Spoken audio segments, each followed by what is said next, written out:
Good evening, everybody. It's 5:30, our beginning time. Welcome to the October 16, 2023 special meeting of the Tiverton Planning Board.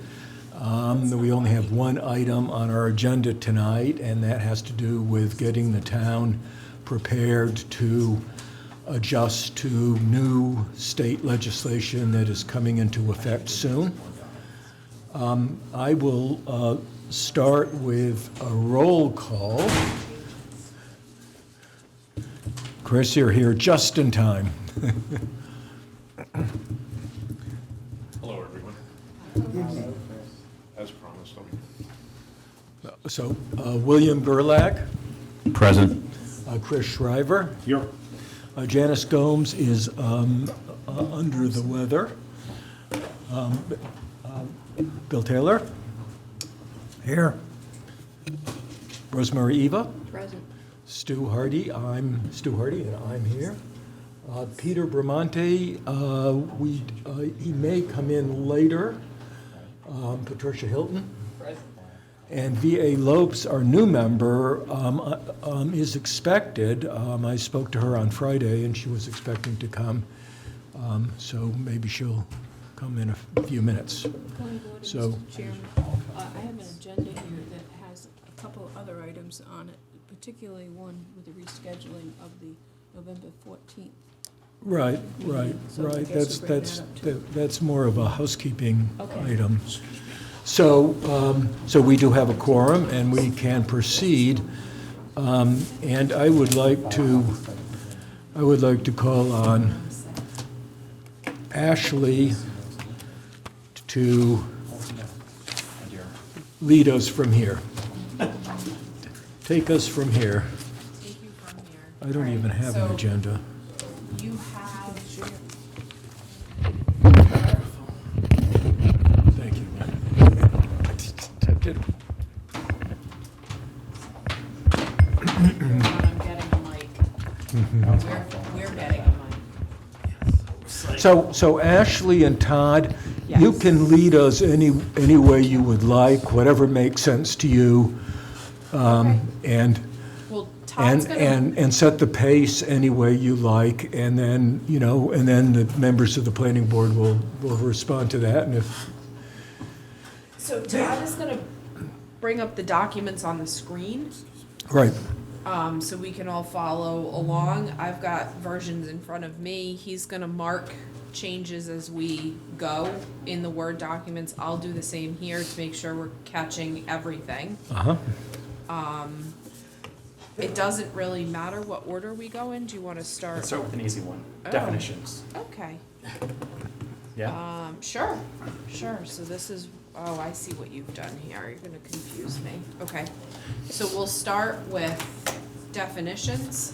So let me just say, by way of a little bit of background, while we're all getting organized, that the reason we're here is that the state legislature enacted and the governor signed into law this summer 13 bills that have an impact on the planning and zoning process.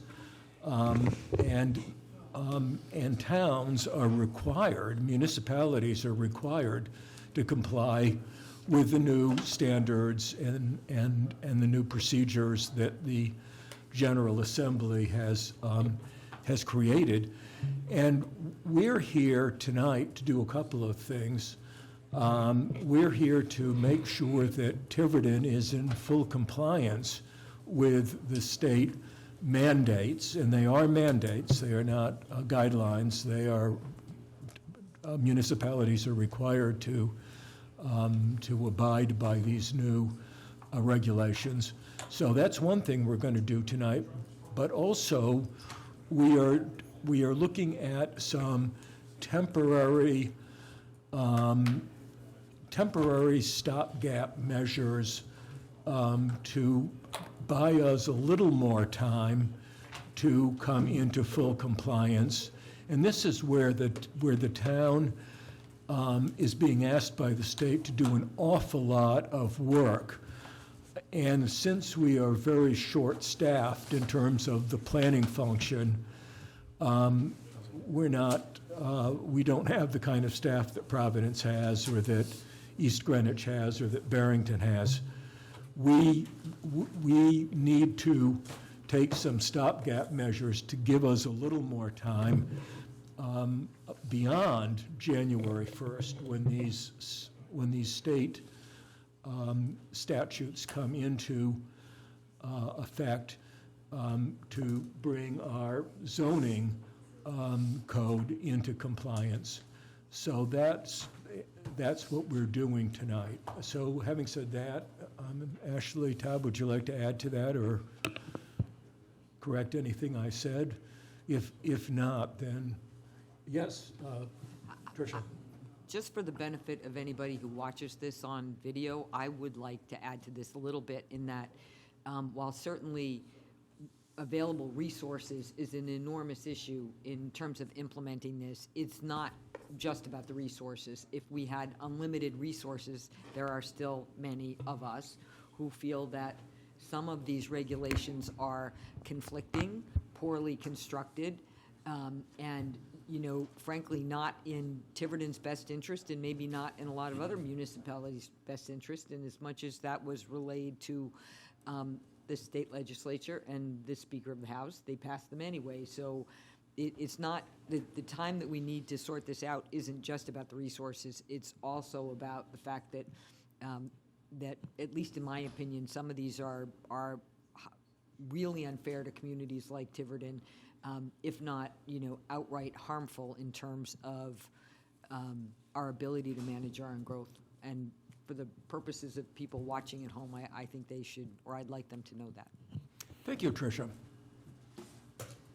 Ashley, would you like to lead us off? Sure. So as I mentioned, Todd has up on the screen the Word document of each section that we've given you. We'll start, as he suggested, with an easier one, Definitions? which is definitions. And do you have zoning and subdivision I do. in here? Okay. And to be clear, the definitions, we didn't have any choice Yeah. in. These are mandated by the state, pretty much cut and paste from what the General Assembly required us to do. So there really is little, I mean, we can answer questions for you, but we can't change any of these definitions. We have to have a definition that's consistent with state law. So everybody understands that what we're looking at right now is the Article 2 from our own zoning code. This is the Tiverton zoning code that you see on the screen. And what is crossed out is what staff is proposing to eliminate, correct? And this is entirely in compliance with state mandates. In other Yes. words, the state has told us what the Yep. new definitions So are to be. just so that you understand what you're looking at, these are constructed as if they were going to the town council for public hearing. A strike through is a elimination of a deletion of language, and an underline represents additional or added language that is not there. So you can see, we have added a brand-new definition of adaptive reuse. That's something that did not exist before. That definition was crafted by the General Assembly. Actually, it previously existed in another section. And then for things like development plan review and land development project, those are struck, and new language is provided per the bills that have amended language. So you can see the difference, like I said, through the strikeouts and the underlining. We're changing these definitions per the state laws. So we can, like I said, Todd and I can answer any questions that you have, but there's not really any flexibility here in terms of what you can approve and not approve. We're just making them consistent with changes to the enabling legislation definitions.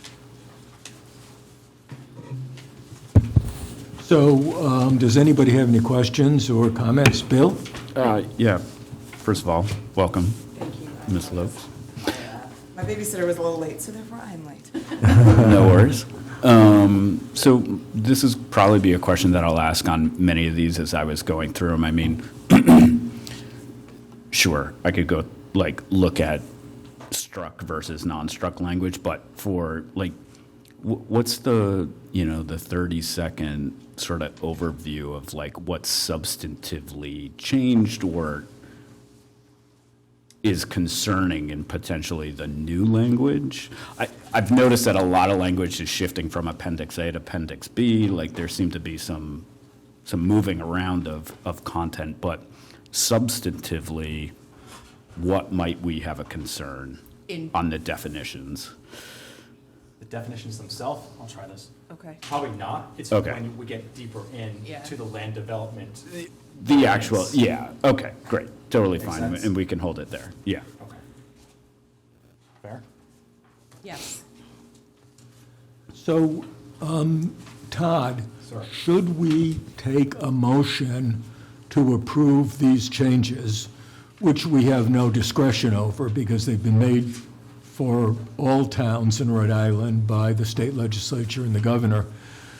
But since we're passing our recommendations on to town council, and town council will have, in due course, will have a public hearing and consider our recommendation, should we do a motion for each section?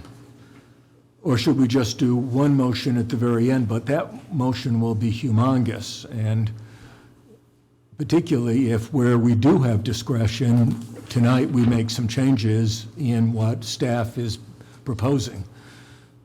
So we probably I should, think what you're suggesting, Stu, is correct, probably one by one, just one by one. keep it more organized, I Yeah, guess. otherwise it's going to get, I think, unwieldy a little bit, yes. So I'm willing to make a motion, but I have a question. Are we reviewing Appendix A definitions and Appendix B definitions at the same time in this one motion? Or do you have to do those separately? These are, you're showing us both A and B. Yeah. Correct. I think, Ms. Hilton, you could probably just make it as simple. Proposed amendments defined as definitions or labeled as definitions. So I would make a motion for the planning board to approve and recommend the definition changes for Appendix A zoning and Appendix B land development and subdivision regulations. Second. Any discussion on that? I would like to preface I am not going to vote because I just received this morning, and I haven't had a chance to read it thoroughly, so. Okay, well, okay. Okay, all those in favor? Okay, we've got 5 in favor, and that's all we need. I'll abstain. Okay. Okay, Ashley, take us to the next. Here comes Peter. Well, I'm wondering if it's better to not jump back and forth in between A and B, when we can help it. But I suppose that doesn't matter, because some of us are half and half. So I would say classification of applications, just because that's next on my file, and that's easy. Traffic was a little crazy. Or whatever's easier for you to find there. All right, so the next one we're gonna look at says at the top, amendments to Appendix B, and it's section 2311, classification of applications. Can you say the title again, Ashley? It's amendments to Appendix B, section 2311, classification of applications, maybe.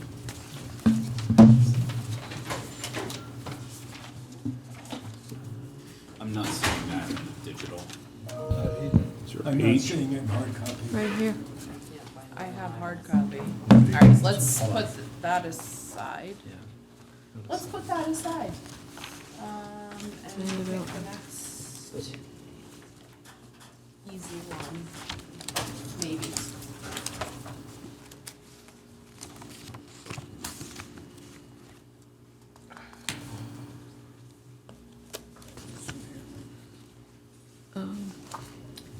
we can do, what do you have readily open? Technical review All right, committee. technical review committee, which is the one I don't have in here. Okay, what is the title on that? That one is section 23-7.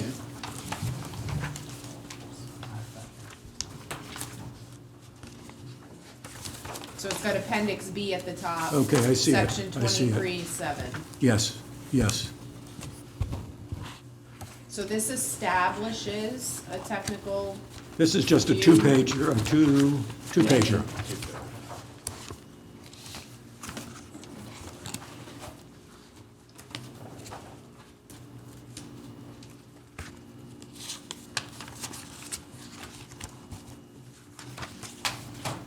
we're amending the language that you had previously. Mhm. And now this is the language that would make it consistent with the state law. Which now requires TRC?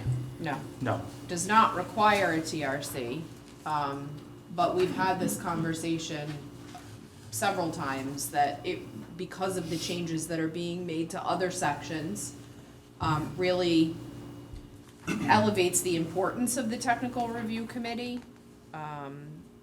So we're gonna make changes to the language in your subdivision regulations that makes it clear that you have a standing technical review committee, who the membership is. We've been working on, rules for procedure for that technical review committee. You have to have those in order for them to be a standing committee, and so we have those to review again with the board and adopt, so that when this gets implemented, the technical review committee has, rules for procedure. So this draft identifies who's on the technical review committee, you know, the fact that you have to have those established rules for procedure, what their advisory capacity is. And I would say the only thing, I mean, this is not a requirement, so you have latitude here to do certain things. You can change the makeup, you can, So let's talk about the membership. Everyone that's identified there, 1 through 8, membership is section B1, and then you have Roman numerals 1 through 8. Those are all identified in the general laws as potential members. It's up to you whether you have, for example, members of the public, how many members of the planning board, and if you want any of those others there. The Conservation Committee, Police Chief, Department of Public Works, etc. the law is pretty lax on like who can serve on your technical review committee. It's really up to the municipalities how they wanna construct a technical review committee. The only thing that it specifies is that the AO is the chair, and that you have to have rules for procedure for them to operate under. But it's not specific about the appointment. In the past, the TRC has been under the purview of the planning board. And I don't like the language, be appointed by the town council. I think it should still remain as the planning board. So the one change to the legislation that was specifically made was to strike the planning board as the authority To appoint. they replace the words planning board with municipality. The conservative interpretation of that change is that the intent there is that it's the town council, Yep. not the planning board. But I think the town council can grant authority, can delegate I would think so. to the planning board. I think we need a section in the zoning ordinance. Okay. Delegating that authority? I think we need a section in the zoning ordinance establishing the TRC and delegating the authority to the planning board. You correct me if you think I'm off there, but the way they changed that language makes it the town council. Oh, the municipality, certainly, no Right, doubt. right. So I think a possible way to resolve that is to create the authority in the zoning ordinance, which is adopted by the council, delegate the authority to the planning board. Why do you think it has to be in the zoning ordinance?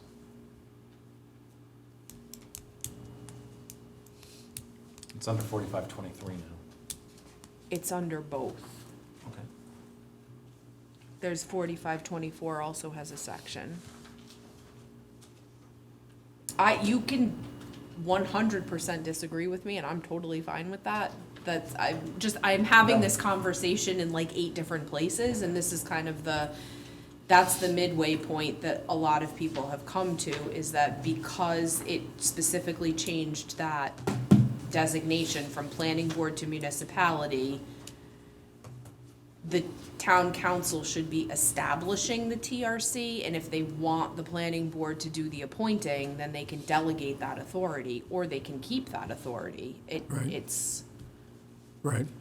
So Todd, can you just use your discretion and decide where to put that? What we all want to do, I think, is allow the town council to create the TRC, but then delegate the authority of appointing members to the TRC to the planning board. I mean. So if the you're comfortable with that, Todd, I think we all are around the table. The delegation would put this back where it used to be. Exactly. Which was that the planning board has the ability to appoint, which makes sense because they're doing the technical review for you. Yes, You should have the ability Yes. to determine. yes. The how that TRC technical review- reports to the planning board. Right. They're either gonna be reporting to the planning board as the permitting authority, or they're gonna be reporting to the administrative officer as the permitting authority, because we're now gonna split that role. Right. I think it's something as simple as just a paragraph in the zoning establishing them, and then delegating authority to the subdivision regulations and the planning board for the specific requirements, which the rest of this could live in subdivision with just one paragraph in zoning, and then. Yeah. Well, I think that's what we would like to do, but I do have a question about membership. I think we should strike the last item, which is Roman numeral 8, up to 3 members of the public. I'm uncomfortable with having 3 general public members as standing members. The chair of the TRC, which is you, Ashley, or whoever serves as administrative officer, has the discretion to call in experts from the public, depending on the project. For example, if the project has a lot of historic issues or archaeological issues, then you could reach out to Sue Anderson or some other member of the public who has the expertise to address those issues. But to have 3 members of the public as standing members, I think this is a technical review committee, and members of the public may or may not have that technical capability to make a contribution. We want to make sure who's ever at that meeting can make a contribution, and not, because we do have people who will volunteer for anything. So we don't want that. Yes, Chris? Well, could you vet out the potential membership of the public? Could you vet them out to see what their background is, or, because I just think it's a good opportunity to bridge these boards and with the community, right? To have people like that serving on these programs. Yeah, Is there a right, way to but meet we midway don't- and figure out a good way to introduce the public to this type of forum? The Right. TRC is ad hoc though, right? It's on a case-by-case basis. Right now, the Right now. intent is to stop that and to have a standing, regular Regular scheduled membership. monthly meeting, because as applications, now that the burden of review has shifted to the administrative officer, that administrative officer needs that technical review committee on a regular basis, and the current practice of, like, who can meet on Tuesday at 11 is not gonna work long-term with the shifting of application review. So a standing, consistent meeting that everyone has in their schedule. If there's no applications, we send out an email that says, no meeting this month.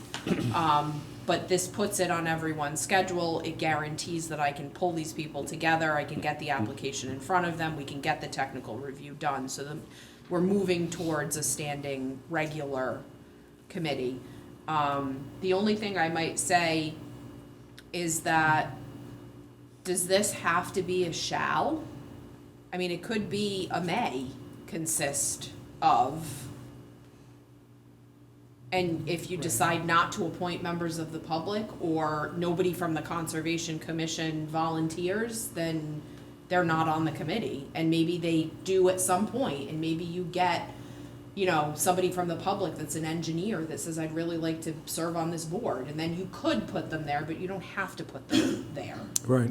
Or because now it says you shall have a member of the Conservation Commission. What if you don't get somebody from the Conservation Commission, and then you're in violation of this? So I'm just wondering if we can back this up a little bit and give you a little Right. more leeway Yes, to yes. constitute this board. Yes, As long yes. as it's a standing, regular, monthly meeting that everyone knows is happening, I'm happy. Right. If you want more flexibility in terms of who you could put on there, I'm fine with Right. that.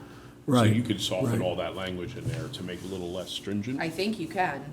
I think may, if we can change it, I think may is a better alternative. Yes, And I think so, I think so the way that the too. language is worded in the law, gives you pretty good latitude there for who can serve, and I don't think it's a shall. I don't think you have to have any of these people except the AO as the chair. That's the only Right. thing that it Right. specifically says. But under the new law, it's really important that the AO get the input that he or she needs on these technical issues, and that her meeting is not disrupted by members who want to hop on their favorite hobby horse and waste a lot of time, or want to talk without really offering the kind of technical, specific data that is needed. So I think that by saying may rather than shall, we give ourselves the flexibility And I'm to make gonna- sure that we have a really hardcore, technical, hardcore TRC that will provide that expertise to the AO. And Teresa, you have your hand up. I'm all for public input, and one of the things they don't like about these changes in general from the General Assembly is The that lack in of- many cases, they have lessened the public's ability to participate.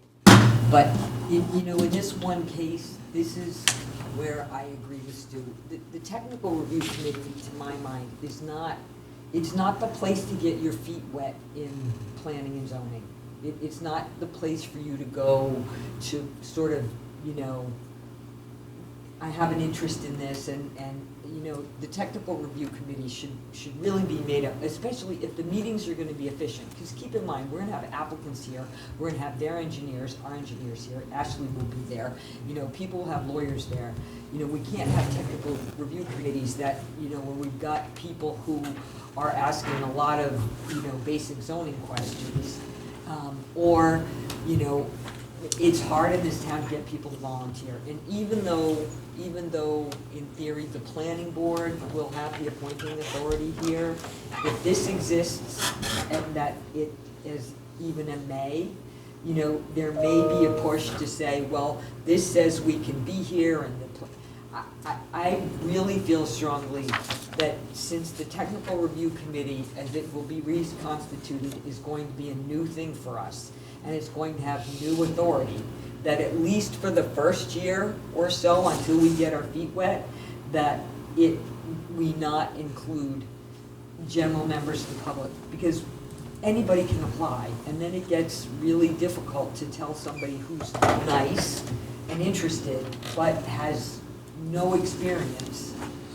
Well, it just gets really messy, and in a small town, it gets tough, so I think for the first year, I would strike that and then see how it goes, and then. I agree, I agree with that, but, and the other members should be may rather than shall.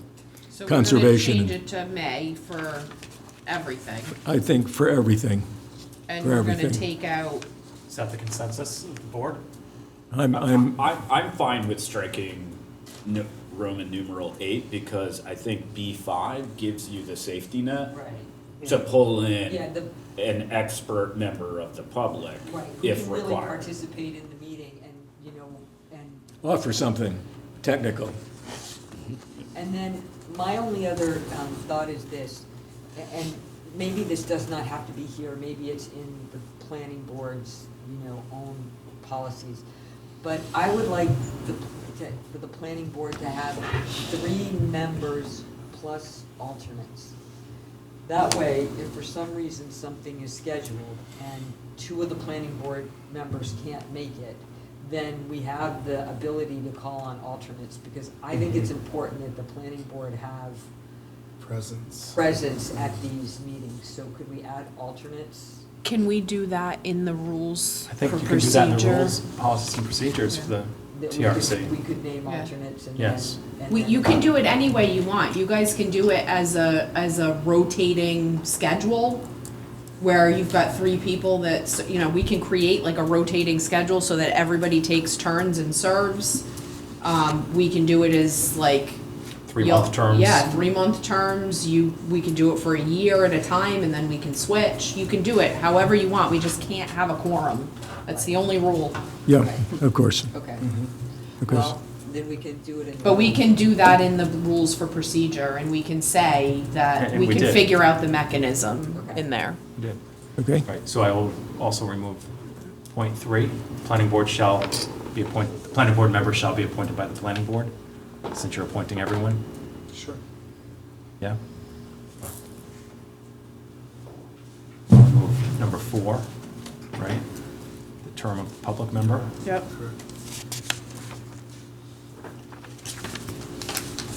So then the other piece of this that would be discussion is we've identified where they are advisory and where they are the decision maker. They don't have to be the decision maker. They can stay advisory in all capacities. They don't have to issue decisions. The only place that they're allowed to be the decision-making authority is for final plan for minor lands development and subdivision and development plan review. But it's your call who the permitting authority is for those applications. If it's not the technical review committee for development plan review, then it's either the planning board or the administrative officer. And if it's not the technical review committee for final plan for minors, then it's the administrative officer. right. And we discussed this at some length during our workshop on that Saturday morning a few Saturdays ago. And I thought that we had all come to a consensus that we wanted, in all cases, for the TRC not to be the permitting authority, but rather to pass that on to either the planning board or the AO. I know it was clear about development plan review projects, you wanted that to be the planning board. I wasn't clear about minor land development projects. Because that would only be the AO or the TRC per the statute. Right. Right, so that would be the AO. That would be the AO, not the TRC. Feelings? You don't want the TRC to be making planning decisions. You just don't want that. At least I felt that was our consensus, but That we means can the AO revisit is- that if you'd like. Think about this though, and because we are really fortunate right now to have Ashley as our interim planner and our administrative officer. In the future, we don't know who the, administrative officer will be. And historically in this town, we've had some good ones, and we've had a couple that have approved things that, we're still trying to sort out in court, right? So if the TRC, if you look at who's there, right, and so the administrative officer's there, right, the alternative would be the administrative officer's there. And then you've got 3 members of the planning board, ideally. And then you've got the fire marshal and the fire chief. To me, that seems like if your administrative officer is good and makes a strong case for why this should be approved, then, and the 3 other planning board members who are part of the TRC agree, right? Then in theory, you've had a number of eyes on it. If it's just left to the administrative officer on their own, well, I mean, you gotta remember, this is an application that you as the planning board are not seeing. right, At all. at all. So previously, we have moved final to the administrative officer after you have seen it, after you have reviewed it, after you have put your conditions on it. My job has become Okay. to make sure that those conditions are there, that they're getting met. And I'm I'm the gatekeeper. This is these are applications that potentially you will have never seen. Right, unlike development plan review. So with development plan review, I'm changing my position to accommodate Tricia, because I think she's making a good point here. With development plan review, I think that that would stay either with that decision would stay with the AO, right? It would be either the AO or the Development plan review, I have it being decided by the planning board. right. So now we're talking about just minor subdivisions, which the planning board doesn't even see under the new legislation. Unless there's a street So that's- creation or Right. a variance or special use permit, then you will see them. Right, but for some of these, we will not even see them. Yes. So in this instance, I agree with Tricia. It probably does make sense for the final decision maker to be the TRC, because at least the planning board participates on the TRC and other people as well, so that there's input. Does that achieve a level of sort of efficiency that's not currently in play today by enabling that? It doesn't achieve a level of efficiency that's not in play. It achieves getting the application before more than one person, which is now what we've shifted this over to, is instead of one person reviewing this behind closed doors with no public meeting and no public notice, which is essentially what the law has done. We're using the technical review committee in as many places as we can to fill that hole that's been created. Got it. So that's a pro. At least it shows up at a public meeting. It's a noticed and advertised public meeting. It's probably during the day, so it limits people's ability to attend, but at least it's seen the light of day. Sure, okay. So I completely agree with that. Now, I just want to check, because I think I don't think there's anything that prohibits the administrative officer from asking the technical review committee to review the application at final. Correct. It could be written in such a way that that's required. So the administrative officer could still retain the ability to make the decision as the permitting authority, but you could require that the technical review committee reviews the final application. So you wouldn't be giving the technical review committee the authority to make the decision. You would be requiring that the technical review committee review the application and advise the administrative officer at final. That would be like a halfway in between. So, to your concern, you wouldn't be making them the decision maker, but you Right, would be but they would have- requiring that they do a review of And- the and they- final plan. Exactly, and then they would be advising advising the AO. What do you think about that, Tricia? I don't have strong feeling about that one way or the other. I mean, does it achieve a level of transparency? Like, what are we after here? Is it transparency? We're not getting it. Yeah. the AO. We're after transparency, and we're after not having the AO have to make Decisions land with- use decisions by behind closed themselves doors. in a vacuum. Okay, yeah, then I think that's a win-win. I have a question regarding this, and I always think about least common denominator, Tricia, based on your point, though, is assuming that the AO does take the direction from the TRC. So what we're saying is there's no TRC open vote, it's just they advise the AO, and then the AO can make whatever decision they see fit. The technical review committee's advice is not binding on anyone. It's not binding on the planning board, and it's not binding on the administrative officer. I would, That's better. my general inclination is to go that way, but but I'm deferring to Tricia. I'm okay.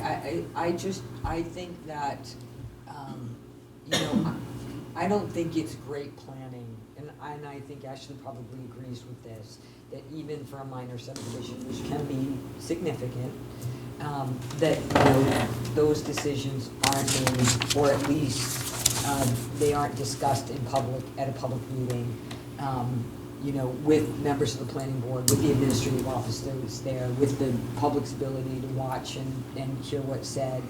And I just think that that's a better way to run a railroad than it is to, you know,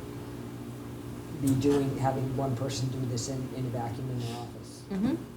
So, I mean, if you- whatever gets us there is, I'm fine with. You know, what we're doing now is you guys are delegating final to the administrative officer when there's simple conditions of approval that are just like, I have to check a box, like, yep, they did that, yes, they did that, or no, they didn't do that. But the entire discussion behind why those are conditions of approval and how we got there is happening at a public meeting. Right. So that's not happening anymore, or it's happening at a public meeting, but it's happening at a technical review public meeting. So this is just another opportunity for the application to be viewed in a public forum, discussed in a public forum, and the final decision being rendered in a public forum. Right. And I will advocate all day long that I do, as not because I don't want to do this, but because it's not appropriate for one person to be making this decision. We've had this conversation about all of the good conversation that happens around the table is getting lost. And so any way to recoup any of that, I am in favor of. And it also means that members of the public, I mean, if somebody follows the agendas and they're aware and they want to come and they sit Right. and listen to the meeting, Right. they may not be able to participate, but it gives them the opportunity afterwards to go and say, I need to talk to the administrative officer, you need to understand that there are certain conditions, Right. whatever it is, conditions in the neighborhood or this, that, or the Right. other thing, you know, and so it keeps that avenue for, you know, people who have an interest in the project, a way for them to participate. Okay, So- make a motion. Where did you land Hold on on. that? So is the consensus final minor land development projects and subdivisions, final plan reviews by TRC? Or approval is by TRC? Is that No. the consensus? I thought it wasn't the approval, it was the review, but the AO has the final. You can do Okay. you Whatever do you it either want. way, depends on who you want to give the authority to. To clarify, if it is the TRC, then they have to vote. Everybody, Yes. these 7 people have to vote, so there's a Yes. public vote versus one person making that decision, not necessarily in a vacuum, but. Yes, but the bizarre thing about this entire process is that if you back up one stage of review to preliminary, that vote is not happening with the technical review committee. It's happening by the administrative officer on advice from the technical review committee. And then at final plan, which should be just minor issues that are getting resolved, then you would be delegating decision-making authority to the technical review committee. It's almost, it's like converse of what it should be. So it may not make sense to give the TRC the decision-making authority at final, but instead write the regulations in a way that requires that technical review committee reviews both preliminary and final and advises the administrative officer, and the AO is the permitting authority on both Right. of those. Right. If part of the policies, not in this, but part of the policies and procedures, though, we could require a vote of the technical review committee, right? That they have to, that their recommendation comes with. There has to be some form of There has to be consensus some of sort their. Well, Trish, what we can do here is, we have the TRC shall review the following types of applications, and I can further specify in number 1, minor land development, preliminary and final. Right, and then we would Right. just get rid of But- E. Correct. Yes, but in our policies and procedures for the TRC, we could require a vote. So in other words, it doesn't turn into something at the table where, you know, it's a semi-consensus, or there is real, like, it would be good if the TRC actually had to Well, take. we can say it here, though, if you want to, in an advisory capacity and provide an affirmative or negative recommendation. And I'll tell you, from the way I plan to utilize this, is that we're going to the technical review committee with a draft decision. They're gonna see that draft decision the same way you see the draft decision. Yeah. And I want them to amend the decision as appropriate. I want the fire chief to tell me, no, it needs to say, or the fire marshal to say, no, this needs to be the condition of approval. And I want to walk out of that meeting with a pretty solid decision that Right. has agreement around the table from the technical review committee. So why don't we do that? Yes. Advisory capacity and shall provide an affirmative or negative recommendation, right? Minor land development projects and subdivisions at all stages, because that's all it is anyways, at all stages. Okay? Yes, although, and here's the reason that I'm pushing for an actual vote, and maybe it's a policy and procedure thing. And I haven't been to a TRC here? meeting in a while, but in the past, you know, people who are on the planning board or on the zoning board are used to having to vote on land use applications. That's what you gotta do, you gotta vote. Especially until the TRC gets used to being, the people who are on the TRC, all of them, and get used to their responsibility. Sometimes, you know, one person with a loud voice or a big opinion, right, can sort of, you know, take over the others. Or it's, you know, sometimes these are applicants that people have relationships with or know. I'm not saying there's an ethics issue here, there isn't, it's a small town. But I think that, you know, requiring a vote on these things would be really good, because it means that everybody who's part of the TRC participates in the decision. And there's accountability. And there's accountability for it. It doesn't turn into but at the end of the meeting, it's a quasi-consensus of, well, I guess we're kind of. That's why I really like the accountability of. Do you have different language for me then, Trish? Well, does it have to be in here, or could it just be in the policies and procedures for the TRC, right? That they're like. Could you say affirmative or negative recommendation in the form of a vote? Sure. And we can further define that in the rules for procedure Right. as to how that Right. gets sorted out. Which we do at a later time. For findings of fact. Well, like I said, the only way I can make this, in my mind, I can make this fill as much of the hole that they've created as possible, is to give the TRC a draft decision, the same way I give it to you, and they bat it around and change it and add to it and take away from it, however they feel appropriate from their technical perspective, which hopefully gives us a solid decision on an application. So there'll be findings of fact and everything will be in there and they'll get a chance to see that. And whatever members of the planning board happen to be sitting in that will participate in that conversation. Are the rules for procedure going to define what type of event is worthy of a technical review? I mean, it's also general in here. It never really says what's technical. Well, we're saying that the TRC shall review it, Well, actually, it just every says application. technical, but technical could be almost anything. Well, anything that's within their purview, as the fire marshal, there's certain, Yeah, you know, and- he has to make sure that it meets the Yeah. the NFPA. NFPA codes and, you know, But- I'm looking for each of these people to give me their own technical perspective. There's no, I mean, if it's an area that they're knowledgeable in, I'll take the feedback. Oh, yeah, but I'm just saying that, you know, we made it may include. Right now, we could not even have the fire marshal. But the membership, you mean? Of the Right, membership. because the planning board is going Yeah, to but I mean, define. is there some place that says, hey, this is technical because they're required to have this type of fire system, or, you know, when you say, okay, it's a minor subdivision, but what becomes technical where it requires their participation on it? When they put a structure on it. Okay, that's enough to be technical? I mean, In how is some that, how is instances. that different from what we do, or?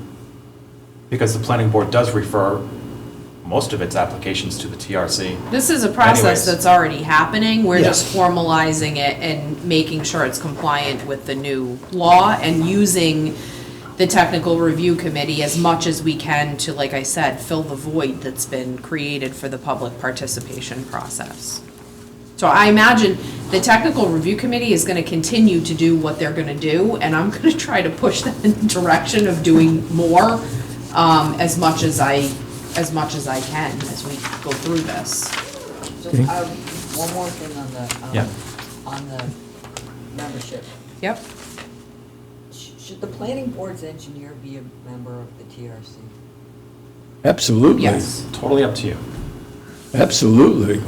The town consulting engineer absolutely must be a member of the TRC. Can we say may include but is not limited to?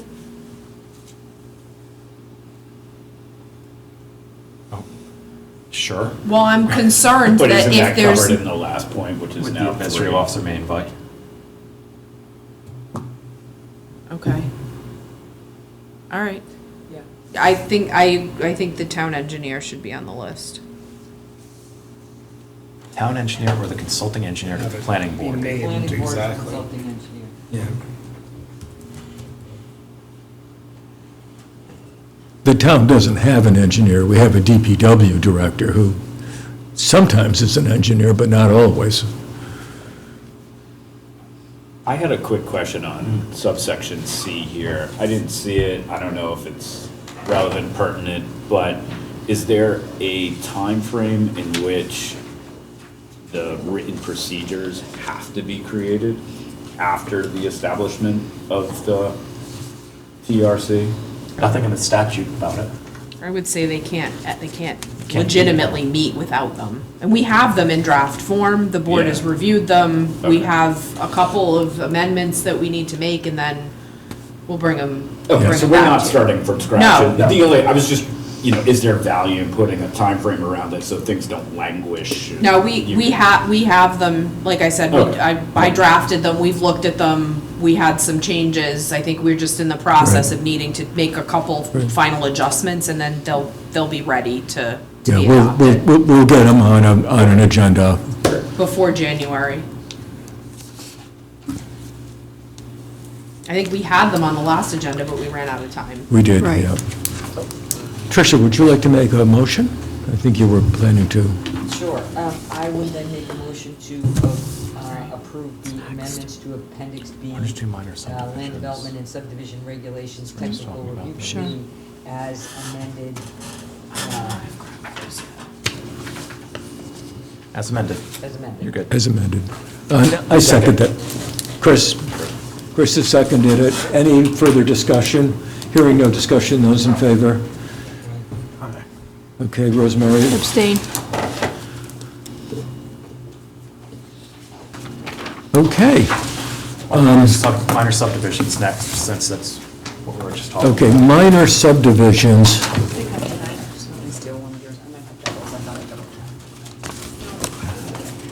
That one.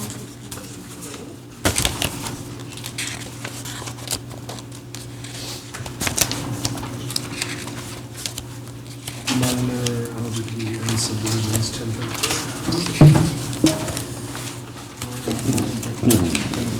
Okay. So this would be amendments to Appendix B, land development and subdivision regulations, minor land development or subdivision. Is that what we're talking about, Todd? Yes, sir. Okay. And so this is like a 5-pager? 6-pager. Okay, who wants to lead us through any decisions we need to make on this particular document? That's just the checklist.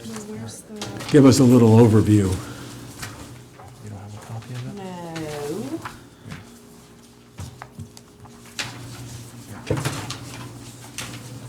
Let's just go look through there if you want. I thought I did.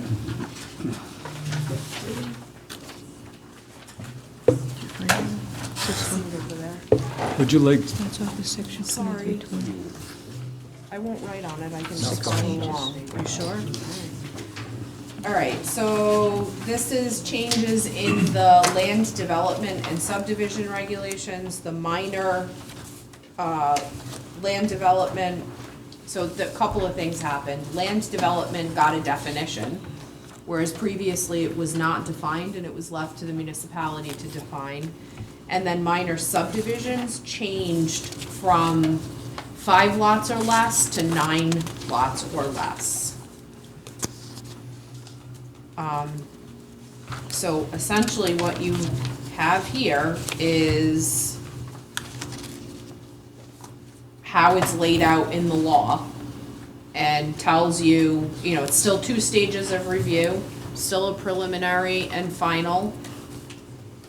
You can still have a pre-application. You need to talk about unified development. Yes. There's 2 different ways a minor application will happen.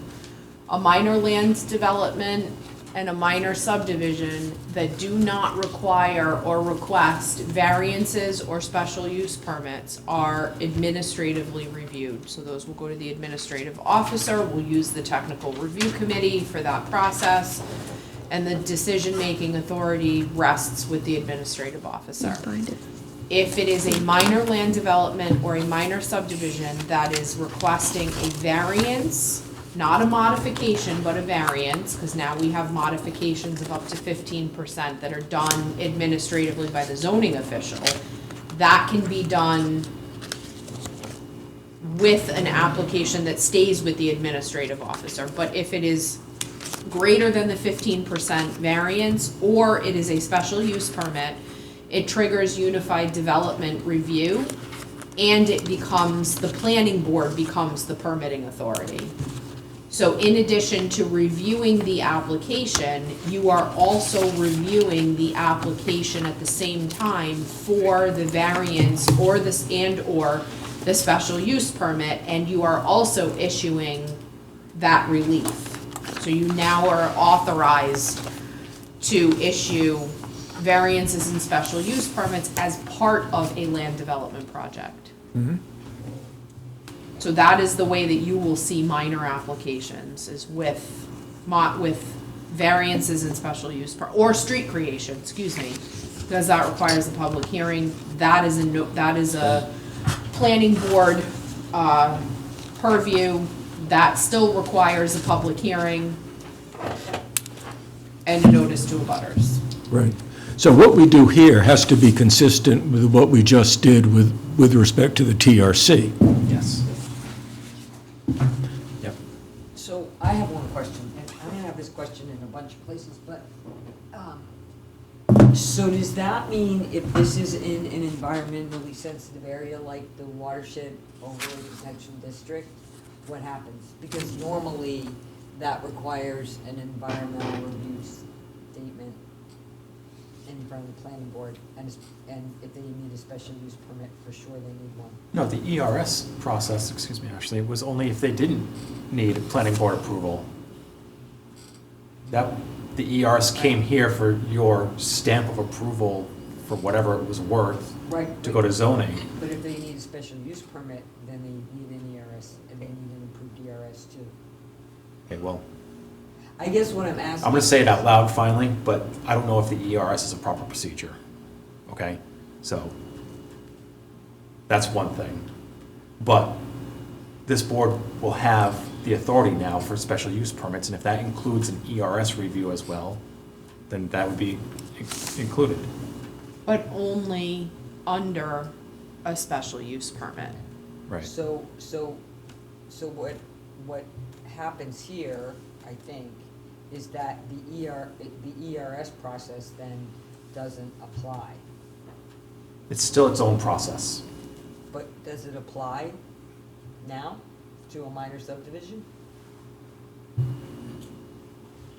Should. It didn't apply before. Yes, it did.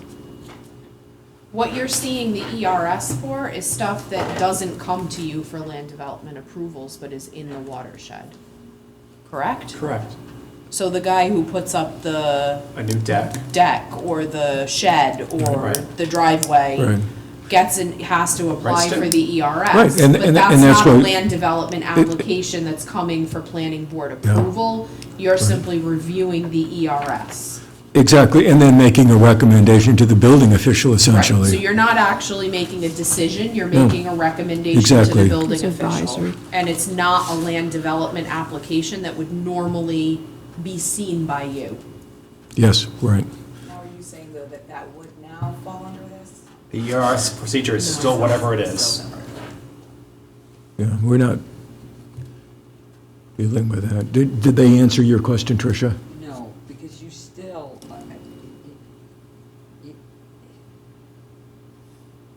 however you want to do it, on a major land development or a minor land development today that is happening in the watershed protection overlay district, then an ERS has to be produced. The ERS statement has to be produced. Even a You know, structure. an example of that is the new Dollar General on Stafford Road, which is in the Stafford Pond watershed, they were required to do an ERS. I remember that clearly. So I think, and, you know, development plan review projects or minor subdivisions that occur, Any structure. you We just know, had one on Peaceful Way. they also are required to do an ERS.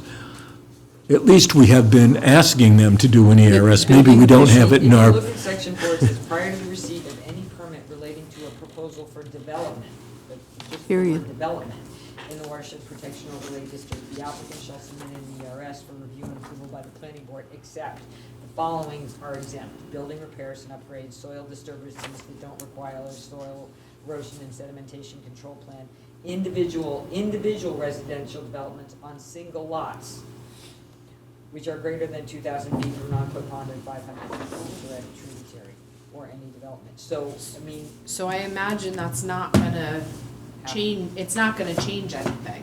If it's an application where the administrative officer is the permitting authority and an ERS is required, the ERS is going to the administrative officer.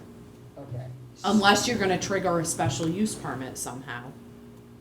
No, That's the only way to I'm get not- it to the board. I'm not saying we should. What I don't wanna see fall through the cracks is the ERS process actually for minor land development falls by the wayside.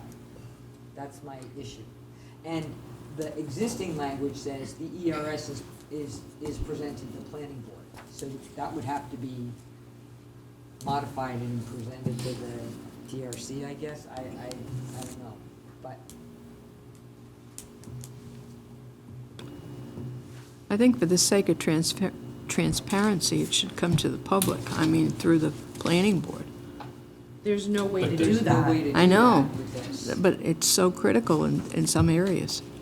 Okay, so we will amend the environmental review procedures to say something along the lines of instead of shall present to the planning board, shall present to the appropriate permitting authority. Because net, Tricia, you just don't want the ERS to fall through the I cracks. just don't want the ERS to fall by the wayside. Yeah. I don't want, Right. we're not doing this now for, a 9-lot subdivision, but, I would be really bothered by a 9-lot subdivision on Stafford Pond with no ERS. Then, Yeah. That, So I think the edit that Todd is proposing covers us for that, because it forces the ERS to go through the permitting authority, regardless of major, minor. You can also highlight it in your checklist. You can make a prominent checklist item so that it doesn't get missed. Yep. So that the administrative officer in reviewing the application, yeah. Make sure that it's included. Yep. And that it's reviewed by the TRC at least. The point is no unintended consequences, basically. Yeah. oh, this is so full of unintended consequences, that's That's the. so we're far beyond tripping that. over them all the time. So, Choking on them, will be a better analogy.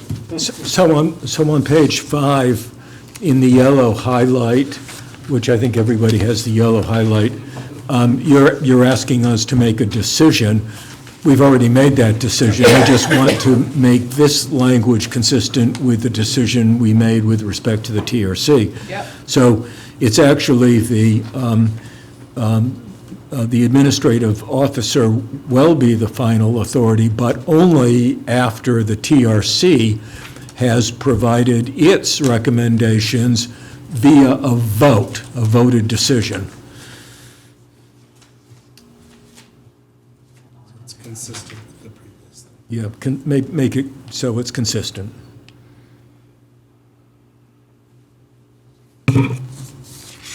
So do we have all of those decisions made for this document? Are there any other decisions we have to make for this particular document? Just a second. Yeah, take your time, I just, I'm looking while he's doing that. so this is, Modifications, minor and major modifications are at the beginning. I think that's where we were. this has to do with minor land developments, minor subdivisions, which are now 9 or less. It used to be 5 or less. And Bill Gerlach has his hand up. Yeah, just a quick question, again, for context here. In section 23-25, expiration of approval, in subsection A and subsection B, there's quite a bit of an extension from what appears to be the current timeframe for expiration. We didn't make that up. That's straight from the statute. State law. Okay. Just, We have no Okay. choice. okay. That's the easy answer. Why? That was going to be my follow-up question, but I guess We can we, surmise. If Yeah. I could tell you why on a majority of this, I would play the lottery and move to Aruba. I mean, I get it. I think in theory, I get it, why you Yeah, I would mean, just have a 90 days longer is pretty runway. short. I was just curious, that's all. But if we can't change it, then. No, you can't change it. If you look on page 2, C, minor and major modifications need to be properly defined. So here are a set of minor modifications. A minor modification would be reviewed and approved or not approved by the administrative officer. Oh, good. The administrative officer can request a recommendation from the technical review committee or the planning board on a minor modification if they need to. If it's denied, it gets bumped to a major modification, which goes to the planning board. Just wanna make sure you're comfortable with the list of what triggers minor and major. It's different from anything we might already approve. Is there anything that's? There is no definition right now, so it's kind of been a free-for-all of like, what's minor, what's major, what should we do with that, is, you know, what's appropriate. This would make it much clearer, what is minor and what is major. Just wanna make sure that you're all comfortable with the division line that we've drawn. And we use the same language in minor, major, and DPR. Yeah. Same triggers for all of it. So There- we've, I was just gonna say, there appeared to be quite a bit of copy and paste, if you will, Thank you. across the documents. One thing I did want to change was on page 3, I guess, number 2, major changes. we have a note in here that I Yeah, can't read. there you go. Thanks. It indicates must include a public hearing in the second line.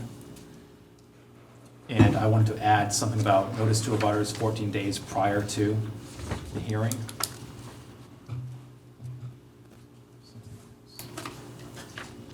Just because it's not otherwise defined.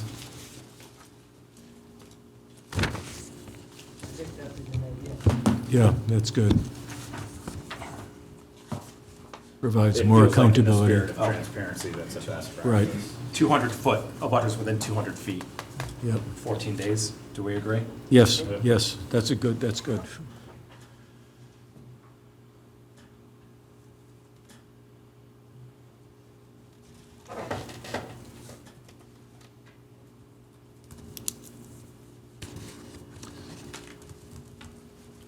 On page 2, you acceptable at the bottom, let me see.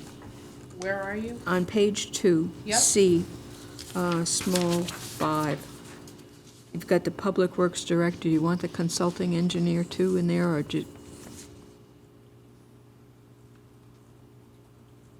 modifications to any construction plans for off-site improvement which are acceptable to the Public Works Director?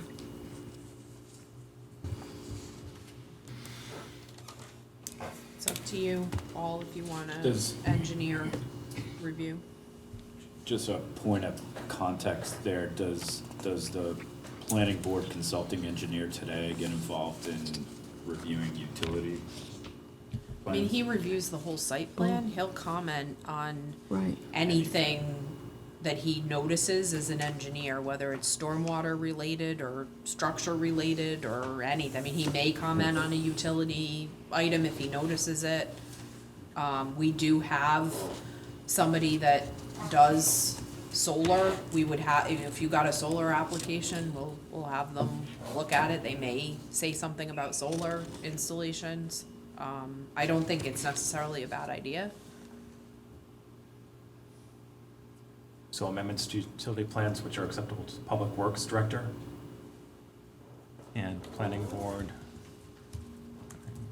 How about with input from the planning board consulting engineer? Board? What do you want? I think it accomplishes this same thing. It feels fitting nomenclature. I mean, the consulting engineer is only gonna disagree if he really thinks there's an engineering problem. Right. Yep. Right. So, The DPW director has to be involved in this, Right. obviously, but there are times when we might want to also have input from the consulting engineer. I think 1 and 3 is where you would want the engineer to weigh in. yeah. Yep.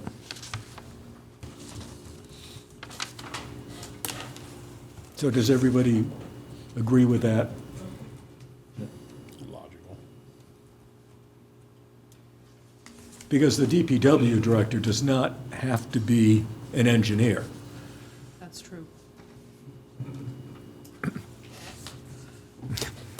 We have a good one right now. But sometimes another set of eyes looking at something is a good thing as well. And it's been really good when we have had a good relationship between the DPW director and the consulting engineer, as Rosemary knows even better than I do.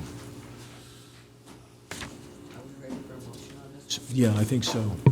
We're ready, I think, if everybody, Todd and Ashley, have you caught up with the changes? Okay, so do we have a motion to approve this particular document, which is the minor land development or subdivision? I'll make a motion to approve amendments to Appendix B, Land Development and Subdivision Regulations, minor land development or subdivision as amended As amended tonight. tonight. Okay, we have a motion by Bill Gerlach, a second by Tricia Hilton. Any discussion? Here, seeing no discussion, those in favor? Rosemary, I think you're Abstaining. abstaining. What do you want to do next, Ashley? So VA is abstaining because she doesn't have quite the background yet. This is all brand new. This is all brand new, okay. Okay, It's very similar to my day job when the FDA updates stuff, so, yeah. okay. So where do you want to go now? We're going to try to go to the major. Okay, Let- that's good. Okay, so this would be an amendment to Appendix B, Land Development and Subdivision Regulations, Article 7, Major Land Development or Subdivision.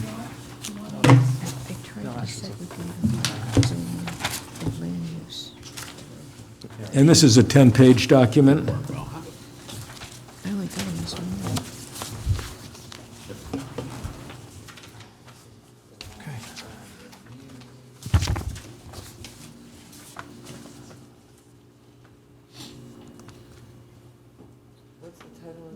So this Major is land Land development Development and Subdivision 23, Regulations. 26 says general requirements. Major Land Development or Subdivisions.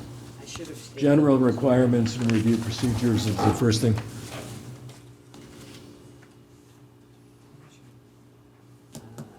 Nope, there's general procedures, I'm getting there.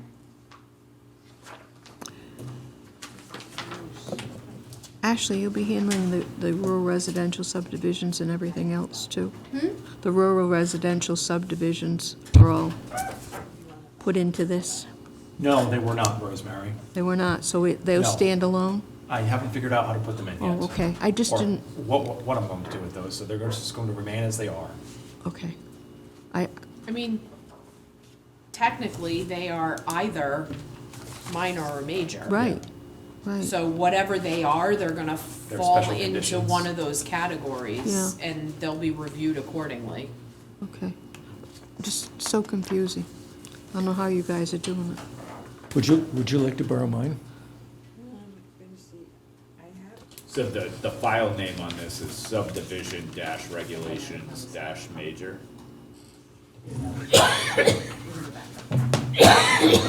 All right, that's enough. Can I have the last one? It was the Fifth Amendment of your email. Was it? Is that, That's how I numbered mine, but that hasn't done me any good so far. Well, you tell me which one to go to next, Dick. No worries. all right, Somebody has to be in charge. got it. So this is, it looks like everything is like deleted and redone, but the reality of it is not a whole lot changed. I tried to In keep here- it with with the sections that you had before, that's why there's a lot of deletions. So most of what you see deleted is because it was moved. Yes. Because there were no significant changes to the major land development and major subdivision. The only thing I would say was a change is that because they defined minor land development, anything above whatever the triggers are for minor land development is major land development. So if you exceed any one of those items, you become a major land development. So now there is an actual definition, although it's not written anywhere, there is an actual definition for major land development. It's anything that exceeds minor land development. There are changes, though. The preliminary plan notice is So different. the notice changed for preliminary plan. Your public hearing now happens at master plan instead of preliminary. Your preliminary plan is still a noticed meeting, but it is not a public hearing. The public informational meeting is no longer a thing. That doesn't happen anymore. So at master plan, you have your public hearing. At preliminary plan, you have a public meeting. You notice, the applicant notices abutters, but it is not advertised as a public hearing. But we still have the ability, if so chooses, to allow members of the public to speak. You can recognize the public at any meeting you want, regardless of whether it says that it's a public hearing or not. Okay, just clarify. I can't imagine a planning board in the entire state going to a preliminary plan and saying, I'm sorry, public, but you can't speak at this meeting because it's technically not a public hearing. That's just not gonna happen.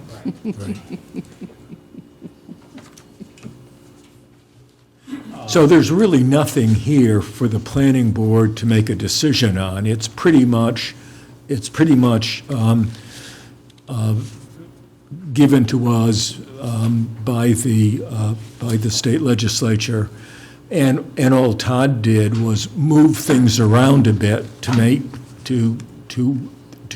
make it more consistent with what the General Assembly has done, Yeah, I It's a mean, little bit more than that, but yeah. and more efficient.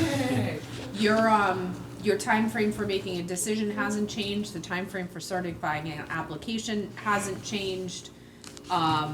Notice for the meetings did change. Right. It's no longer, certified mail.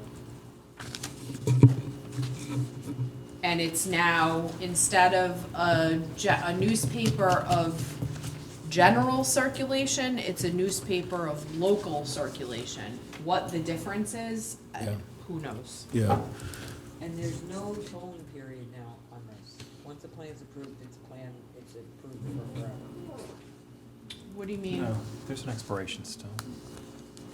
You mean the 21-day notice of decision? Validity of recorded plans, the approved final plan, Can- once can you- recorded, remains valid as. Tell me where you approved plan are. For the site unless and until an amendment to the plan is approved in accordance with Appendix B, or a new plan is approved by the planning board. What page is That's, that? Last page, page 10, last thing, yeah. yes. I have issue with the certified mail. I think we need certified mail.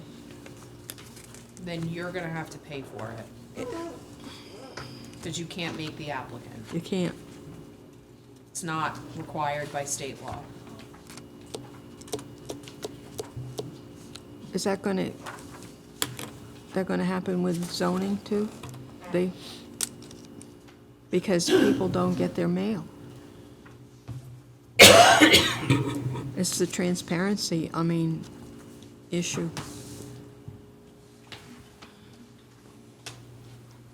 So does anybody have any questions about this? I would just, I'm asking a question about the sort of tolling period on this versus the language in F.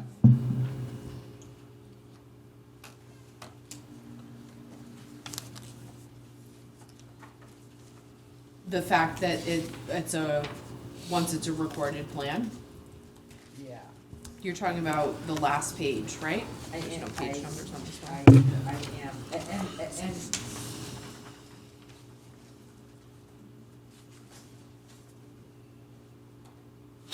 and because there's vesting, right? It's just maybe this is a legal thing and Todd can tell me more about it.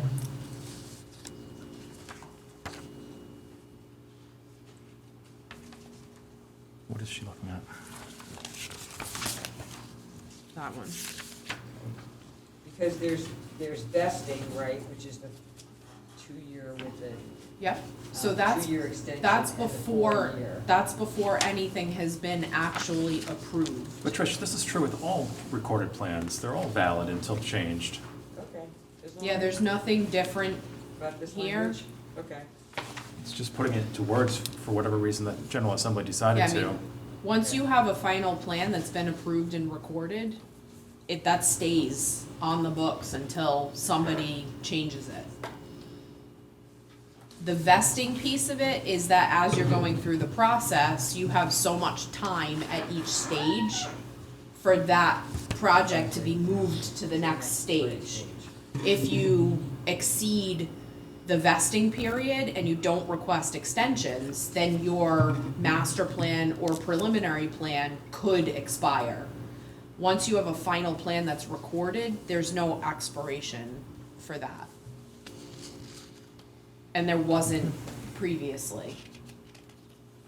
Once it was done, it was done. And the vesting that's not that was changed many years ago from 1 year to 2 years. And that's not changed as part of this. That change happened years ago. So it's possible your regulations still say 1 year, because that's what it used to be, but that was changed since this was required. It's possible, I don't know. I don't know. It probably does say 1 year. If you haven't updated them recently, it's very likely that it says 1 year.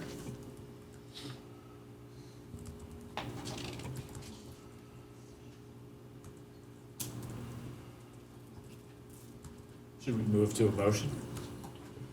I'm gonna tell you some of the things I've done. I've added notice requirements to abutters within 200 feet at various places in here, consistent with our prior discussion.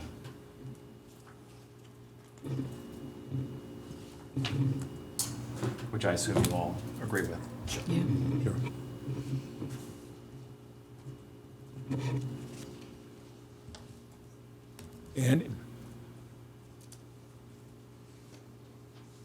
And anything else you'd like to mention? Don't think so.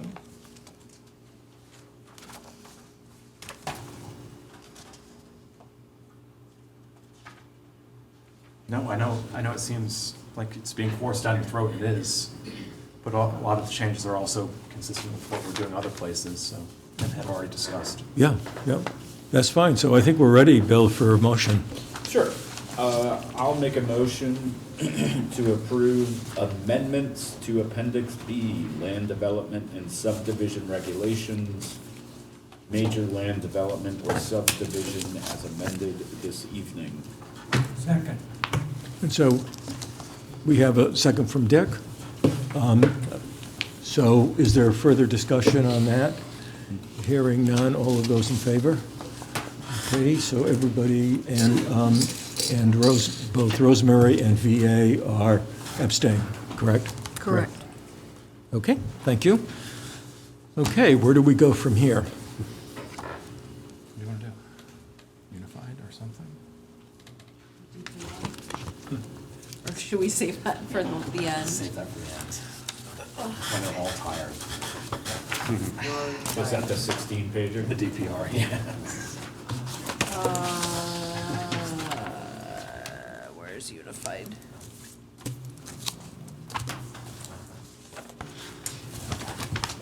These are checklists. These are done. You want to do unified then? Sure. We'll do the unified development review. This is brand new, right?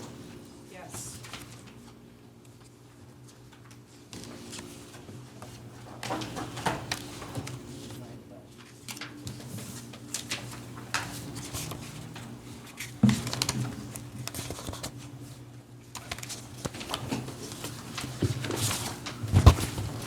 Which one are we doing?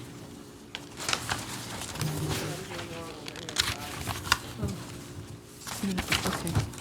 So this is a 4-pager You got it? Unified Development Review. So this is what we talked Right about path, at least. previously, where if the development review application is requesting a variance or a special use permit, the planning board is authorized to issue that relief or those permits. So there's a section for your zoning, which enables unified development review. It establishes it, it makes reference to the requirement of a public hearing. It binds you to the special use permit and variance sections of the zoning ordinance for the decision-making. Let's see, and then it sends you to the general law for an appeal of a decision using unified development review.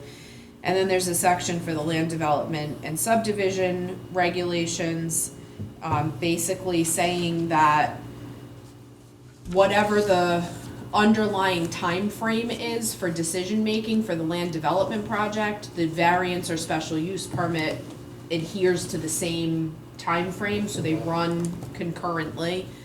And then it tells you, for minor subdivisions, you do this, for development plan review, you do this, for major subdivisions and land development projects, you do this.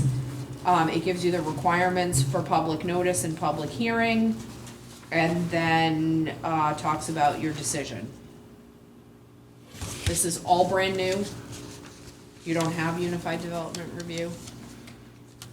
But we have to have it now. You have to have it now. Previously, it was optional, you could have it. I think the only ones that I'm aware of that adopted it was the city of Providence and Pawtucket in the Conant Thread District, where they share with Central Falls, they share a district, they did unified development review there. But otherwise, nobody else adopted it.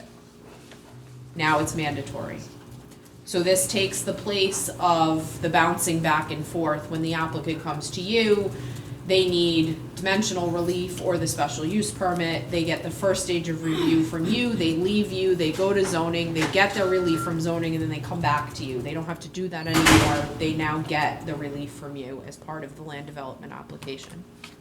You're really a super board. So this achieves a level of efficiency that was Yes. optional up to this moment. Yes.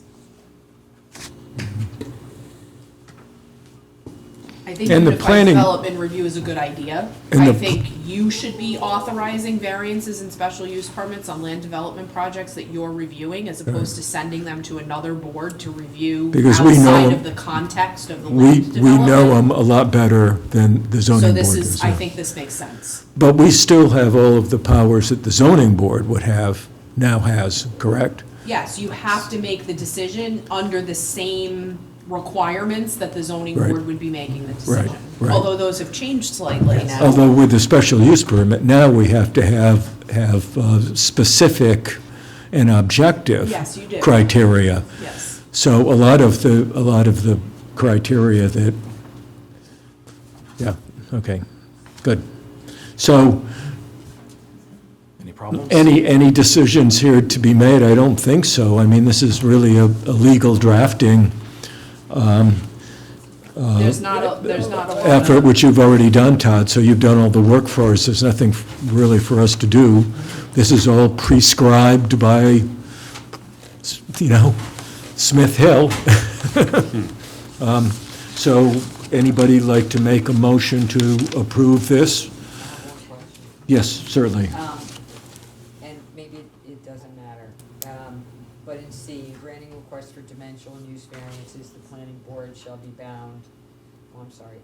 I'm sorry, D, in reviewing requests for special use permits, the planning board shall be bound to the conditions and procedures under which a special use permit, found in appendix A, zoning article 16. Do we need to include the watershed language, the watershed language in here? Because the special use permit requires language that's in Article 8. I mean, maybe it doesn't, I'm just trying to make sure that. Article 8. Yeah. Article 8 of the zoning. Yep. It's That's the watershed. That's the watershed, that's the watershed. Or close it out.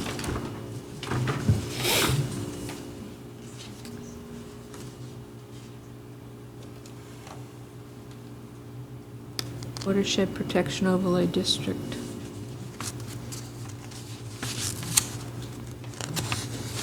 I mean, do you wanna add in accordance with I mean, Article maybe it 8? doesn't matter, I'm just asking the question. It kind of covers all bases when you put it in.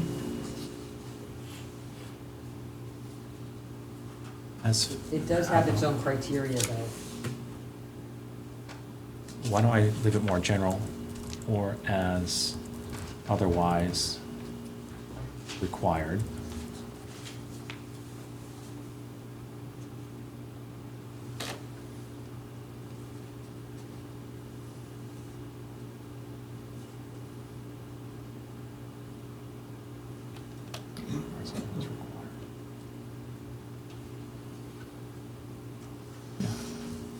Would we say in otherwise required in other zoning articles, or, I mean, do we have Just be to sort of specify?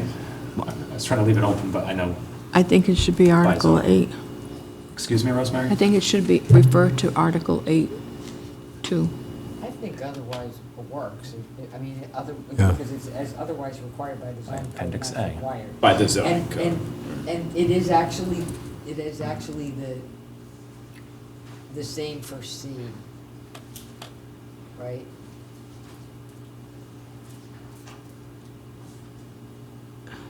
By the, well, article, yeah. Yeah, I would say yes to that. So C probably has to have the same, or is otherwise required too.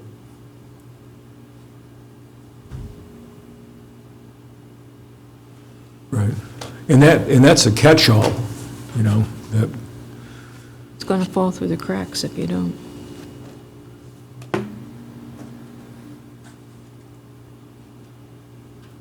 Why don't you say Article 8, Article 16, or as otherwise required, if you wanna specifically call out the watershed? I don't think you need to. I think if you just say or as otherwise Okay. required. I mean, Rosemary's concerned that it's gonna get missed. No. We've had a lot of misses if well, we're the not planning- specific. I mean, here's the thing, the planning board is gonna be hearing these. This is just, you know, You are gonna be hearing We're, these. we're not gonna forget about it. No, you're we're not. not, we're not gonna forget about it. I'll be And dead. We're not gonna forget about it. We just wanna make sure that the language is in there when we tell the applicant when you have to Right. comport with the watershed Right. special use permit regulations that we're covering. Right. Yeah. Right. That's all. Yeah, these applications are coming before you. Right. We won't forget. Fingers crossed, everyone needs a variance. Okay. I thank you for that improvement. Tricia, is there any further discussion on this document, or are we ready to make a motion to approve as amended? I'll make a motion to approve amendments to Appendix A zoning and Appendix B land development subdivision regulations, unified development review as amended. Thank you, and do we have a second on that? Chris has seconded it. Is there further discussion? Seeing no further discussion, all I of have it? one more, I do have Yes. one more question. On these, and I looked and I didn't see, are these decisions recorded in land evidence or as part of the plan? Oh, good point. Doesn't your ordinance already talk about that? I don't think It's a so. decision of the planning board, so it's gonna be however Recorded. the decision of the planning board is. So it won't be recorded in, it'll be recorded as a recorded land plan, not as, No, it's still a decision recorded in the land evidence records. It's gonna, so right now, if somebody has a special use permit or they get a variance Yeah. from the zoning board, you don't have to go in and look at recorded land plans to find it. You can find that as a recorded land document that shows up in the list with everything else. The land Yeah. evidence records versus recorded maps and plans. Right, There are exactly. two, yes. but yes, So it'll, it shows up there. yes. Where will these decisions by the planning board show up? Land evidence Same records, way. just like the Same way. decisions do now. So it won't be something, even though it's getting approved as part of a bigger plan, it will still have a separate page. Saying variance or special use, Yeah. It will? It wouldn't be part of the planning board No, decision? it would be part of the planning board On decision. major land development or minor land development. And within that, there, I assume, depends on how it's drafted, a section saying we granted special use permit As part based of on this. these findings. Okay. But it won't, but you won't have to go look at the recorded land plan to find it. It'll just show up under the applicant's name with all the other recorded land documents. It's It'll like a show up plan- this- It's like a planning board. Decision. It's a written decision. Yep. Okay. Thank you. Okay. Any further discussion? We have a motion, we have a second. Any further discussion? Hearing no further discussion, all of those in favor of the motion? And again, Rosemary and VA abstain. Okay, where do we go from here? I feel like we should have sort of a game show wheel. Spin the wheel. Modifications keeps coming up. Okay, modifications. Okay, this is a very short, two-page DraftKings document. is saying we're going here. And we do have a decision to make here, because you Yes. see the yellow. Maybe. So what Ashley, mine is would you like to walk us through that decision that we have to make? Yep, so this is when we have a modification of 15% or less. So these are dimensional modifications that are equivalent to 15% or less of the required dimensional standard. Those now go to the zoning official under this is again another situation where it's optional, but now, was optional, now it's required. The only thing in here that really is up for discussion is that the language in the law grants the authority to the zoning enforcement officer to be able to issue dimensional modifications of 5% or less without public notice. But the way that I read that, it enables, it does not require. I go back and forth on it, but it does say shall have the authority. It doesn't say shall. It's doesn't. Shall have the authority Right, to shall, issue. shall have the authority, it doesn't say shall issue. Correct. I think there's So it's a some potential, not, question. not a definitive. Correct. And I think I could make an argument in court, if I had to, that the General Assembly did not require the towns enable the zoning enforcement officer to issue or deny under 5%. It gave them the authority if they wanted to, but they don't have to. Right. I mean, I'm, for whatever it's worth, I guess it's probably not much, but I am asking these questions of the drafter when I'm coming across this stuff, and this is one I was told, it's, well, no, you don't have to, it's if you want to. So what are the other What communities is- doing? I'm sorry. No, please finish. Well, I'm getting different responses, but I have had one community tell me, no, it clearly says that they shall, they have to. So far, everyone else has said, no, it's, shall have the authority, it doesn't say they have to, if you can give it to them if you want to. So question is, policy-wise, does Tiverton want the zoning enforcement officer to issue 5% modifications with no public notice? Yeah. If not, we just strike this language. Yeah, and I think we did discuss this at our Saturday workshop, and I think I heard consensus around the room that we'd like to strike this and not grant that authority to the building official without, so that the building official would have to, again, transparency, accountability, public notification. Does everybody agree with that? I think everybody agrees with that, so, yes, Ashley and Todd, I think you, Okay? so you want to change the language, Todd? You have done It's that. gone. So just to make things more complicated, Todd's gonna be so tired of the watershed overlay district. Just to make things more complicated. You could have called me. So, there are dimensional requirements in that, and language that requires, guess what, an ERS, right? 10% maximum impervious coverage, anything beyond that, needs an ERS. So, you know, what happens with this? I don't think that that's a true dimensional. I mean, is. Because you're Is impervious coverage dimensional? but you would be, yeah, but I'm thinking out loud.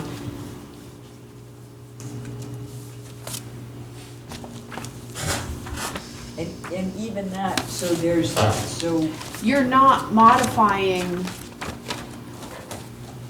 you would be modifying whether or not the ERS would be required, or even who you'd give it to, or, right. who'd review it. I mean, the other thing is, because you'd also need an ERS, because if any development, it doesn't even, if it's, and this would be dimensional, any development within 200 feet of the pond, requires, a variance, and that requires an ERS. I mean, would it be possible, and the state might not like this, but, you know, we're talking about, you know, the primary protection area of 2 drinking water supplies and and, you know, 500 feet of their tributaries. I mean, would the state have a heart attack if we, you know, made that a special thing and it wasn't, dimensional variances weren't simply approvable, even if they were less than 15%? So I don't care what the state doesn't care either, right? Yeah. It's until somebody takes an appeal. Right.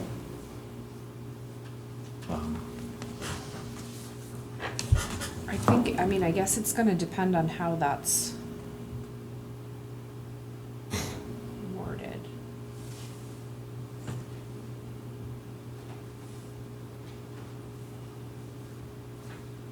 Are 1 through 5, were those provided by the state, are essentially 1 through 5 here?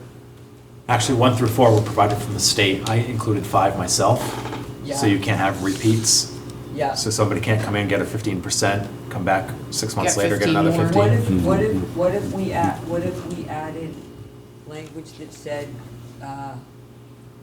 you know, not eligible if you would require an ERS under Article 8? Well, I think the question I have in my mind is,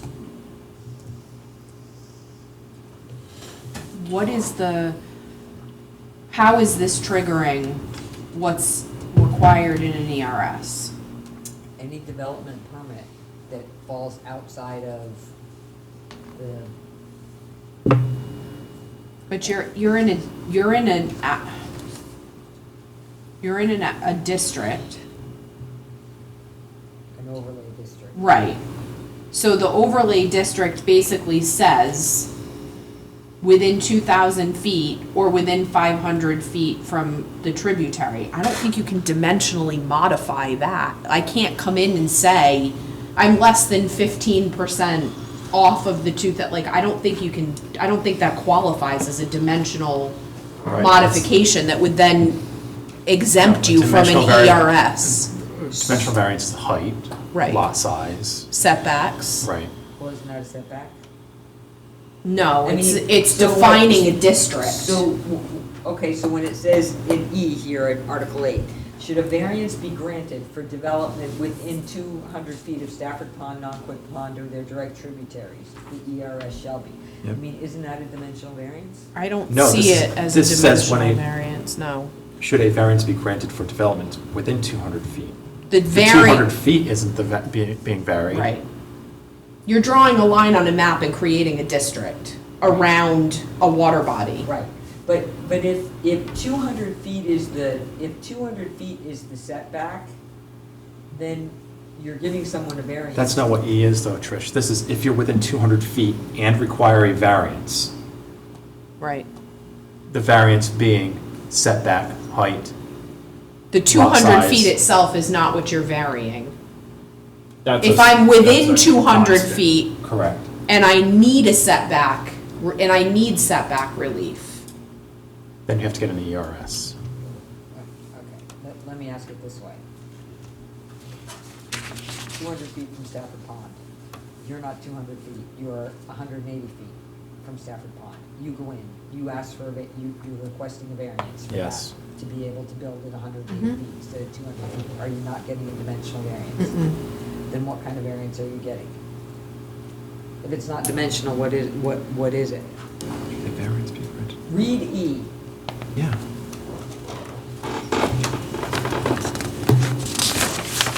The variance that I'm getting is not about the 200 feet.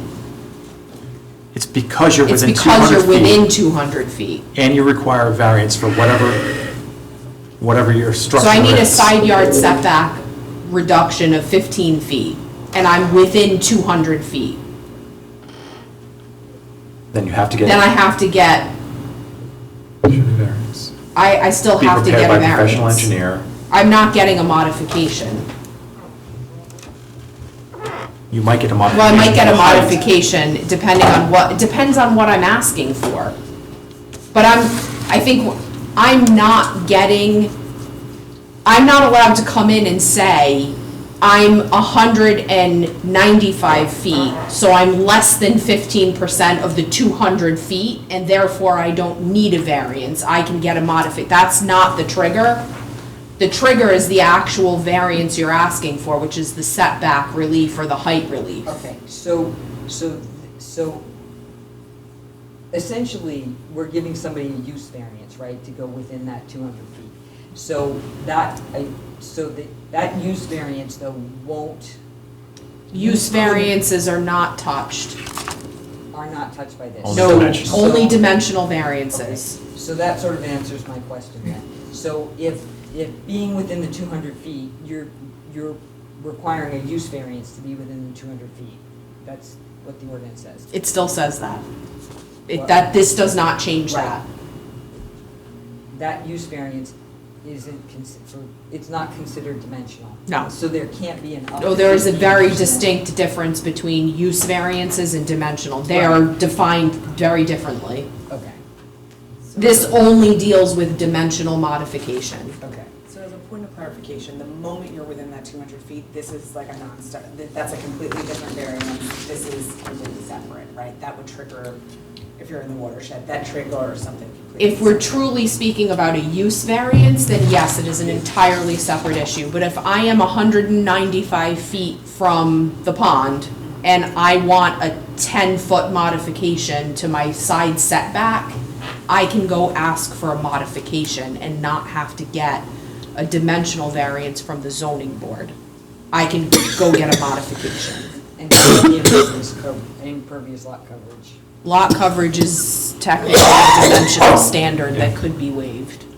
That But he has to he has to find that the modification meets the standards. And Trish, the ERS ordinance already exempts building repairs and upgrades that do not involve significant changes in impervious surfaces, as determined by the building official. Correct, but you can't go above, I'm sorry I'm being a stickler about this. No, but it's- But the 10% lot coverage around all these ponds is a big deal, because everybody keeps going over it. So, and if you're gonna go above 10%, you are supposed to, by ordinance, have an ERS done. So if you're saying that this could happen, that the 10% impervious lot coverage could happen via this methodology, what happens to the requirement for an ERS if you're going above? It would have to go to the body who has the reviewing authority, which is the zoning official. He grants modifications. So if an ERS is triggered by the modification request, then it can only go to the permitting authority, which is the zoning official. Let me try to repeat here. So, Trish, using so if we're going beyond 10% coverage, that would trigger a dimensional variance. Yes. But what we're saying here is that a dimensional variance doesn't trigger an ERS. The ERS, the watershed protection district will still trigger the ERS. It's just where that ERS is going for review. You have no permanent, well, Just about. Look, Seems like a little bit of a loophole there, you Yeah. know? There's kind of a loophole there, and Big- it's not, Oh, from a water quality standpoint, it's not a very good loophole. I mean, we already have enough trouble with, way over 10% impervious surface around both those reservoirs. Right, but number 4, he cannot approve a modification that violates any rules or regulations, very unspecific, with respect to freshwater and coastal wetlands. So now I've just added with particular attention to Article 8, which is your watershed, Overlay, Okay. right? So if it violates Article 8, can't approve he it. cannot approve the modification. I just wish that if Does that close the loop? Does this- Not entirely. But it helps. it's not. It helps. How big is this hole? Like, can we get our arm through it? Is it a No, I full don't think body? it's Like- not you. There's no way to close the hole unless we can actually exempt I can say things that to are in the include. watershed. Yeah, it can't violate a rule or regulation of freshwater or coastal wetlands. To include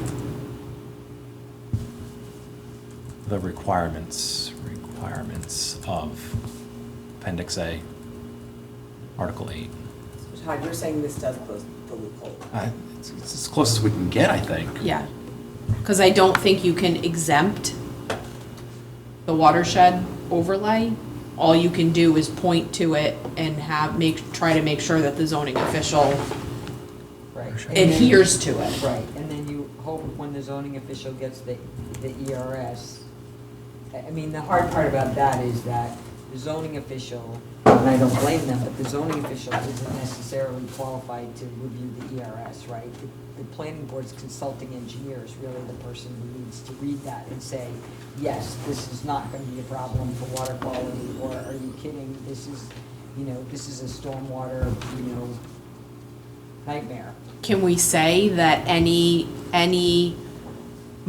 modification request within the watershed overlay district must be reviewed by the planning board's consulting engineer at the expense of the applicant? And conservation. We're not exempting it, you just have to have an additional layer of review, because it's not coming to the planning board. I Like mean, it- we can't be the only Do town this. with this problem. I mean, other towns Oh, are gonna have yeah. we're not the only town that has sensitive environmental areas where, particular attention is paid to things like impervious lot coverage and, Mm-hmm. and stormwater management and septic leachate and yada, yada, like. Yep. The entire South Coast, they all look like us. I don't see where, other towns have gotta be looking at this, Oh, doing the same thing. I'm sure they are.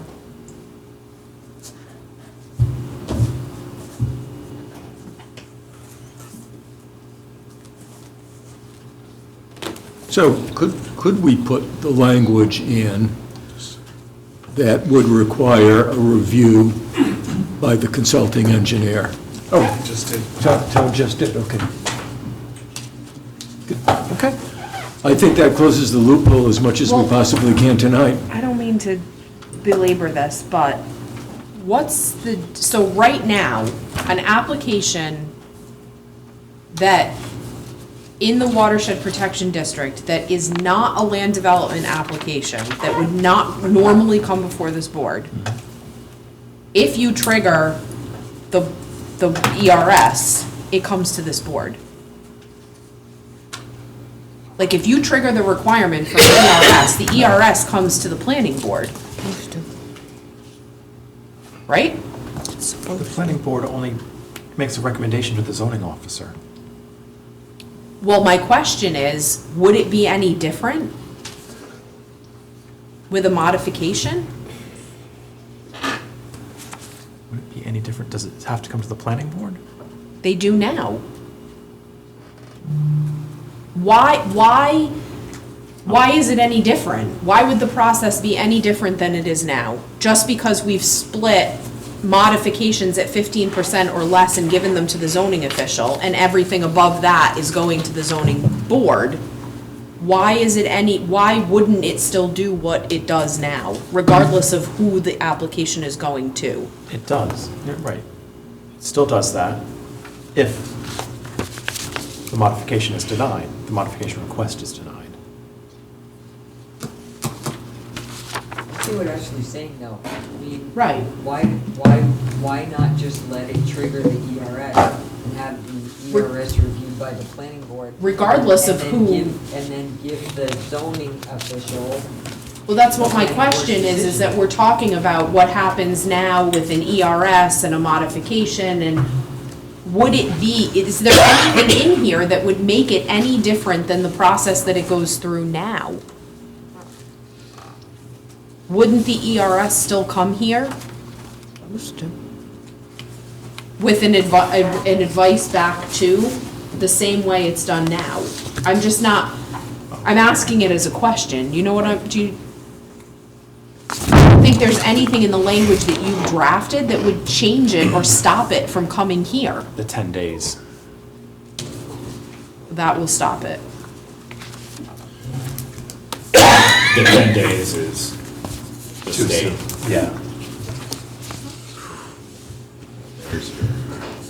So this additional covers that, right? Is that what? To the extent we can, VA. As long as it's within the 10-day timeframe? That's It what would still sounds have to be within the 10 days. But it's still the zoning official denying the modification because the application does not meet the rules and regulations of the town as to the watershed Right. protection overlay district. And then if they deny it, it then comes back to us. They would have to follow the normal procedure. So there you go. If the zoning official denies the modification, it goes to the zoning board, right? Well, for a normal variance or special, for a normal dimensional variance. Right. But if it gets denied for the ERS, I back think- to your point, Ashley, I think it would follow this procedure that we have now. back to us. Okay. Trish, I'm making a note that we need to fix the ERS to address these things. So the only thing They're rare. I will say about the modification is that the way they drafted the language in subdivision, when you need a modification, is problematic. And the only fix that I can come up with for this is upon submission of an application Oh, no. that requires a modification, what, I fixed it for you. you did? You're concerned about the timing with the certification of Yeah. completeness? Yeah, I included specific language, okay, then I won't worry about it. which states, How did you fix it? an application under this article concurrently seeking modification pursuant to zoning shall not be deemed complete without the modification request first being granted or denied as the case may be. Okay. I'm good. Period. Okay. They wrote it in such a way that you have to apply for the modification at the same time that you apply for the land development project, which puts the AO in an awkward position of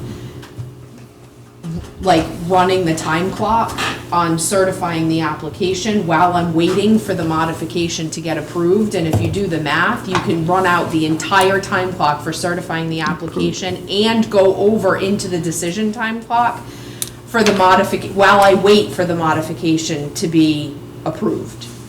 So the only fix to that is that you're incomplete, automatically incomplete without a modification. And you won't get certified until you have it, because I need to preserve the time clock. Although that might get fixed. We'll see what they fix. My last question on these, when the zoning official does these, do they get recorded in land evidence?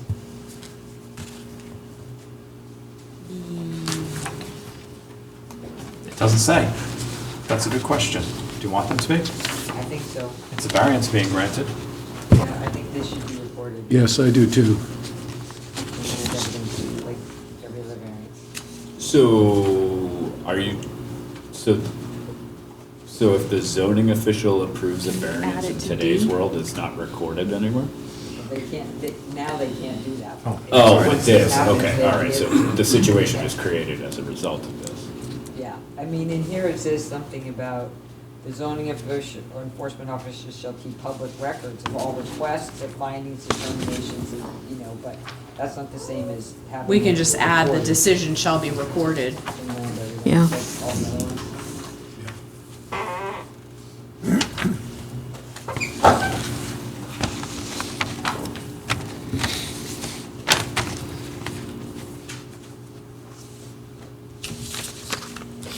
All approved or all even denied? All decisions, I would say, right? Yes. To be thorough, Well, yeah. but a denied decision just goes to the zoning board If they or appeal planning it. board. I mean, or we were, for purposes, I don't know, I would call it an audit, sort of the proceedings. So the zoning enforcement officer shall, what if we say it, that the zoning enforcement officer shall render a written decision? Approved decision shall be recorded in the land evidence records, denials shall be forwarded to where it's going. So that, because you want whoever's getting the application to read the written decision of denial and why it was denied, Right. it should come with a written decision either way.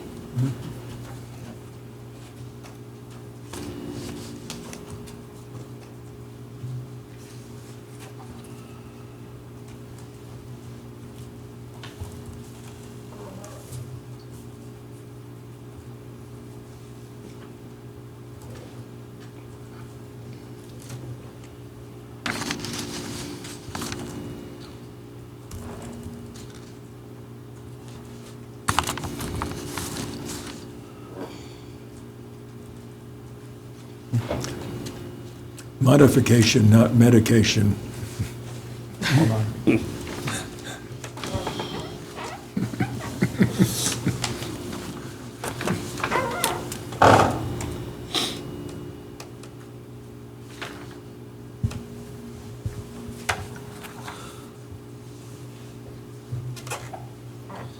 Tricia, what do you think about that?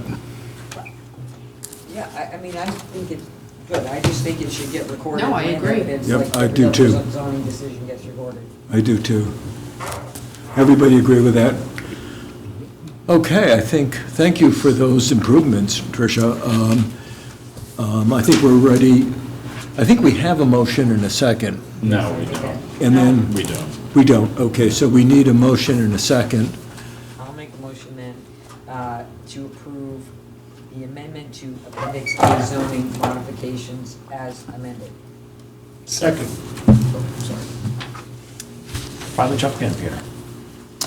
Been awfully quiet tonight. Soaking Clock's We have- Soaking it all in. We have a motion, a second. Is there any further discussion? Seeing no further discussion, all those in favor? Everybody votes aye, and we have two abstentions, Rosemary and VA. Okay.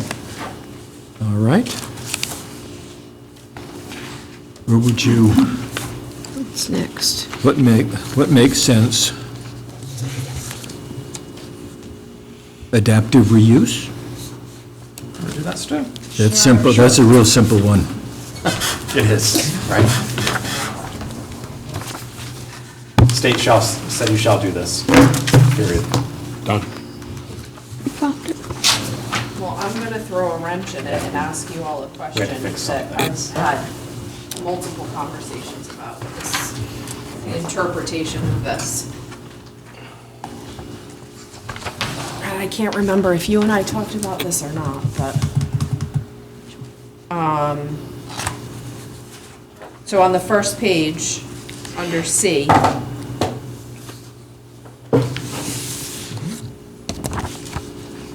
I, for the life of me, cannot figure out how this is gonna work practically.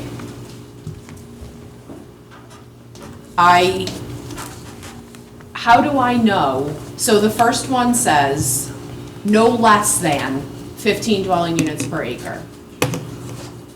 It doesn't say I have to give you more than, it just says I can't give less than.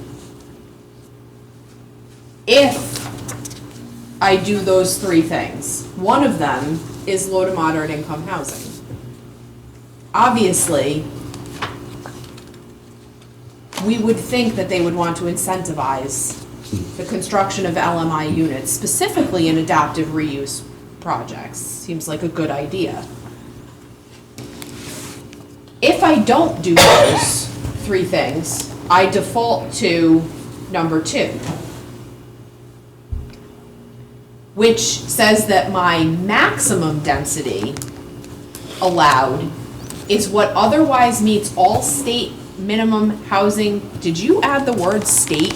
Yes. Because that's not what it says. It says otherwise meets all minimum housing code standards. Well, there's 2 of them. There's state and there's federal. So the first question was, well, which ones are we talking about? The only way that I can logically figure out how I would determine the density of number 2 is to do a floor plan, like an architectural floor plan of what a minimum housing standard unit looks like, because there are size requirements, and there are requirements for including cooking facilities and bathroom facilities and living space. So I have to take those minimum standards and lay them out in a floor plan to prove what my maximum density is. How in the world do we know that I'm not getting 22 units per acre when I do that? And why would anyone do number 1, which means you get no LMI units, and you're getting whatever the minimum, you're getting whatever the density I can squeeze into the building? It's not well written. I'm just gonna say it, this is stupid. They potentially disincentivize LMI units. Why would I do them? I make less money on them as a developer. But, I mean, what happens just, that shall be no less than 15 dwelling units per acre? What if the building that you're reusing adaptively, no matter how you try and slice it, you can't get 15 units in there? Then it's not an adaptive reuse project, and it's not it's not permitted. I don't know what. Seems so It goes to arbitrary. number 2 for all other adaptive reuse projects.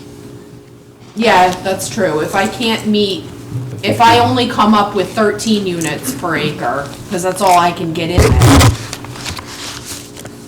then I'm number 2, which means I don't have to provide you any LMI.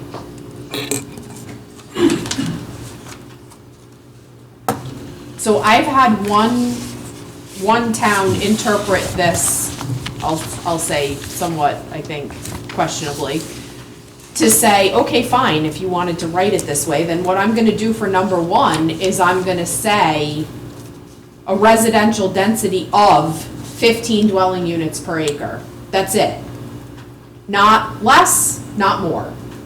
15.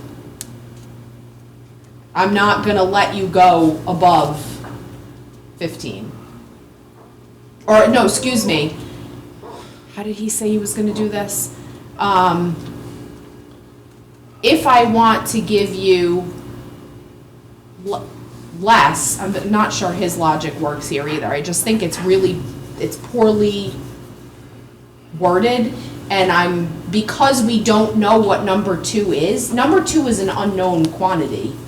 It could be 8, it could be 28. We have no idea. What does the state minimum housing code standards convey? I think they're very small, very small. But I think it's probably things like, you have to have 1.5 feet between the Yes. toilet and the sink. Yes. Like it's But it also does, I believe there is a size requirement. There is, A minimum for a unit. for a unit, It's like and I think it's 750, pretty 800. small. But I think for number 2, you could say for all adaptive use projects do not qualify under number 1. But I can self not qualify by just telling you I'm not doing LMI. then I don't qualify for number one, because I choose not to qualify, because I don't wanna build them.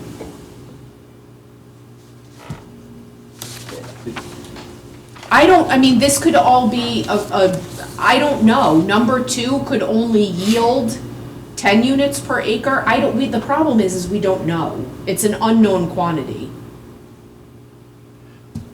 And the only way that I can figure out to know what the quantity is to do a floor plan. So you're basically telling an applicant, if you want to use number two, you have to come in with full architectural renderings of your floor plan for us to even determine what your density is.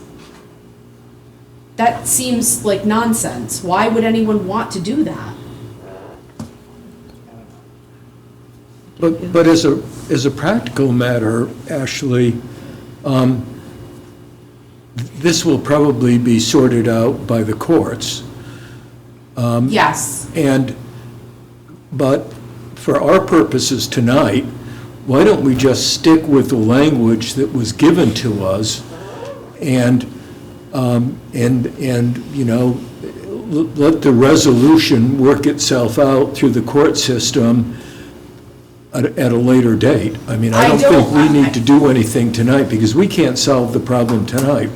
I'm not saying that you can. I'm bringing it up because this is a conversation that's happening from municipality to municipality, and I think it's an important conversation for cities and towns to be having, because I think that this is poorly designed in a way that is going to potentially be detrimental to the community if we don't think about how this is going to actually apply itself at the local level, and give some consideration if there are any kind of qualifying words that we can put in here that make it clearer or that push people in one direction or another, whether it's one or two or however we do it. So practically speaking, assume this passes, and a month later, we get hit with a use case here. How are we handling that? Like that totally, like you're foretelling the future here. I mean, it's a permitted use by right. We have to, you know, you can do, this goes to my other questions about minor land development and DPR and the overlap, but it's gonna go through one of two review processes. I don't have a good answer for this. I've had this conversation like 12 times and nobody so far has a good answer for this. The only thing that has come out of this conversation consistently is, my God, this is really poorly written, because it's not clear. So I have a question. Like, thinking about the fact that, you know, you were saying that they would have to have some level of blueprint done to understand how many units. But like, if you use an example of, let's say, I was just reviewing some of the previous planning board meetings, somebody wants to put a storage unit. Let's say that storage unit is converted, but the reality is you have to kind of know what those units are to be able to accommodate for sewer and all of that, right, before you make the investment. So kind of understanding that problem, is that as outlandish if you are going to convert it to, assuming, and this is me assuming, that all adaptive reuse is going to home? Are we thinking that it could be potentially the opposite? Like it could be a home going to, like a dentist office, for example, like Dutchman? No, Or is it's it all only commercial, to residential? manufacturing, whatever, to residential, but only 50% has to be residential. You know, the thing that scares me, you know, coming off of what VA was saying, the thing that scares me the most about this is that we have a limited amount of commercial real Yes. estate in Tiverton. We have Main Road and, you know, and yes, there's Sousa Road, right, with it, and then you've got Fish Road with industrial uses on it. But we don't have a lot of land that's set aside for commercial uses.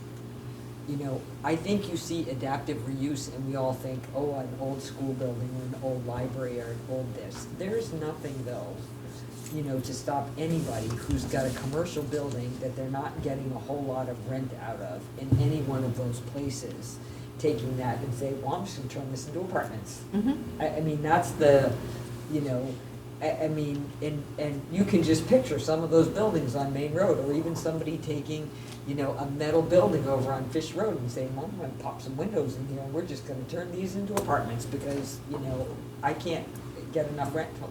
That's the part about this whole thing that really scares me, Mhm. because it,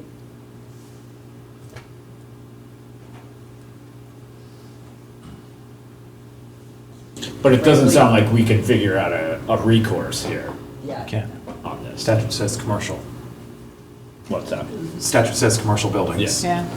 Yeah, I mean, you know. I mean, the only part of that is that they can only do up to 50%. They can't convert 100%. I thought it said they At could least convert- 50%. At least I missed that 50, too. well, you can, Eligibility. so you don't have to permit more than 50% as a permitted use. Really, we could say, if they wanted to convert the whole thing, we could say, no, you can only convert 50%? I think you can. So the bottom would have to be storefront, top would be apartments, kind of thing. I don't know. 'Cause this says must include at least. I don't know. But I mean, it's saying it must include, but it's not giving the guidance on where we Draw the this. line. Yeah. And if you make a case that, you know, it's not consistent with our comprehensive plan to convert this to 100% housing, we want you to retain 40% of it as Especially if you have a mixed-use district and you're commercial, trying to. right? Yeah. I mean, does it create a great situation for you? No, you have to make that case, you have to make that argument to retain that commercial component. But I don't think that you automatically have to approve whatever percentage they give you over 50%. I think it becomes a negotiated discussion with the applicant. And I think you can make the point that, you know, we have limited commercial space in this town, and we're not in favor of converting, you know, significant portions of that commercial space over to residential use, and we think that it would be well-suited to be a mixed use. I mean, I agree with you. I can see though, just looking at the language here, where, you know, somebody could drag you into court to argue that there's nothing that says that you have the authority, unless you can come up with something under your comprehensive plan, that you have the authority to stop them at 50%, because it's sort of written in a way that it doesn't.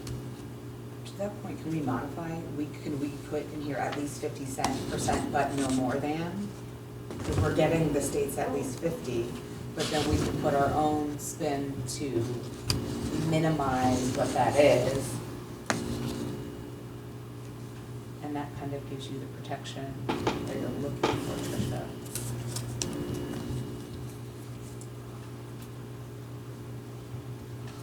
I mean, it might not happen in some of the towns, but honestly, I can think of a few developers here that I wouldn't trust. Well, I mean, do we need to go as far as, you know, adding a second sentence to B1 here that says, you know, something along the lines of,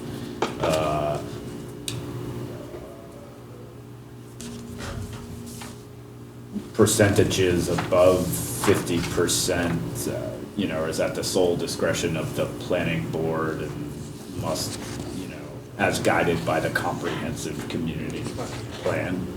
I don't know. Clearly, I'm not the zone wordsmith with here, which but, they're, I mean, does it have to be that explicit?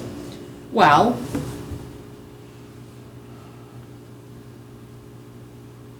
I mean, maybe there's not anything, because this is But- state language, right? this is state language, but you can, I think you can, Todd might kick me under the table, but I think you can modify the language without changing the intent in such a way that makes it clear that 50% is okay, but anything over 50% is at the discretion of the planning board. So maybe the language says something more like adaptive reuse development shall include 50% of the existing gross floor area developed into residential units, additional gross floor area above 50% is at the discretion of the planning board for consistency with the comprehensive plan, or something like that, that Yep. makes it clear. Yep. Are you kicking me under the table? No, I just don't think you're adding anything more than what your standards already require to approve a project. I don't disagree with you, but I think you're making the language clearer for the developer or the reader. Or To the person interpret who's it. gonna come in and argue, Right. this says I can do this. Is it gonna Yeah. minimize the risk of litigation, I think is what we're trying to do. Well, I Let's think add you're- that- let's add You're that putting the sentence. applicant on notice that this is where we stand on this. Yes. 50% is the line. If you wanna go above that, we're gonna have to talk about it. There's additional diligence that we're gonna require. Whereas the language right now, you're saying must include at least 50%, and you're kind of indicating by way of not saying anything more, that you can go over Yeah, that- whenever you want to. When the language says at least 50%. You're setting this, That's the floor. you're setting the floor, right? So all we're doing by adding the sentence that I think Bill originally suggested and Ashley Ashley did a far better job articulating. articulated as well, that would also provide some guidance to developers when they're reading this over, and, oh, okay, they'll know what they're getting themselves into. And then it's really up to, whether or not we, are challenged on this. And you may find that there are times when more than 50% is perfectly fine, but you may also find So that in all we're doing certain is locations, it's reserving not okay. to ourselves the discretion Right. to say yes or no based on our understanding of the comprehensive community plan. So Ashley, go with that sentence. Yeah. I think this is one of these things that people are there are going to be developers that get their hands on big old commercial buildings and, are gonna turn them into a lot of apartments and you're going, whoa, this is not what we had in mind. Because I think everybody thinks about, well, we're gonna convert an old library or an old school or, No, it's But the infrastructure commercial is so office space important. that's no longer needed. right? We have to, Everybody's getting out of office space. we have to make sure that we provide the infrastructure to go with it. Right, and that would. I like what Ashley said, about putting it there, and Yeah. it tells them up front. Yep. And that's why I think the reference to the comprehensive community plan is a good one, because that then gets into issues. So if we could add that.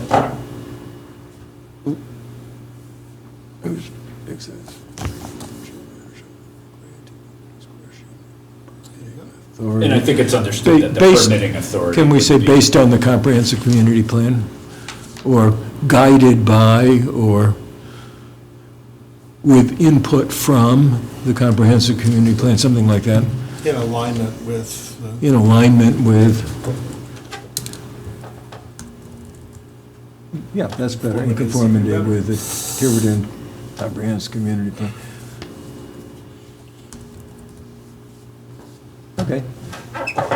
Okay.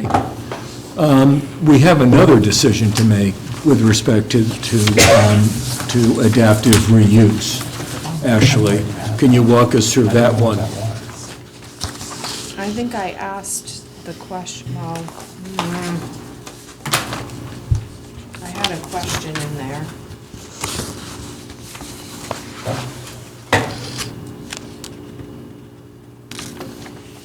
So this goes back to the way you read the language in the law. It's not, in some sections of the law, it says in the ordinance, and some sections it says in the regulations. And when it says in the ordinance, can you, in the ordinance, send the user to the regulations?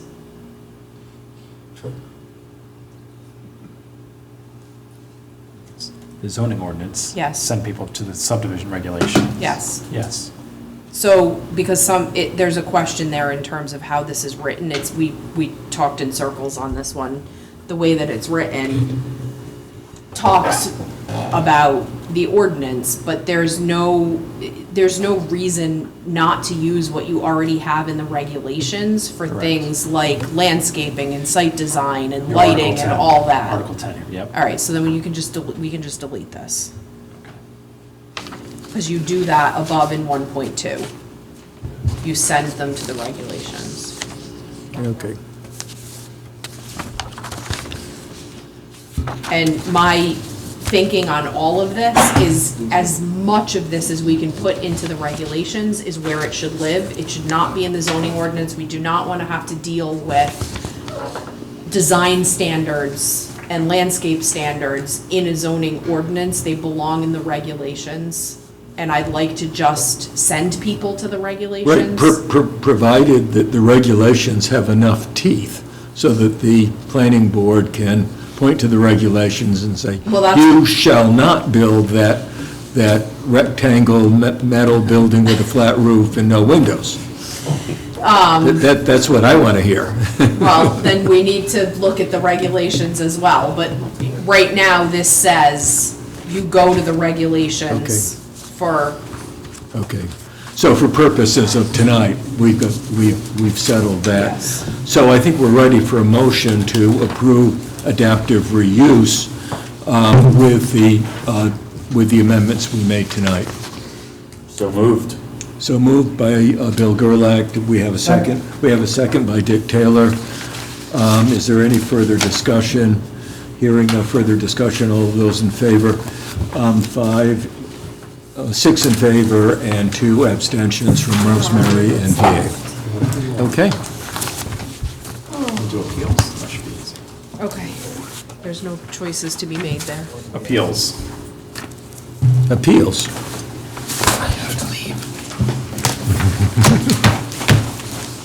We still have a quorum. We're fine. Thank you. Thank you for recommending that this start at 5:30. Otherwise, we'll be here until 2 o'clock in the morning. Peter, did you have input on any of the other things that we haven't discussed yet?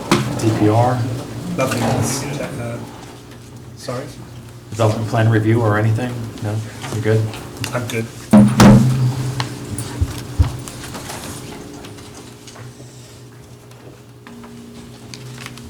So where are we going now? Appeals. You can see a lot of strikeouts here because the state has changed the process somewhat. Okay. Does everybody have appeals? Show it to me. Amendments Appeals. to B, land appealing. development, subdivision regulations, appeals. Oh, I see it. I got it. I have it. All right, this is a 5-page, and there's lots of magic marker. This is kind of state language, right? Yes. This is all pretty boilerplate state language. Yes. So tell us the decisions we need to make tonight. I don't think any on this do. Highlighting in the back. I do? Oh, I do. Oh, this is more because I don't know if you wanted to include in the ordinance things that are required at the Superior Court level anyways, the process at the Superior Court level. For example, an answer is not, responsive pleading is not required to an appeal filed in the Superior Court. I don't know if you need that in your ordinance. What the burden is at the Superior Court, how the Superior Court conducts its review, or its grounds for review. I don't think you need any of that in your ordinance. Here's the template that Ashley's firm prepared, so I highlighted it for now. It's not in your ordinance now, I'll say that. Right. And we're trying to keep our ordinances as clean and simple and straightforward as possible. And in going into a long discussion about what goes on at Superior Court, Because they already have the. doesn't seem Court to, already has that, right? doesn't It's seem to happening whether it's in be- here or not. be appropriate. So I agree with Todd, we should take it out. just take it out. Ashley, you agree with that? Okay.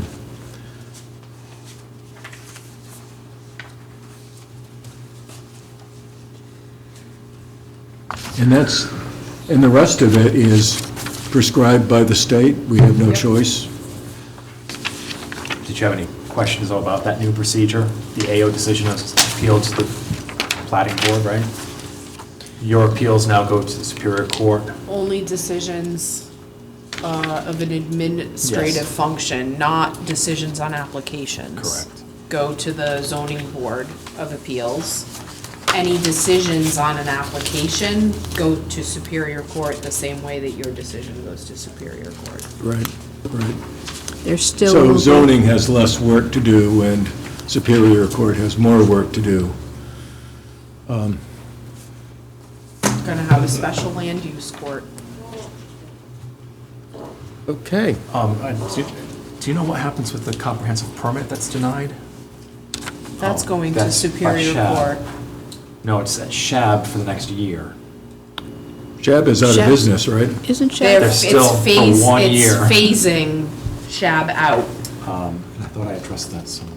It's Yeah. gotta be in the comp permit one. Yes, that's where I addressed it. it's still there. Hmm. So- What's SHAB?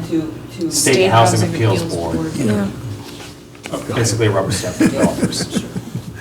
I'll make a motion to approve amendments to Appendix B, Land Development and Subdivision Regulations, appeals, as amended. As amended, and the amendment is to take out a lot of language on the last page. Second. So we have a motion from Tricia, we have a second from Bill Gerlach. Do we have any further discussion on this document? Seeing none, all those in favor, and it's 5 now because we've lost Peter. 5 yeses and 2 abstentions from Rosemary and DA. So we'll have to compare those two and reconcile them at some Only point. 5 left. Wow. I'm tracking 5 left. I see agree. 5 as well. So Ashley and Todd, where would you like us? Let's do another easy one and do, changes to recorded plans. I keep looking at file size, the smaller file size.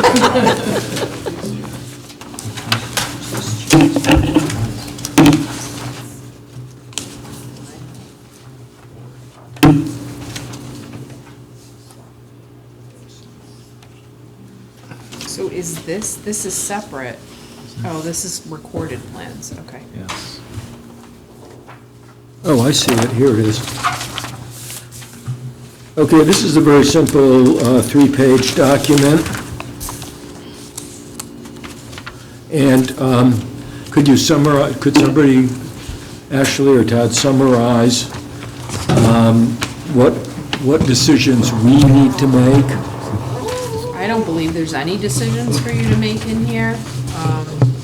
Can you summarize in about 2 sentences what changes the state has made that we have no control over? So we're defining, again, what a minor change and a major change is, and so it's the same triggers as we discussed when we were looking at during the application process. So what we talked about when we were talking about minor subdivision and major subdivision was a minor change or a major change during the process. So if I'm gonna change the master plan, or I'm gonna change the preliminary plan, now we're talking about a change to a recorded plan that has an approval. Same triggers, same process, it's just now we're talking about an actual final approved recorded plan. Right, right. So since there's nothing for us to do, even if we wanted to, we couldn't. Well, I'll just We clarify made it. that one. This is just to keep things consistent with other changes that we've made. Right. Okay. So whatever change we made on the minor and major in this, in the other section, we would make here as So well, it which would be was adding consistent. the town consulting engineer. Oh, consulting engineer, yes, thank you.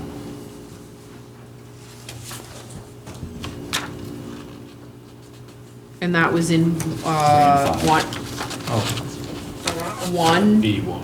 and 3. B1 and 3.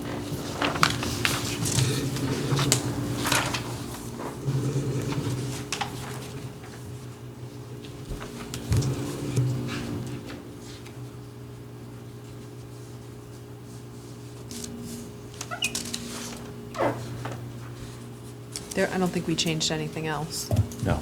that So would just be those only- two sections will now have a reference to the consulting engineer.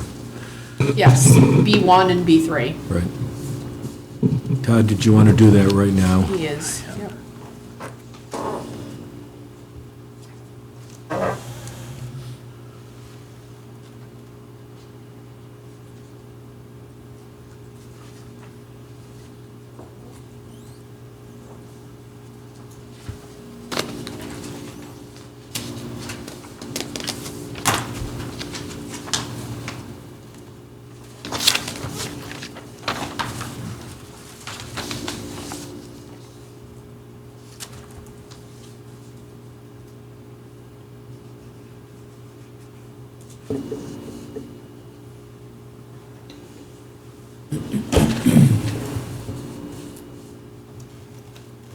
Looks good.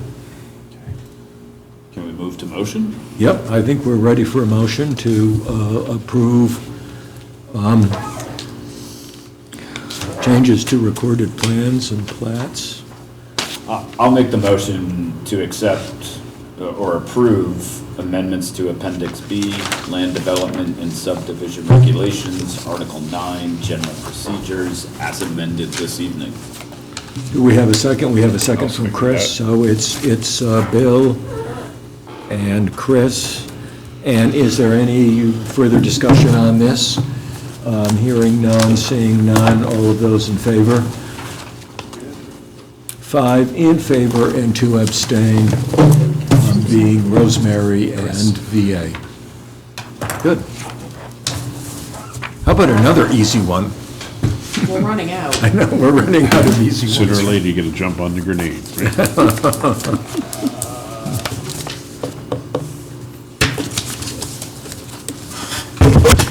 I have development plan review, I have special use permits, neither of those I wanna talk about.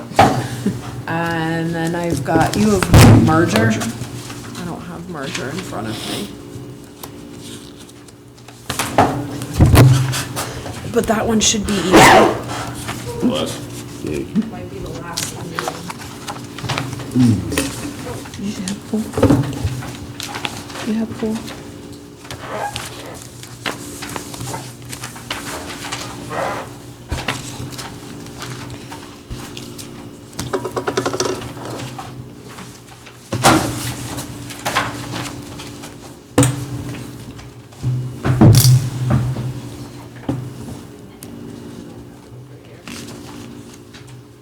You have 4 left, Bill? You have 4 left? To share. in track, 1, 2, 3, 4. Okay, I agree.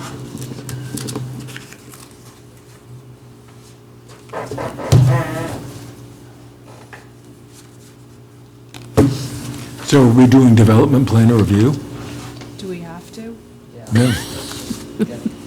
I think we were gonna do merger first, right? But you gotta find it. It's merger. Oh, I don't think there's anything that's going to be changed. Okay. So this is the change to your merger provision. I don't believe that came across in the electronic. It may not. I don't seem to have I don't that. have any. I don't have I any either. apologize.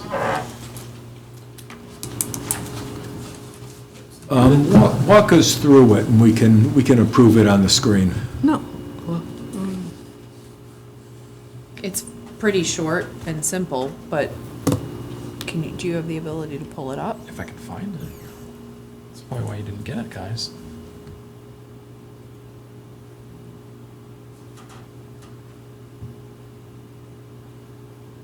Basically, what the provision does is it says that you can no longer require the merger of substandard lots of record if it's determined that the lots within a, Contiguous, contiguous, unimproved, in the same ownership, well, that's that the, one? right. So there's currently a provision, lot merger provision, that, oh, there it is. That if you have two lots in the same ownership that are substandard lots, and they can't both be improved, you can't have structures on both lots, Right. that they automatically merge for the purposes of zoning. They were doing that without it coming to the board. Well, they only merge for the purposes of zoning. They do not merge in the land evidence records. They Right. do not, you do not delete that lot line until somebody does an administrative subdivision to delete them. They only merge for the purposes of use. They are still technically two lots Of record. of record that are taxed independently. But what this says is that when the substandard lot of record has an area equal to or greater than the area of 50% of the lots within 200 feet of the subject lot, you cannot require them to merge.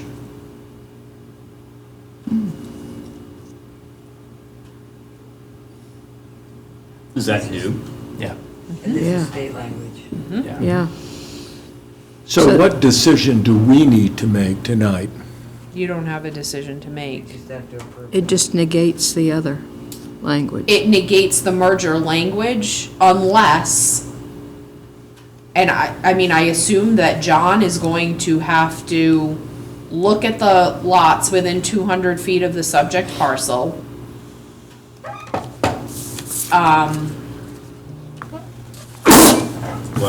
Figure out what the average lot size is and whether this lot in question is 50% or greater. I'm sorry, whether that lot has an area that's equal to or greater than 50% of the lots within the 200 feet that he has to look at. And if the answer is yes, then they're not merged by zoning. This is something John does already for some Yeah, setback the requirements. teabag lots and all the other.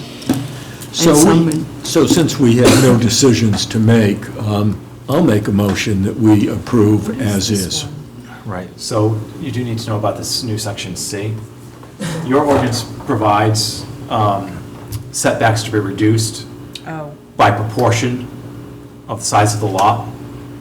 State statute now requires that for all lots. But what the state required was a little bit different than the parameters that you had for your residential structures. So I kept your residential structures requirements there and included for structures other than residential structures. Yeah, because that's what the language is, I'm sorry. The state statute doesn't, applies to everything other than residential. So you, Okay. sounds like you blended it. to I be a kept your catch-all. residential and included a separate section for non-residential Right, to good. comply with the state. What's this section, Todd? The new section Yeah, is C. no, And but under what article, what, section what? Article 8, 7, I'm sorry. Article 7?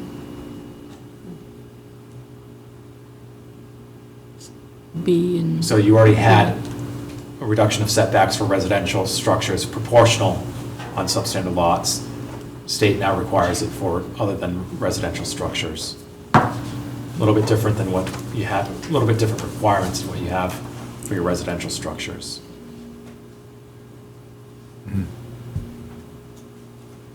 Okay? So, thank you, and no decisions to be made, so again, I'll make a motion to approve. What is the title of this? I'm sorry, Stu, give me 1 second. So I make a motion to approve amendments to Appendix A zoning substandard lots of record as provided. Second. Second by Bill. Any discussion on this? Hearing none, all of those in favor? So we have the 1, 2, 3, 4, 5 in favor and 2 abstentions, Rosemary and VA. Thank you.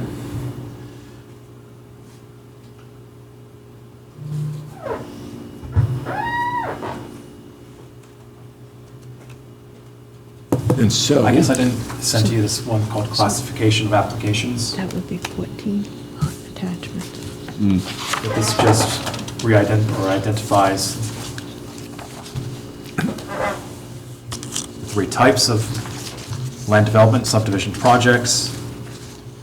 Talks about certification of completeness. It all just comports with the state statute. I've updated your public hearing and notice requirements section to comport with state statute.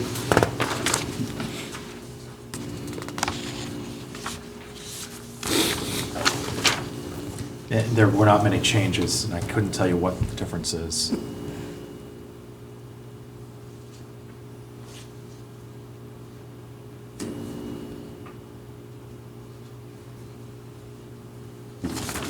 That's that. so this is a document that we do not have. Correct. I apologize. We have it. You do? You did get We it? have it. We've got this. Good God. Application procedure. I don't think it came through in the OR. I had to if Trish got it. I got it. Okay, application procedures, yes, we do have this. Provisions. And Todd is telling us that he has put in the appropriate state language and updated our zoning according to the new state standards, but there are no further decisions for the planning board to make. That's correct. So so since we have no decisions to make on application procedures, does somebody wish to make a motion to approve? I'll make a motion to approve amendments to Appendix B, land development and subdivision regulations, application procedures. Do we have a second? We have a second from Bill. So Tricia and Bill, any discussion on that? Any further discussion? Hearing none. All of those in favor? 2, 3, 4, 5 in favor and 2 abstentions from Rosemary and VA. Good. Okay, we're down to 3, but they're the big ones. So where do we go now? Which one would you like to tackle first? Dimensional variance, definition, and standards. That's not a big For one. 1,000, Alec. Just going with the smallest file size. That one I don't seem to have.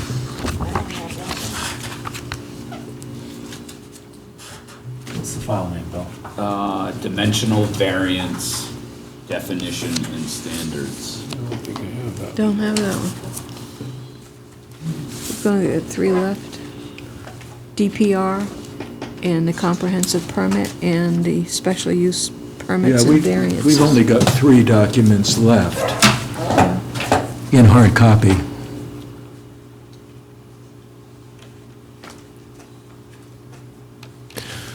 So, Todd, if you could put that on the screen, you're trying to do that right now. Because this is another one where I don't think we have decisions to make. There was some highlighted content in there, though. Yeah, the DPR has highlighted. Oh, Can you search? I Like- can, but I should be able to. Which one is this called? It's called dimensional dash variance dash definition dash and dash standards underscore, there you go. There it is. Yeah. Did we do that? Thought we did dimensional. Oh, yeah, I have this one. It's under special use permits. Okay. That's why, okay. Okay, Because I amended the same section, but in a different way. probably much better, Ashley. Okay, No, I've got it, we've all no. got it now. Yes. So you and I are gonna have to reconcile the two That's fine. that we did. Yep. Okay. Which, I have one, thank you. Which I can bring up, but y'all probably didn't have a chance to look at it because I couldn't send it.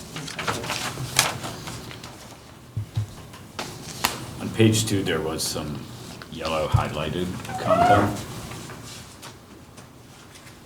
I thought, Ashley, I thought the whole thing was that on the criteria for the special use permit, 6, compatible with the community comprehensive plan language was like no longer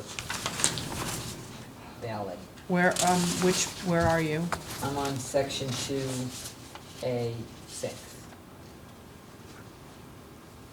First page. Yeah, 6 will have to be struck. Are the other 5 still valid? Well,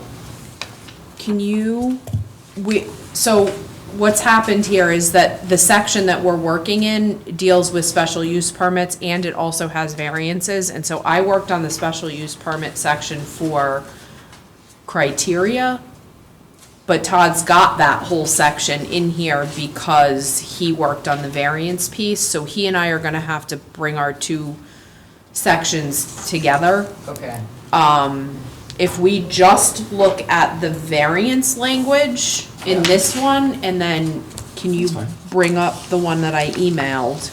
And we can deal with the special use permit part of it, and then Todd and I will work together to put it all into one. Okay, and we'll authorize you to do that. And I sent it to you.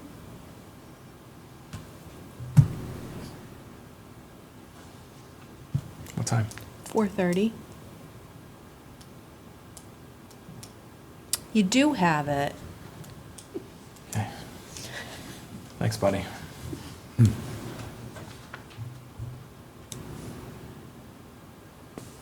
All right, so if we look at, Awfully quiet. if we look at page 2, the Article 17, Of mine? yes, because I only messed around with Article 16, Page 2. and you did Article 17. Yes. All right. So if we just look at Article 17, variances, variances, then we can go switch to my document for Article 16. okay, let's just look at variances then. Okay. And so what's highlighted here is under Section 2, procedures. So what decision do we need to make here? The state law permits you to require the applicant to post a sign, I'll call it, at the site of the project, announcing that this is happening. At the site of the project. Correct. It's not required. I highlighted it. I didn't know if you wanted to require applicants to do that. If you do, we're gonna have to talk about size, content. It says shall.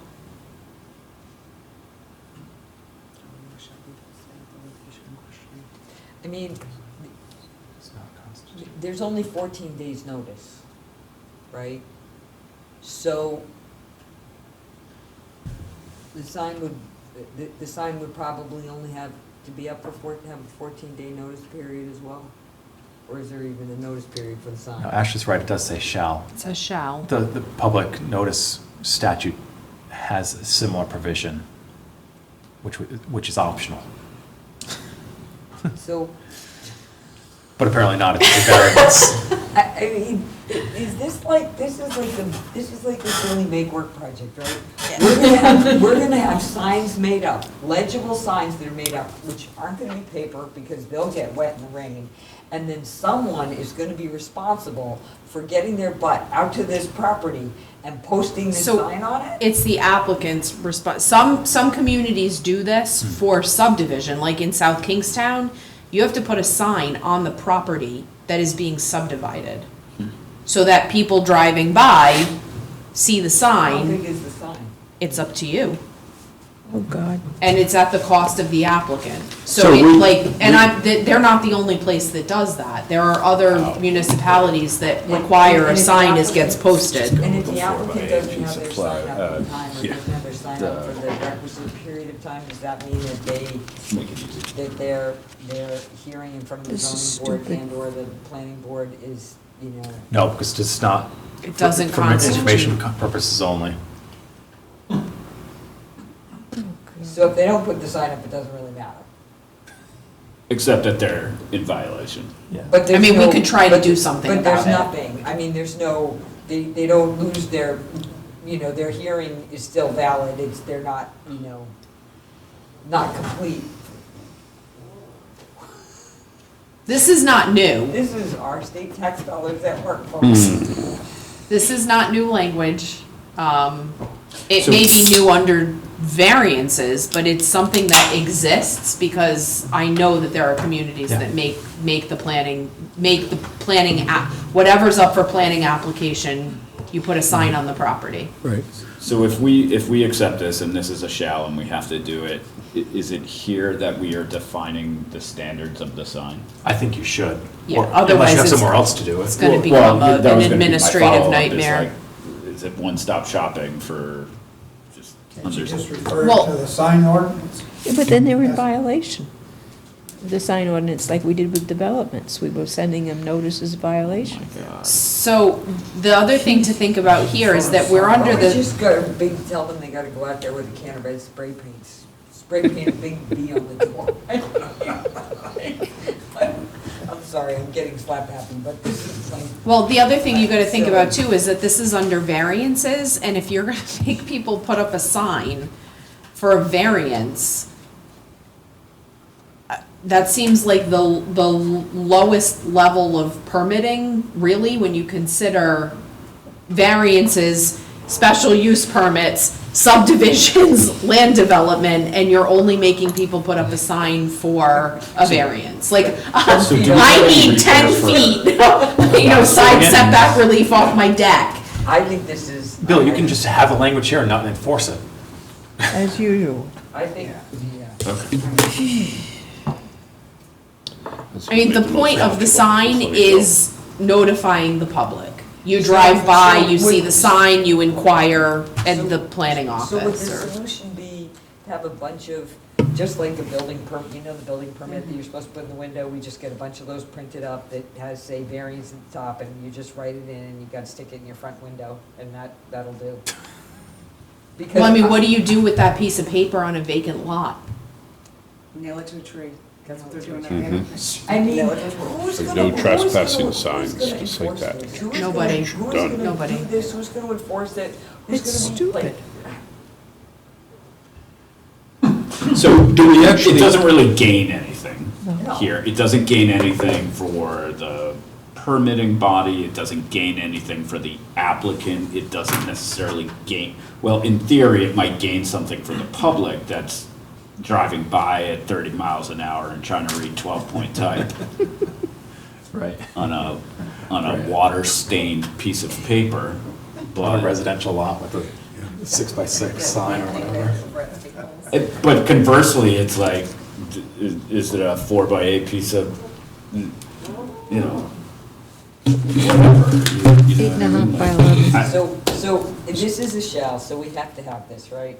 We have to have this language, but do we actually have to define the type of signage, the size of signage, the content of signage, or can we just leave that I mean, I honestly think. unspecified?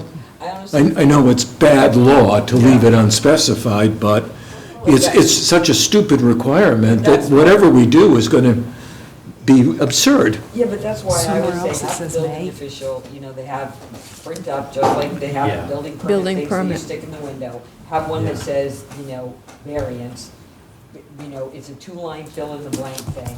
And give it to people when they come in and, when they hand in their paperwork for their variance and say, you gotta put this in the window. Because then at least we're trying to, we're not completely ignoring it, but at the same time, to me, that That's, sounds like that's the least amount of work. ridiculous way to handle it. Yeah, it's The, the the least least, amount of work. the least amount of work and headache for not only the town, but also the applicant. And if it's a vacant lot, as VA says, put it on a telephone pole or a tree. And hope it rains.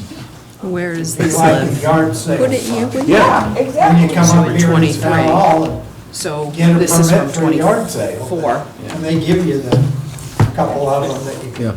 can post. Exactly. So we could just leave it as is. Where does that even And if show that up in issue here? comes up, we'll, Is that in 6059? Our esteemed legislator, I would not have made this up. legislators. No, I'm sure of that.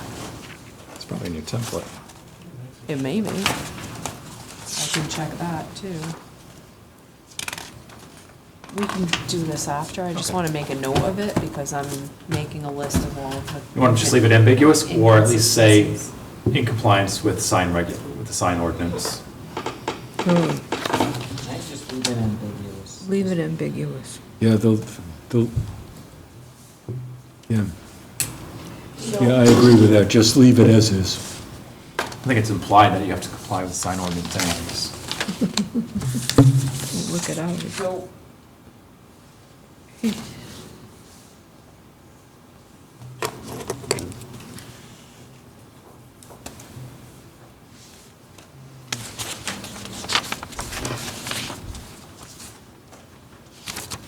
so the section that's underlined is different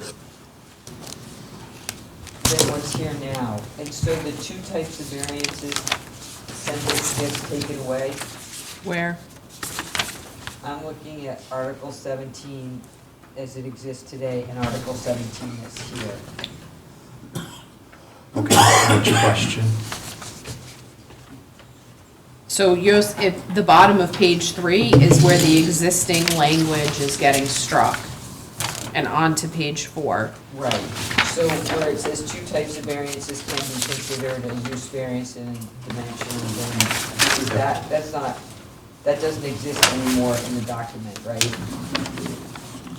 You still have use and dimensional You variances? still have two different, You do, but where does it say that there are two different kinds now? Well, at least on page 3. B1 and 2 on page 3 has two different standards for granting the variance.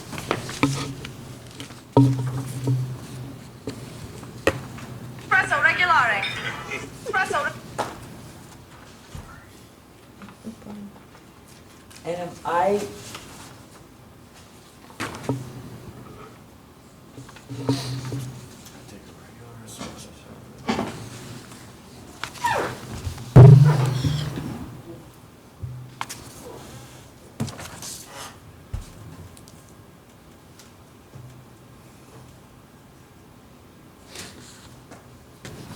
The standards for variance, they actually did the right thing, they fixed it. And they fixed the definition of dimensional variance.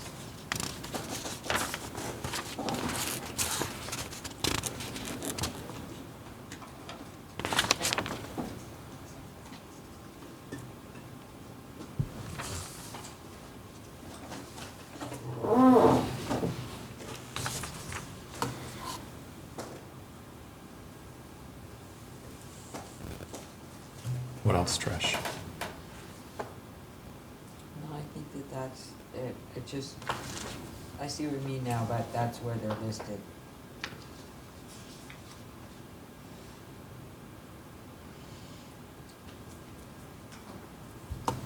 So Ashley, you had an issue. I have an issue. Special use permits. That's, Are we we're good gonna with look at variances? that That's separately. different. Okay, okay, all right. All right, so I would recommend your motion be to approve Article 17.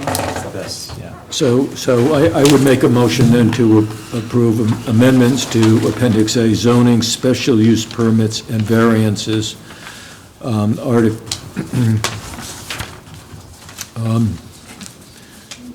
As presented. You only wanna do No. Article Article 17, 17. Just variance. 17, okay. not so, 16. Article 17, variances. Should I say it again? No, we got it. So do I have a second? We have a second from Bill. Any further discussion?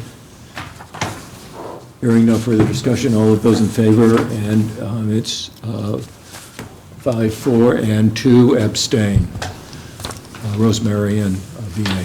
So, okay, so we've done variances. Now we have to go back and do special use permits. So I'm gonna be honest with you and tell you that it may not be in your best interest to do this right now. So what I've done, Hold on, I'm getting there. Yep. so what I did here was move some things around. So Section 2 becomes use is not listed in the use table, and this is the language where we have to say that it goes to, and I'll make the correct references, but it has to go to either your zoning board or your zoning official for an evaluation, so we've added that language here. I think at the meeting you guys talked about sending this to the zoning official, is that right? At the workshop, that's what my notes indicated. We did, although at our meeting. I think John said no. He said under no circumstances does Yeah. he want this by himself, which I don't blame him. So unless there is some strong desire to have John do this, or the zoning official do this, he was not in favor of it coming to him. He would prefer that they go before the board. I'm a little befuddled, maybe because of the hour, but in our workshop, we talked about the fact that if a special use permit, and we have almost 100 special use permits in our code, if a special use permit does not, must have specific and objective criteria for the basis of approving or rejecting, and if it lacks that specific and objective criteria, then it is automatically granted. So we felt that maybe we should just eliminate some of the special use permits as a temporary stopgap measure. And I was asked to go through all of the special use permits and make recommendations, sorting them out into 3 different piles. So how does this relate to that? That's where I'm, Does not, but Okay. only because this is the section where this language would go. okay? If we keep scrolling, you'll see that I used your tables. But this is the beginning of the special use permit section. Okay, so, So this is, seems to be the most appropriate place, I think, for this language. right, The only question is, are we okay with sending this to the zoning board? That's where the zoning official would like these to go. These are the instances where the use is not specifically listed in the table. The property owner or applicant has the ability to petition the zoning board to review and evaluate whether or not there is a similar type of use that is permitted by special use Right, permit, right, that then that's this correct. use could fall under and therefore get a special use permit. Right. So as long as everyone is okay with it, John would prefer that those go to the zoning board and not the zoning official. Right, right, I don't see any harm or foul. yeah. So I- we'll make I'm- this I'm- correct. I'm fine with that. I mean, I'm not fine with what the state did, but because what the state is now saying is if we don't actually identify a use as not permitted, it could be permitted by the zoning board, It could be, if they Under a find something different use. similar, and, yes. but, so this is not a good solution, but I understand why John doesn't want to try to deal with it himself, because no matter what decision he makes, he's a bad guy. Yes. So let the zoning board be the bad guy. So we'll So- update this. The only other question is that it does not specify a time period that they have to make this determination. So if we're gonna send it to the zoning board, I would only suggest that you put in a time period that gives the zoning board enough time, or for everyone to have enough time for him to receive the application, schedule it on a zoning board agenda, and then have it heard for determination. Right. Also can't be, 6 years, but Is there a public hearing process with this? Notice? I think you it can include doesn't it then. say that you can't have that, Then I though. think you include it.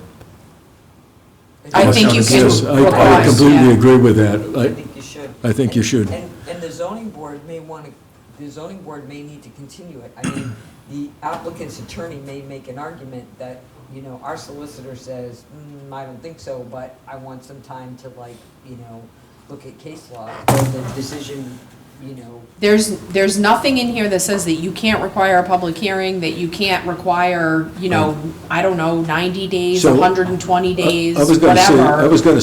say 90 days and a public hearing. Okay. Does that sound good to everybody? Is 90 days too short? Ashley, you have a better feel than anybody else. I What- think that's probably enough time. Yeah, that's 3 months,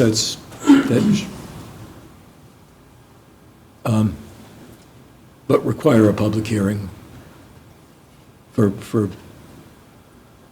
transparency.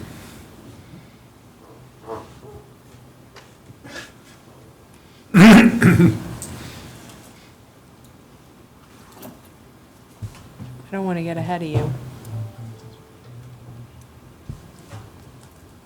I'll fix it later, but upon Okay. public hearing. So then, section 3 now becomes findings and recommendations.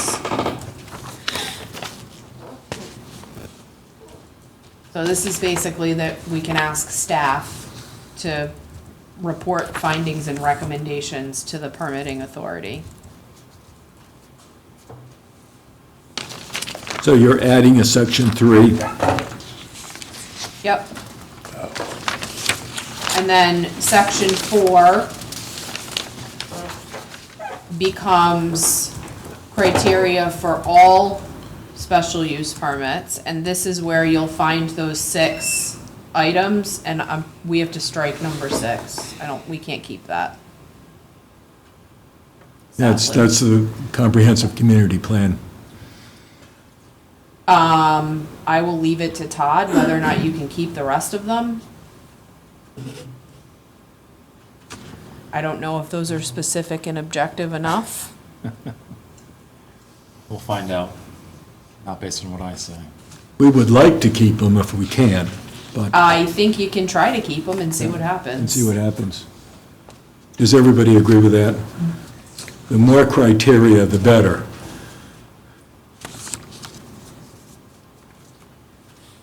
And then you have already existing in here a whole bunch of specific standards for special use permits, by a certain type. I didn't touch those. I think you can probably leave those Yeah. as is. So this, we've got ones that talk about quarrying, you've got, Prohibited uses. let's see. a cemetery in here is one of them. You've got special use permit for ISDS, I don't think C holds anymore. I think that the state overruled that. probably.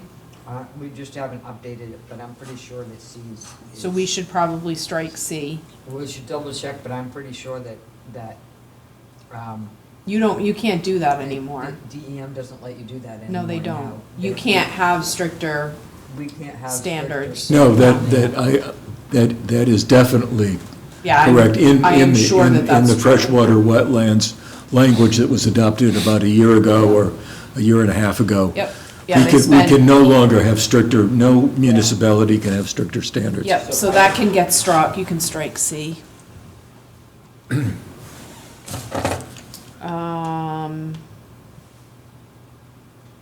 Let's see. You have something in here for the merger requirement, which we may have to strike, I don't know, it references section 2 of this article, which would take you back to what is not the same section 2 anymore, I think. Criteria for all special use permits. So we may have to modify that, we can look at it. And then you've got one under here for, let's see, sorry. No, that can stay. Then you've got one for signs, and then what I did was, as Stu said, he took the sections of the use table,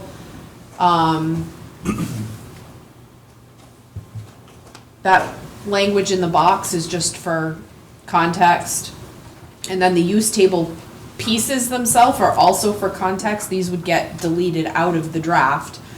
But what I did was, under each of these sections, added specific and objective criteria, and I will admit that I did not get to the residential part of it, I need to add that. So that would have to get added, but then if you look under like section 3, farming or raising of animals, then there are specific and objective standards for, or criteria for agricultural uses, animal care and kennels. So what I did was make sure that there's some specific and objective criteria for everything in there that's listed as a special use. So I think there's a couple of options here. If you look at what Stu has done, you'll see that the blue S's are ones that should stay as special use permits and can probably have pretty easily defined specific and objective criteria. The red S's should be changed to N's until we can figure out the specific and objective criteria. And the green S's could be changed to P's. And there's hardly any green. So what you have are specific and objective criteria that attempt to address the blue and the red. But I will say that with the time given to do this, this is not a work product I can say I'm super proud of and I think covers everything. I think this was the best we could do with the time we were given. So we can take this and keep this and adopt this, or you can turn the red S's to N's for now. We continue to work on this and make this better, or you can do like a sunset provision like you mentioned, Todd, where you just, everything is an N for now until we can get to a point where we can fix it, and it has a sunset in it, so it's gonna automatically default, which is an impetus to keep us moving and getting it done on time. It's really what you feel comfortable with. I will say, I think some of these there's decent specific and objective criteria, and then there's other ones where I'm like, I would want more time with this. I just didn't have enough. So, just my opinion, but I think we should just take, for now, turn all, as of midnight, December 31st, all the S's turns it into N's for two reasons. One, I think that there's no sense in trying to rush to try and come up with criteria, because that's how you miss things, that's how to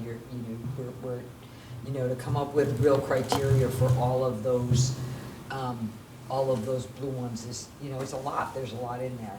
But I also think, that we're not the only community that's gonna have this problem, and of all the things that the General Assembly has given us, this is potentially one of the worst, because everybody has used special use permits, we're not the only town.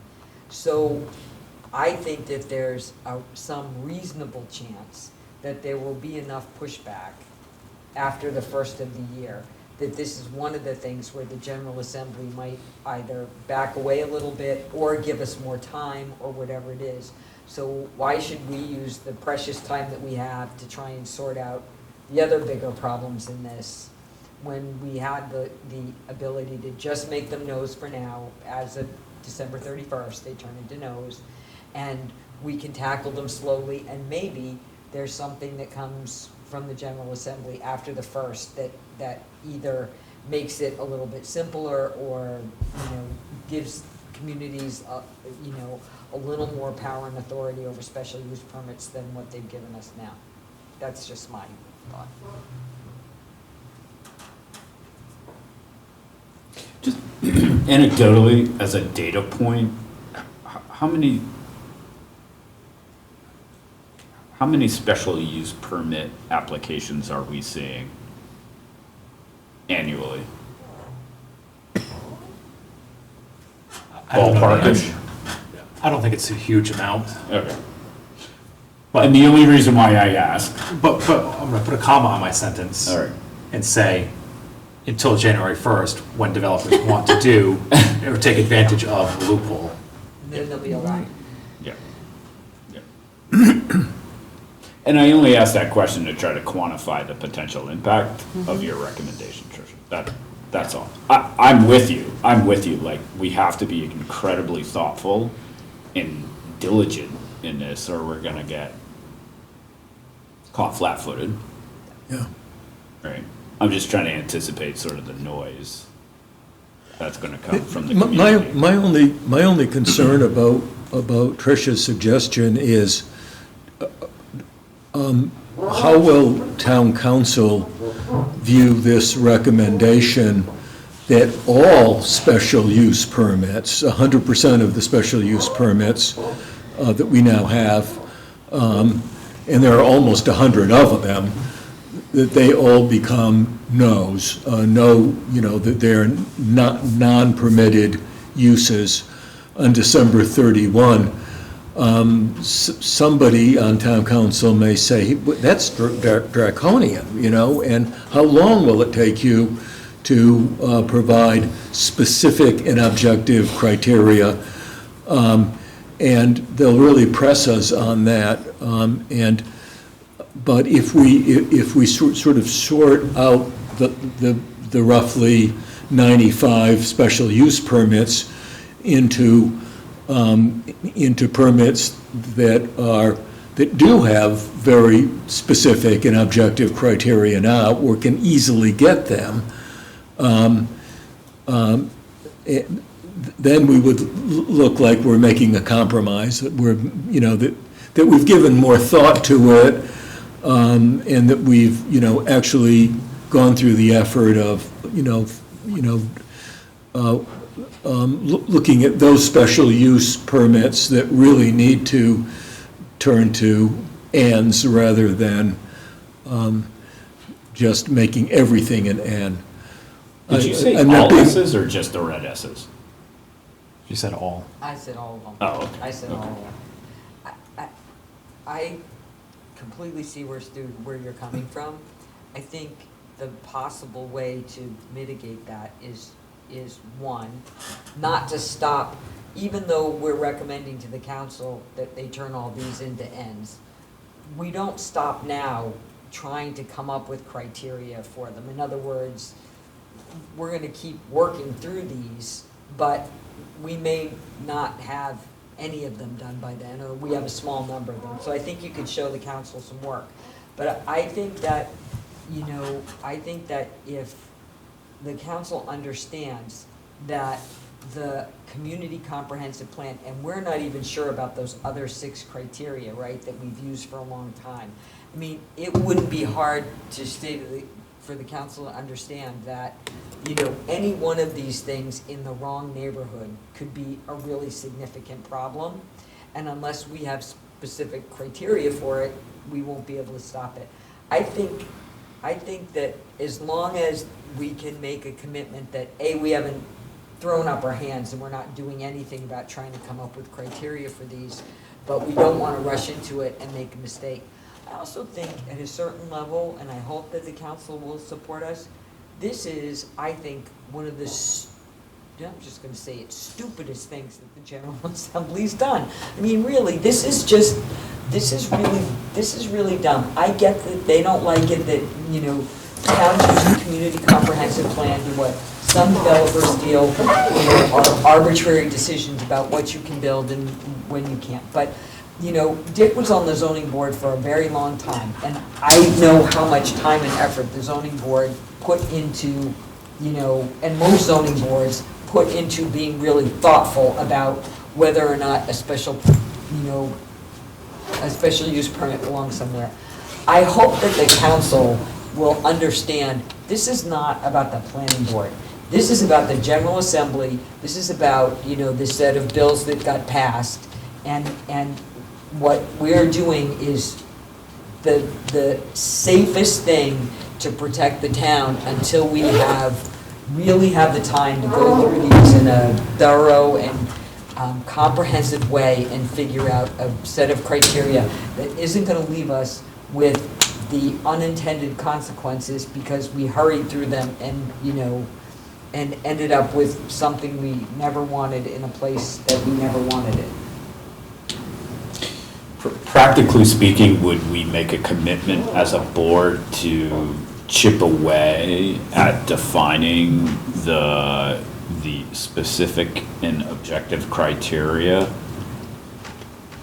I was thinking the same thing. Basis, so like, I'll just make up some numbers. So every meeting, right, we're, I don't know, doing 5 of them, whatever the number is, right?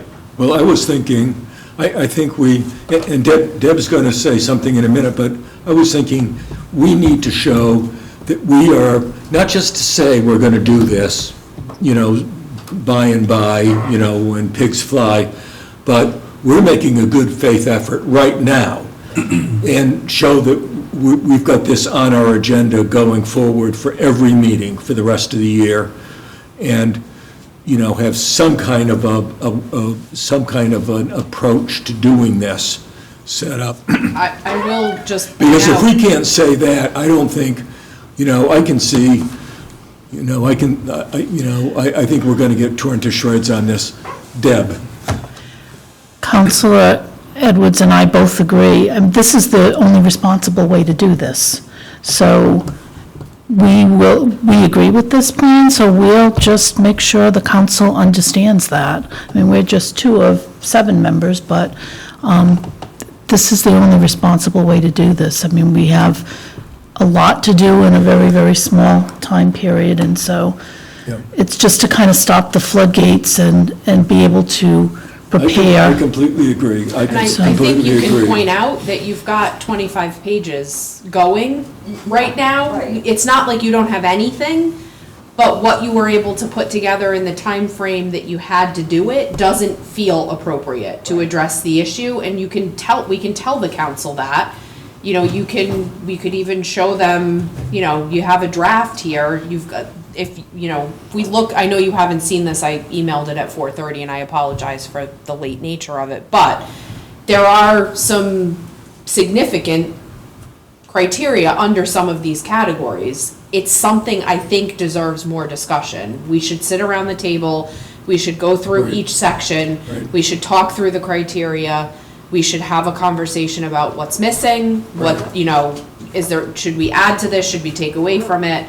That hasn't happened. This is just one person doing the best that they can to throw together what's out there.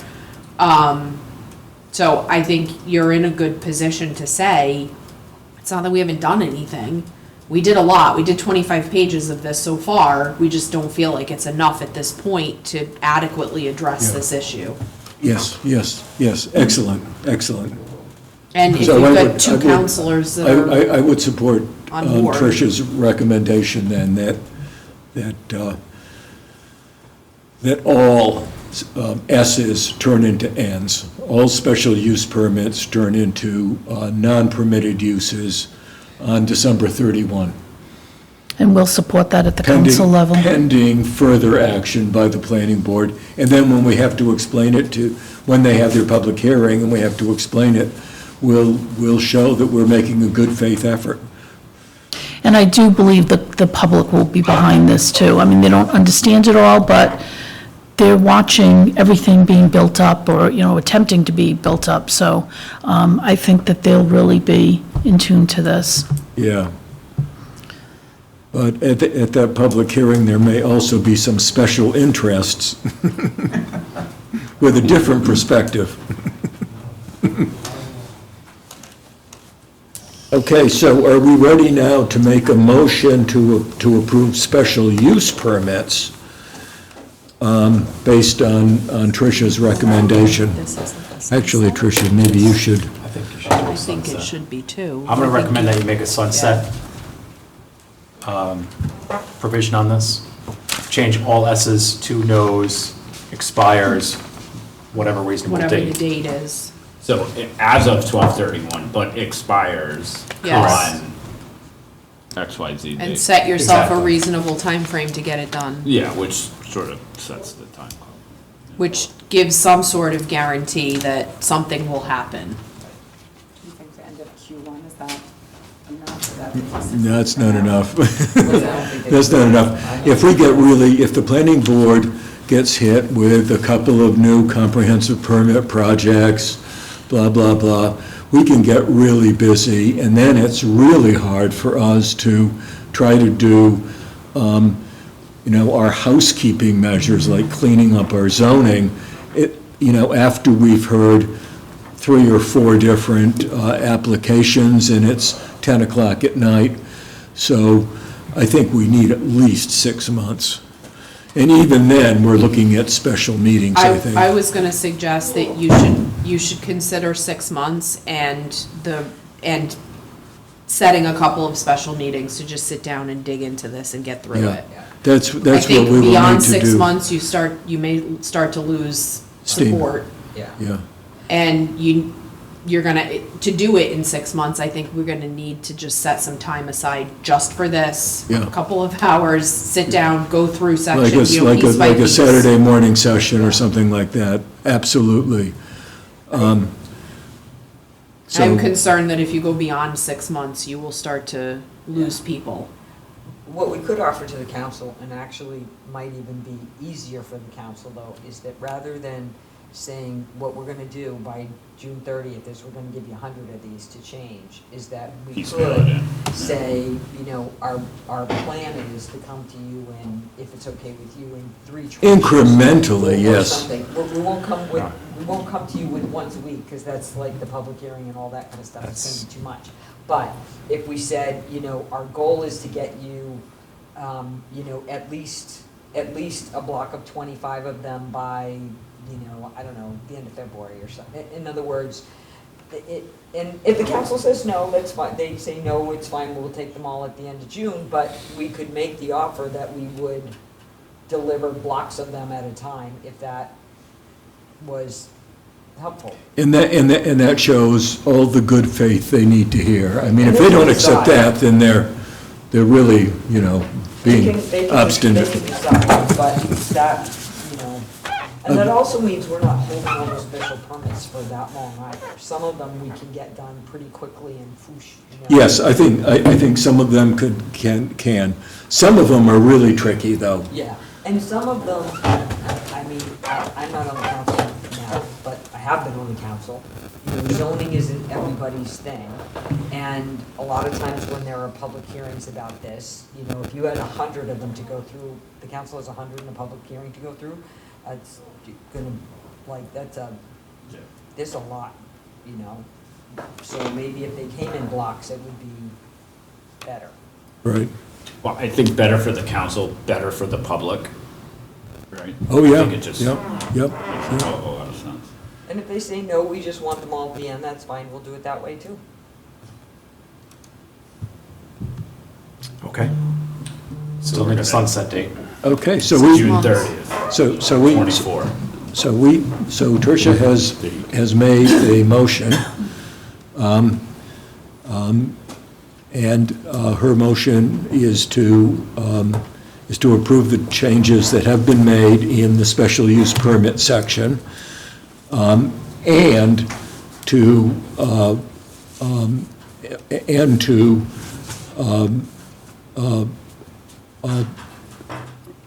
have language that makes all special use permits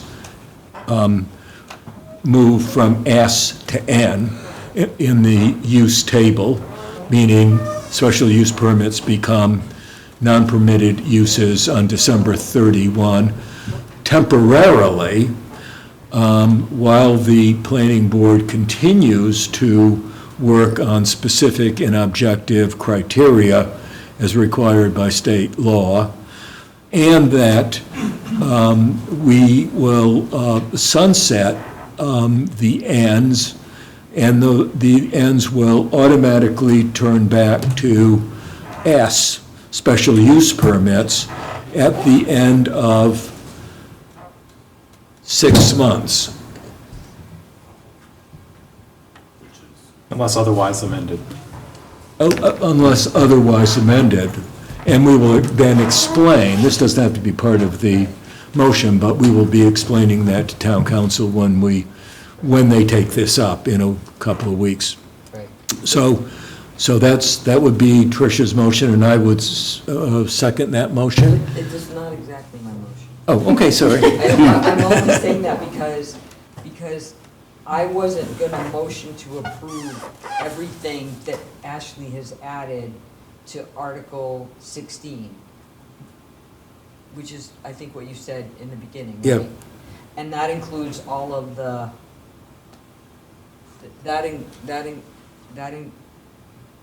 what's in Article 16 right now includes language that Ashley's been working on for criteria for some of these things, and then there's the table that you did. Oh, yeah, no, that all comes out. Right, so I think it would just be,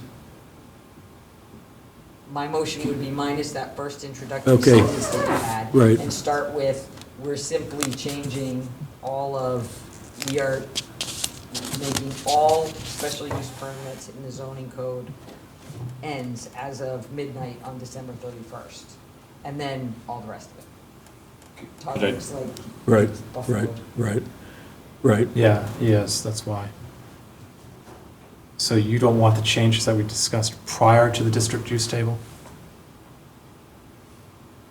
Maybe we should specify sections, right? Because if you scroll up, Ashley, right, they were just like this top section, section 1. Right. Where we actually, You need A. Yep, right, Right. we were fairly aligned there, yep, so. section 3, section 4. Section 3, no Keep choice. going. Yeah, but All of this is So fine. it's just section 4. No, I'm sorry, keep going.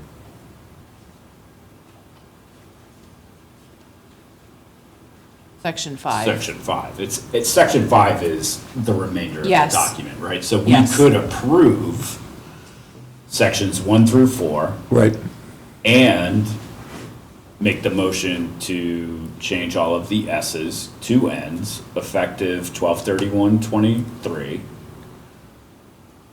With the Sunsetting sunset on- provision of Right. June 30th, 2024.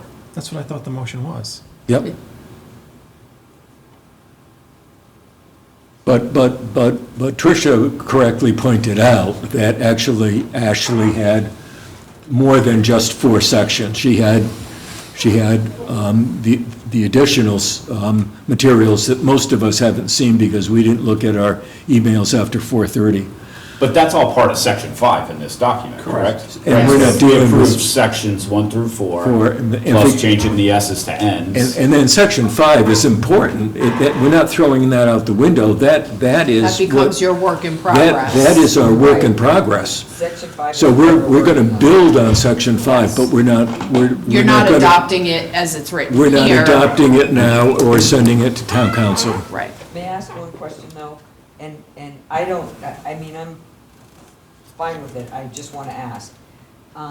Under section 1A, where we say to the extent of proposed land use isn't, if we put this in the ordinance, right now, and say if somebody comes in because they're not sure,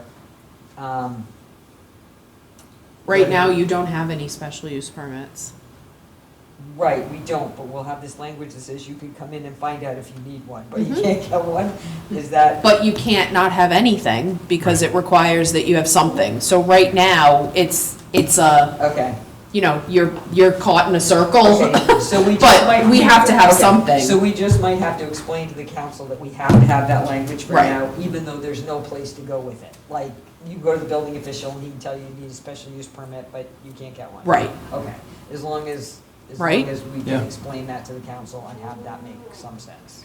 I think otherwise you have a situation where somebody's gonna point to the state law and you're not gonna have anything, and it's, the question then becomes, well, what are we supposed to do with that? The law says you have to have something, you gotta give me a process. At least this way, although the process doesn't get you anywhere, you have one. It takes you to a use table that has no special use permits. Yes, and the one thing. Temporarily. The one thing we should work on right away, and I'm willing to take this risk, but there are a few things that are required in the zoning code, like you have to have, adult entertainment district, right? Yes. And in our zoning code, it's a special use permit. So that's like one that we need to put to the top of the hopper, because we have to have that language. We have to, And I don't know what else there is besides that, but there are a couple of them. Let somebody file the application. oh, yeah, no, Yeah. yeah, exactly. Yeah, But But that's yes, where, it's one that that's, should be addressed first. yeah, anything that's a requirement that you have to have. Okay. Are we ready to vote? So, yes, so we have a motion, an amended motion. I think I seconded the motion. Any further discussion? Hearing none. All of those in favor?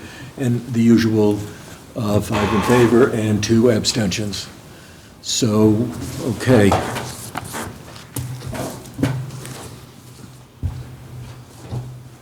Two left? Yep.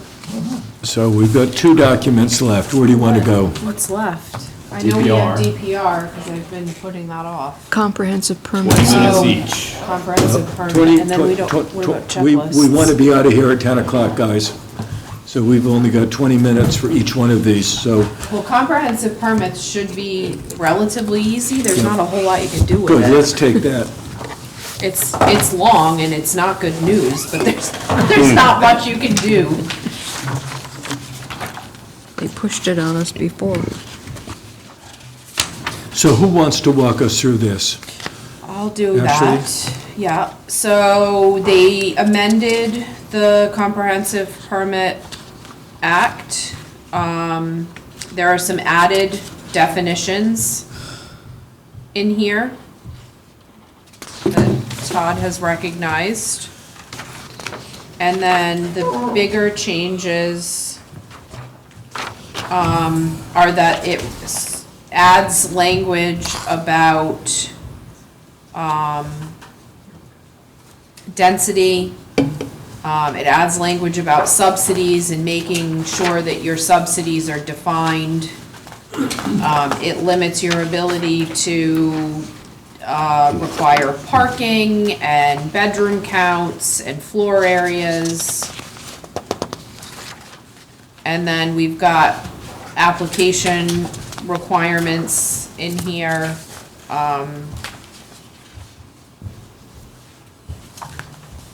I don't know if there are any specific questions, but all of this is required. There's not really anything to discuss. I mean, the biggest changes are that they eliminated the master plan for comprehensive permits. So there's no master plan stage of review. It's a pre-application, it's a preliminary plan, and final is administrative. They've identified certain subsidies that you have to consider. Parking, they tell you what you can do there, the density, bonuses. So those are actually now, those are considered subsidies, and your density is not, they set floors for the density requirements. Your current ordinance, as for the application requirements, only has two sets of requirements, and I don't know why that was. It didn't define at what stage. We now define at what stage based on what statute requires or permits you to require for preliminary plan. And you had the option of having a pre-application conference. I assume that's what you wanted to do. That's why, so I've included that and what the submission requirements are there.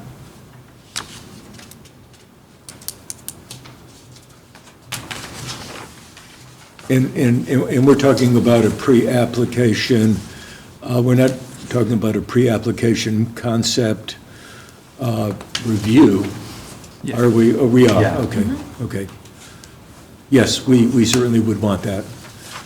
Since we're losing the master plan, you know, we need every opportunity we can bring them to the table and ask them questions is good, should be.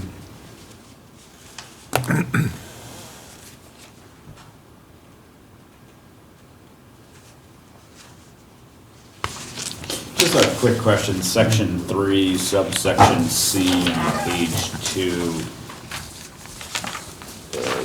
Does the new reg coming out of the State House basically take the authority out of the planning board's hands to limit the annual total number of dwelling units and comprehensive permit applications for for-profit developers to an aggregate? I think the planning board ever Basically, had is that that authority. pulling it out of the planning board's hands and putting it in the town council's hands? I don't know why the ordinance said planning board had that They authority. never had the Is authority. it Oh, the okay. municipality? The Is this town where it council says- has to pass a resolution That that sets the says, limit. yes. Yeah, Okay, and okay. did it say the municipality in the state language?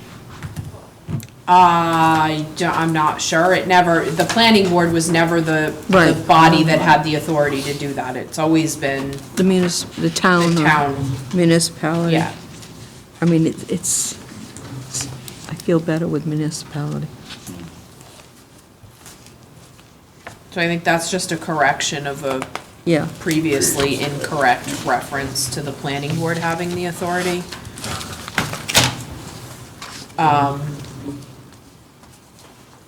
you got the charter too. This is, I don't know what the practical reality of this is gonna turn into, because they changed the definition of meeting local housing needs. I believe that's the one that they changed, which is the one that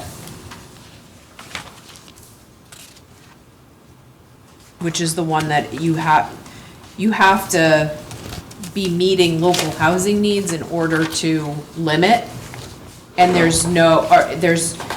they've now changed that to 20% of the residential units approved by the local review board in a calendar year are for low to moderate income housing is the only way that you can say that you're meeting local housing needs, which is the only way that you can limit your applications.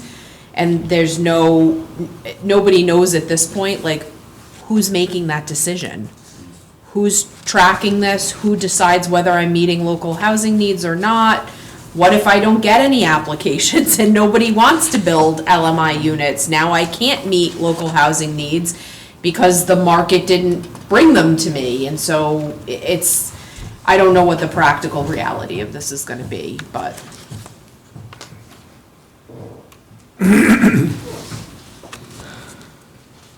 But for purposes of tonight, Doesn't matter. I have one, I might have missed this.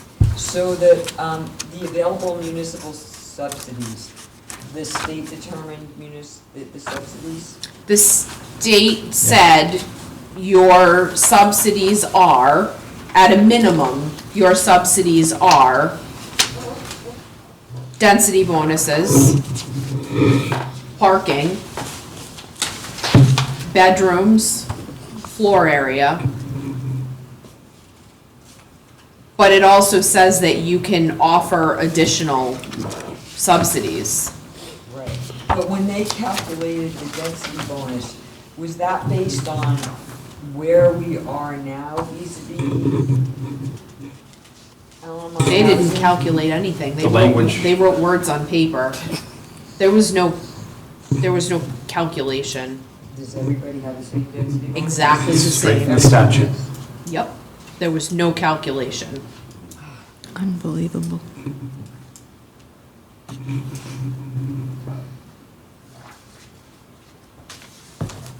You have the same density bonuses as Warwick.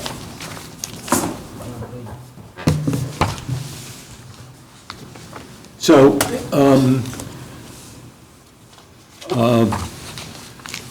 so Todd made a few improvements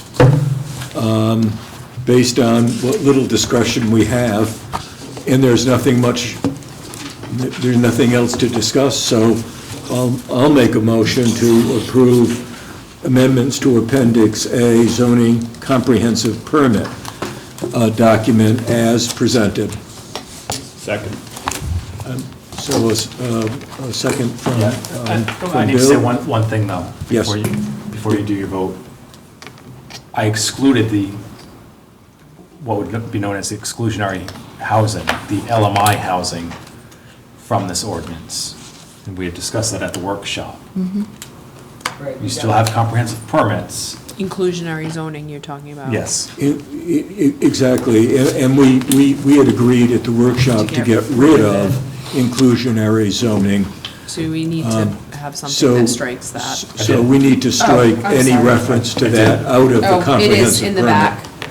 I did. Okay, and you did that? I Yes. did. Okay, so Just so thank you. everybody knows that. So everybody knows that. And I so- wasn't at the workshop, but I will so- trust my colleagues on the board. yeah. So we have a motion and a second from Bill, a motion from me, a second from Bill. Any discussion? Seeing no discussion, all of those in favor of approving this comprehensive permit document? Okay, 5 in favor and 2 abstention.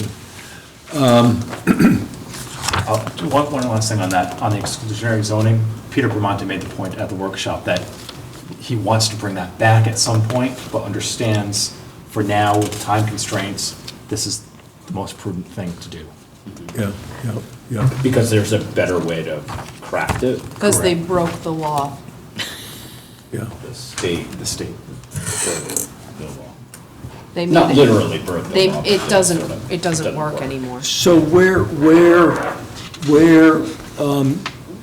does it show that we're getting rid of In the back of that. inclusionary zoning? It's all struck. It's at the very end, okay. Pages and- 13 and 14. And if that raises any hackles with members of the town council, we had better be prepared to explain why we're doing that, and that it's very similar to special use permits. It's something that we will need to, we're simply buying time, and we're, There will likely be a proposal to amend, yep, a bill to amend inclusionary zoning. What they do with that, I don't know, because it won't come from the right people, but there will be something submitted to amend inclusionary zoning. yep. Okay, we can explain that when the time comes. Okay, good. So that leaves us only one document left. We have to decide to do our checklists too. Yes. We'll talk about checklists right now. Oh, development plan review. There's no way we're gonna get through checklists and DPR by 10. I have to find DPR right now.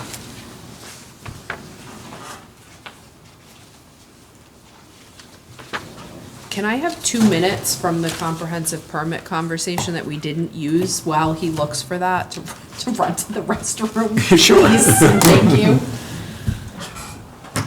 Oh, he found it. Can you pretend not to find it for another We're minute? taking a very brief recess here because we have done a huge amount of work. And Ashley and Todd have done an enormous amount of work to get us to this point. Thank you so much. You're welcome. Right now, the public hearing is scheduled for November 20th. Ashley is not available that day. So it's going to be on the agenda meeting tomorrow to reschedule, hopefully, or discuss rescheduling the first public hearing. Say that again? The first public hearing before the town council. But Ashley's not available on that day. Correct. So can it be rescheduled till another day? Tomorrow is the agenda meeting. I will ask the council president to place it on the agenda for next Monday's meeting for a new date. No advertising has been done at this point. They approved advertising. We're getting very close to, Just balancing it all. yeah, We're doing well. but we're doing very well, actually. But we don't have much of a margin of error in terms of timing.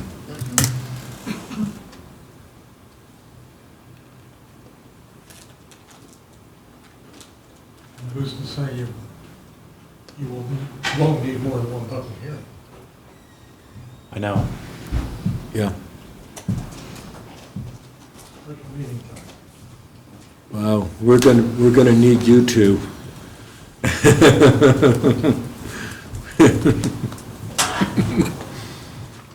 Okay, Ashley's back, and so I guess we're back in business. And Todd is refreshing his memory on Development plan review. development plan review, and We do have decisions here. we do have decisions to make, so.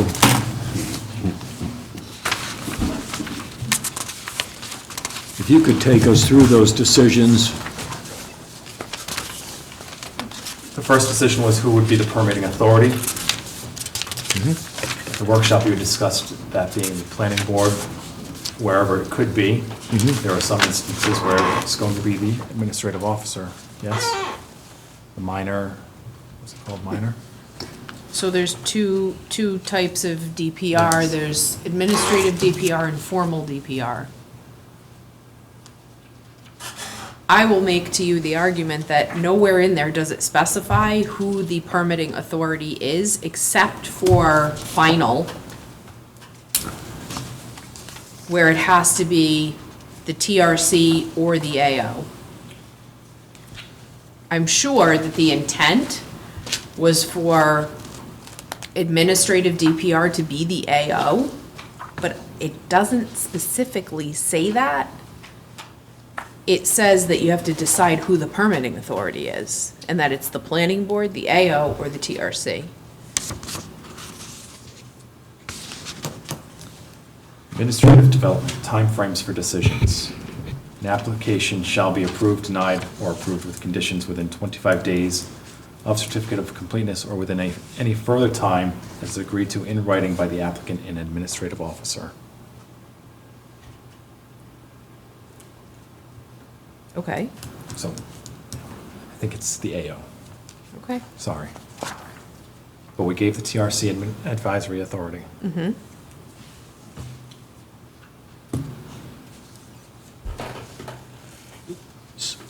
So to be consistent with our earlier decision this evening,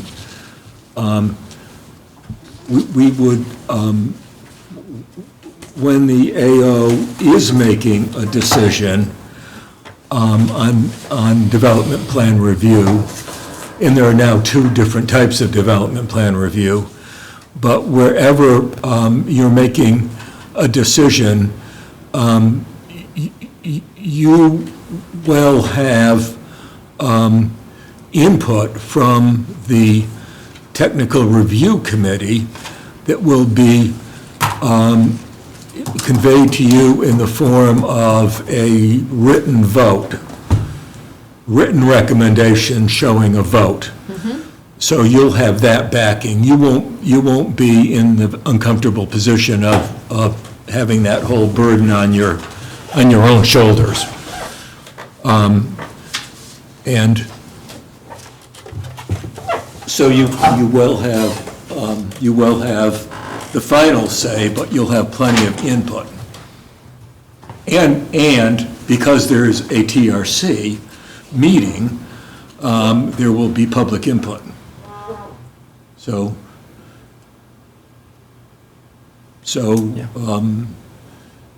does that answer your question, Todd?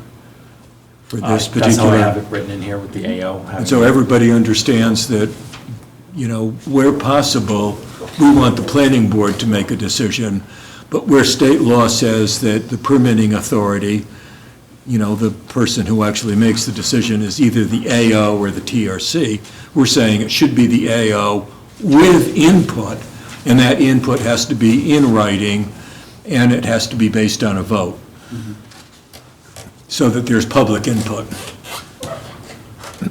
The next And I think everybody's pretty satisfied with that.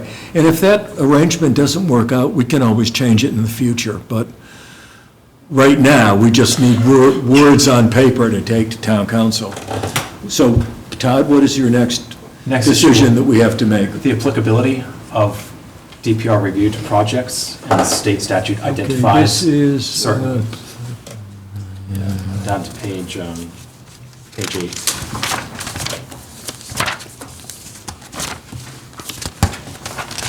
okay, so what are the options here? The problem is, as actually is pointed out to me and everyone else, is that there's a conflict in the law as amended between what is DPR and what is a minor subdivision. I tried to fix that by stating here, if there's a conflict as to which type of application should be filed, the application shall be reviewed as minor or major development or subdivision, as the case may be. I didn't really know what else to do. I don't know what to do with it. That's better than How's that anything sound? that I've come up with. Okay.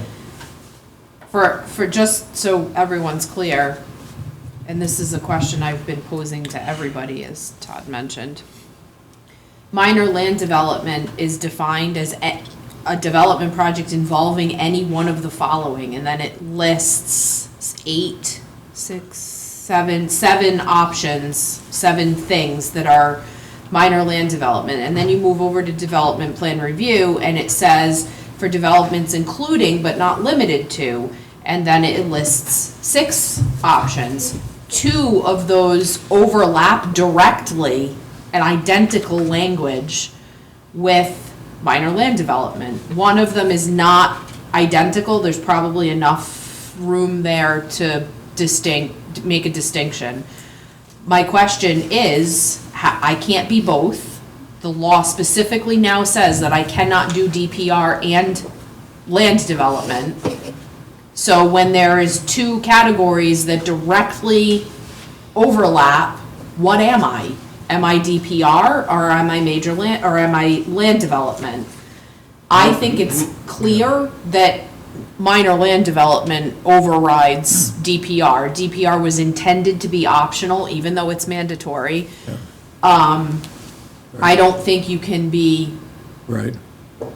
I don't think you can pick and choose, Yep. but And in either case, basically, it would be the AO who is the permitting authority, correct? Because with minor land development, that now goes basically to either TRC or to, well, it minor goes to land street. development goes to AO. AO. So. Unless there is a street or they need unified development review. So it's gonna come to you anyhow. So it might as well come to you as a minor land development. Well, the problem is that in The planning board has no role here. well, it depends. So one of the overlaps is a change in use of the property where no extensive construction of improvement is sought. That's fine as an administrative DPR.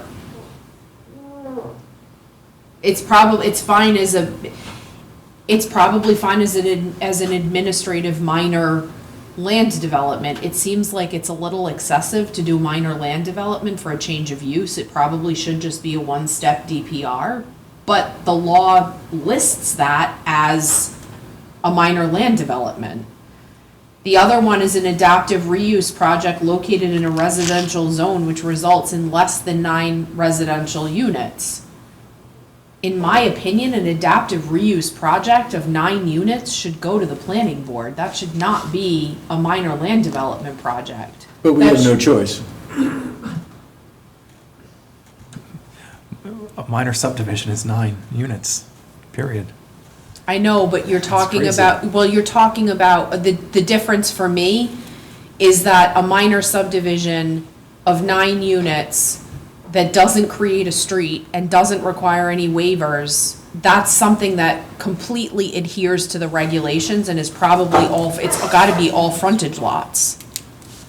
There's not a whole lot there that I can do wrong with a 9-lot frontage subdivision that meets all the standards. Now we're talking about an adaptive reuse project, which means this could be a school, it could be a commercial building, it could be a manufacturing building, it could be anything. There's a lot more there, I think, that can go wrong with a review of an application than a straightforward 9-lot frontage subdivision. I'm more comfortable doing a 9-lot frontage subdivision than I am doing an adaptive reuse project. But it may not matter, because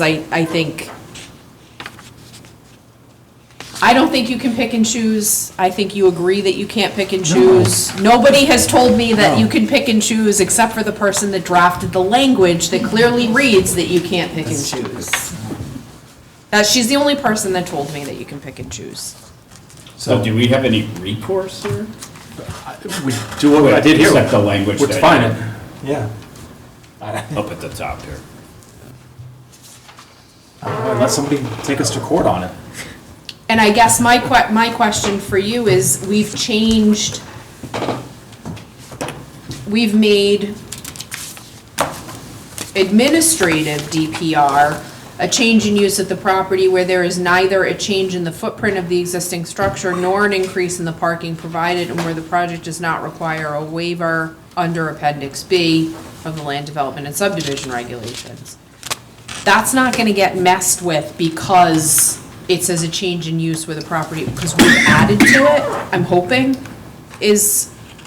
that's not gonna get kicked over to minor land development, because you've added to the definition and changed it enough that it should be able to stay where it is, right? I think so. Okay. What's somebody going to do? I don't know, The applicant's not going to complain about going through DPR in that situation. probably. Think so?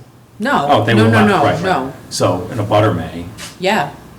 That's who would Okay. complain, would be an abutter that's like, hey, that could have gone through a more formal process before the planning board, and had that before. you didn't put it there. Yes.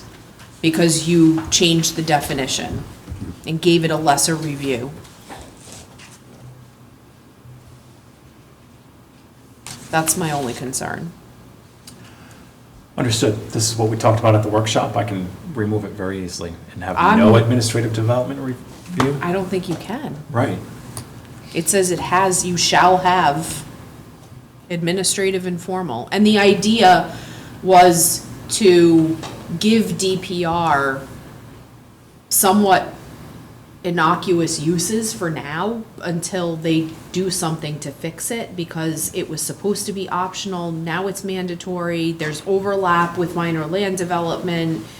When you read the statute, you bounce back and forth from one section to another. It's confusing. Right. I think they will fix this. I So don't know what they'll fix it So- with, but what we've been talking about is, under applicability, there's a conflict between whether a project should be categorized as DPR Or minor. or minor land development. And Todd has come up with the solution that it should that where there's a conflict, it should be minor land development. And I think everybody agrees to that. Does everybody agree to that? Yep. Okay, so there's another item here on page 1 that is highlighted, and it's under section 1D, waivers. And this grabbed my attention because waivers is something we always are asked to grant, particularly when we have comprehensive permit projects. It looks like we need to be set forth very specific conditions in our zoning ordinance as to when we grant waivers. So can Ashley or Todd take us through this? What do we need to do that we haven't done before we send this to town council? So you need to think about the fact that this is for both administrative and formal review. So this is only for development plan review projects, but you're essentially saying that we will consider granting waivers of the following items as part of a development plan review. You have to specify what that is. Is there a section that it? Waivers. Okay. 28 to 39, right? I mean, I'm so sorry, 23-89. So on page 9, Yeah, on page 9. 2389. Waivers. That's for, so the planning board may grant waivers of design standards. Do you think that this There was a change. takes care of that section? I'm It not says sure. specific conditions. I don't know how you could possibly come up with all the specific conditions under which you would grant a waiver. Either do I, that's why I had the highlight. Not knowing what to do. How have other, I don't know if you're at liberty to elaborate here, how have other communities? We haven't gotten to this point. I mean, we're talking about it. The difference in other communities, there's a town planner that I put this on and say, what do you want to grant waivers for?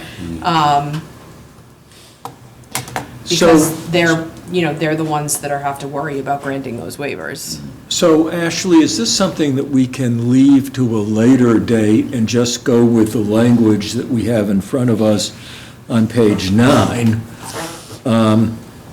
And because it says the planning board may grant waivers of design standards. And then and then you have to come up with specific criteria. But what if we don't want to grant the waiver? We can deny the waiver. And that would always be my inclination anyhow. They're not specific criteria, it just says specific conditions. Can we just say that the planning board can find that there are certain design standards that may not be appropriately or applicable to developments, and they can, that's not that specific, but I don't know how to draft you specific conditions for future unknown situations. That, I don't have the crystal ball for that, I'm not sure. So is that we need to take it on a case-by-case basis, and we can't necessarily I think you should take it on a case-by-case basis. I'm just wondering if It might be something to do with the topography, it might be something to do with the, well, it could be something to do with literally anything. Right. You may find that, the landscaping is not appropriate in a certain location, or. It would be fine in another location. Exactly. Right. So if that's the case, if the best practice here is on a case-by-case basis, then the language as presented, the planning board may grant waivers of design standards, feels like we we are giving ourselves the Plenty of latitude to. We're giving ourselves The words I'm flexibility. concerned with are the ones in yellow that say, under specific conditions set forth in the zoning ordinance. What are the conditions? And what are the zoning incentives? What are incentives in this case? Because it says we may grant relief from the zoning ordinance and may grant zoning incentives. What are the incentives? Ask the drafters of the statute. That would be densities, Density. probably. Density. Yeah, that's the only thing I can think of. But in DPR, you're not, yeah. There's no density. What are you gonna have? I think You're it's just, typically I just think reviewing it's non-residential badly written. developments. But this says, the planning board may grant relief from the zoning ordinance. In addition, the planning board may grant relief from the zoning ordinance and may grant zoning incentives. May grant zoning incentives under specific conditions set forth in the zoning ordinance. Well, what if we just deny the waiver? We still have the right to just deny the waiver, and we don't have to even say, what, under this language, we don't even have to say why we're denying it. In other words, the burden is not on us. The burden is on us if we grant the waiver. If we grant the waiver, then we have to have specific criteria for granting the waiver. But if we deny the waiver, which I would always be inclined to do, almost always, so I don't think this language is giving me a problem at all. Until such time that we come back and try and define and document specific conditions in the zoning ordinance? Yeah. I mean, the conditions under which you would grant relief or an incentive is that if you find that that particular application is deserving of them or it's appropriate. I mean, there's nothing specific to say here, so I'm. So, let me ask you a question. May grant relief from the zoning ordinance. Relief from the zoning ordinance is either a special use permit or a dimensional I know. variance, right? I know. So under, like, Because there's unified. Because you have review. UDR, you have Unified Development Review. we have UDR, but wouldn't maybe I'm wrong, but wouldn't anything that's coming in needing a dimensional variance and or a special use permit end up as a, I mean, why wouldn't we make those things major land developments? Why would we let DPR be the way that something that needed a special use permit and or a dimensional variance be approved through DPR and not, why would we do that? Because the ordinance says you can now. What? Well, it General says Assembly told you you but- can. But is that really the right way to go for things that need dimensional relief and special use permits? So just because we can doesn't mean we should as a best practice. That's what I'm wondering. So if that's the case, if that's the sort of the best practice we want to adhere to as a board, what does that mean in terms of language change on this document? It is confusing because here it says that you can grant them, and then there is a section in here about Unified Development Review. Right, so I would say there's section D waivers there, zoning ordinance incentives is as to variances and special use permits. As set forth in zoning ordinance articles 6 and 7, I think it is. Right. That's what I would do. Yeah.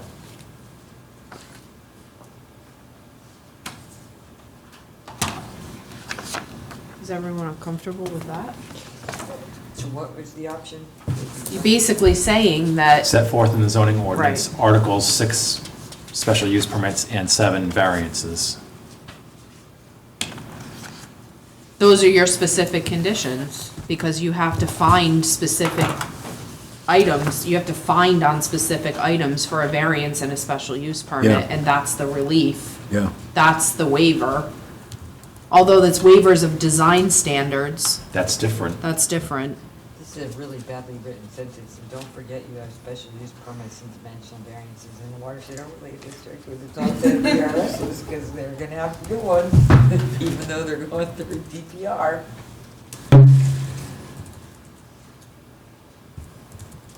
This is one of those, so this is about sentence construction, because I've had a lot of conversations about sentence construction after reading through these. That first sentence, the planning board may grant waivers of design standards as set forth in the regulations. What's set forth? The waivers or the design standards?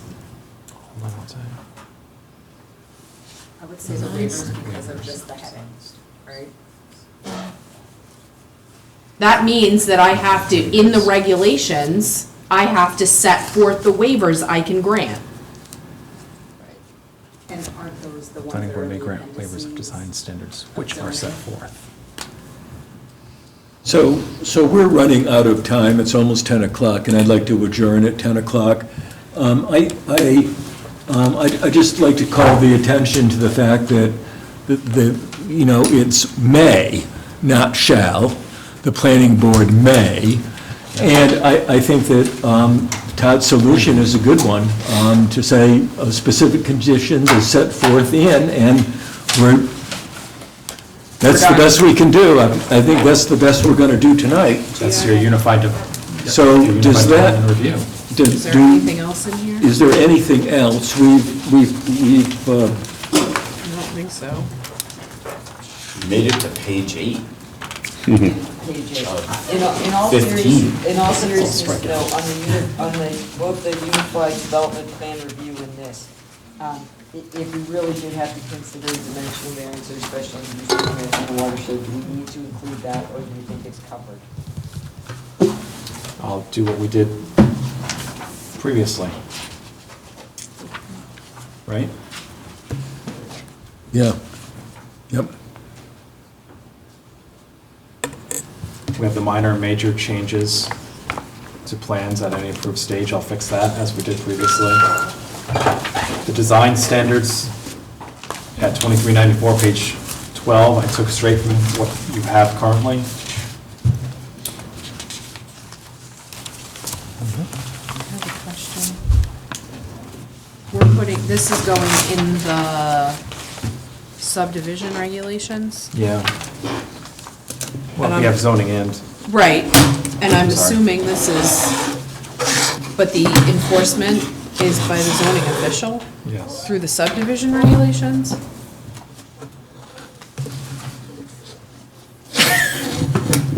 Okay. What was that? Answer to that question? Yes. That's a yes? Okay, Well, hold on. Do you want to move that? okay, we need a motion No, now. we can talk about it later.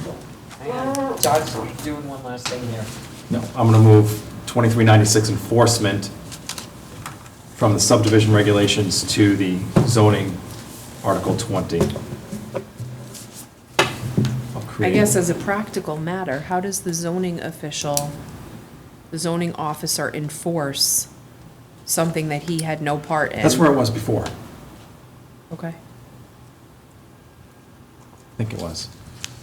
I'll leave it there in subdivision, but I will also include it in the zoning ordinance for boots and suspenders, okay? Yep.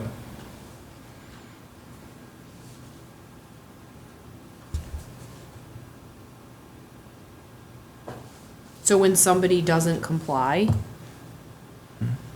I'm gonna go to the zoning official Yeah. and ask him to enforce an approval he had nothing to do with. Just like you do now for a Yeah. subdivision. Okay.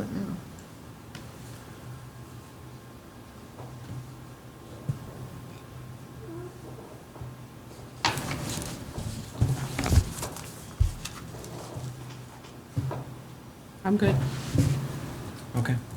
Okay, I think we're ready for a motion to approve the development plan review section. Just have them approve.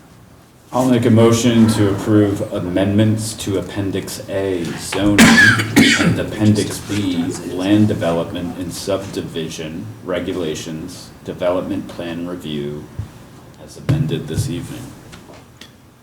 Somebody second it, Dick seconds it, so we have a motion, a second. Is there any discussion? Seeing no discussion, all of those in favor? And it's 5 and 2 abstentions. Separately. Well, thanks a lot. Well, hold on. Because right now they're inside of their regulations. We're talking about They can't checklists. Do anything. Right? You have checklists in your regulations right now. We have templates of checklists for major, minor, and DPR. We need to do one for comprehensive permit. I don't think you do. I think you just need to do a supplementary checklist for comp permits, because it's gonna be this. Okay. Or, excuse me, it's gonna be major. Well, the ordinance is very clear as to what is required. Right, so we just do a supplementary checklist that would go along with. I'm going to ask you to just approve the checklist as proposed for major, minor, and development plan review. So I make a motion to approve the checklist for major, minor, and development plan review. Do we have a second? We have a second from Chris. Any discussion on that? Ashley, did you want to say something about that? I will just say that these checklists were meant to be like a menu of options for you as a municipality to look through, decide what's appropriate. This completely changes the format of your checklists. I don't know that you just wanna blanket approve them. They're beautiful. Some things may need to be added, removed, but I'm suggesting to you that you approve them now, so at least they're on the town council's agenda for discussion at the public hearing where they can be further amended. Is there, one last question, is there anything on our checklist now that's not on there? I don't know, I haven't done the side-by-side comparison. We could always add them, right? The other thing I That's- would recommend to you is take your checklist out of your subdivision regulations and make them an appendix. They should be regularly updated and modified without needing to go through a public hearing and advertising process. They shouldn't be part of your regulations. It's just my personal opinion. But what do we do with developers who blow it away?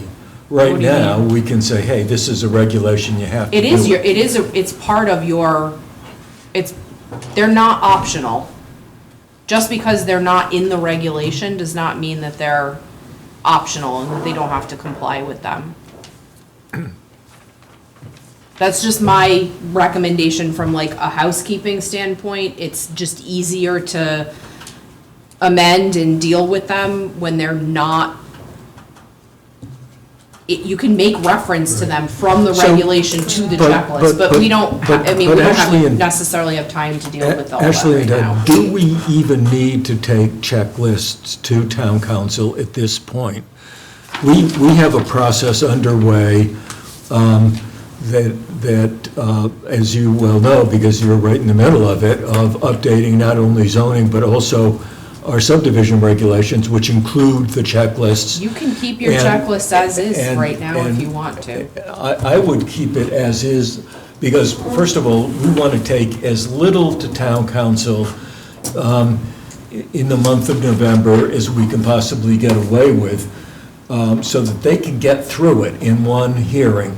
If we start throwing things like checklists into the hearing, you know, people are going to come out of the woodwork and they're going to start talking about the checklists. It's going to be like, you know, it'll get out of control.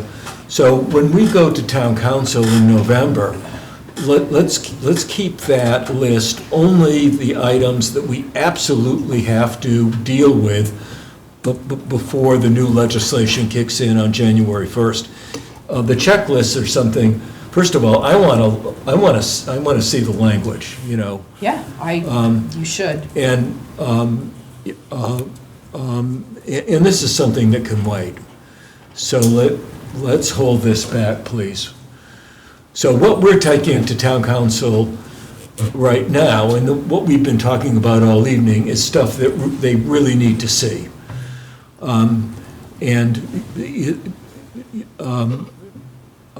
To protect the town. The checklist is not, the checklist can wait. Does everybody agree with that? Okay. Do you need to retract your motion? I don't Withdraw. think. Withdraw. We had, Chris seconded it, so I guess, since it's been seconded, I would withdraw my motion. So you guys are comfortable with that, aren't you? I mean, we will get around to dealing with the checklists, but, you know, not until we have to. You know, I found that if you throw too much at town council all at once, they just get confused, overwhelmed, and then they'll do nothing, because they're so confused in what we're gonna throw at them for their November meeting, for their November hearing, is a lot.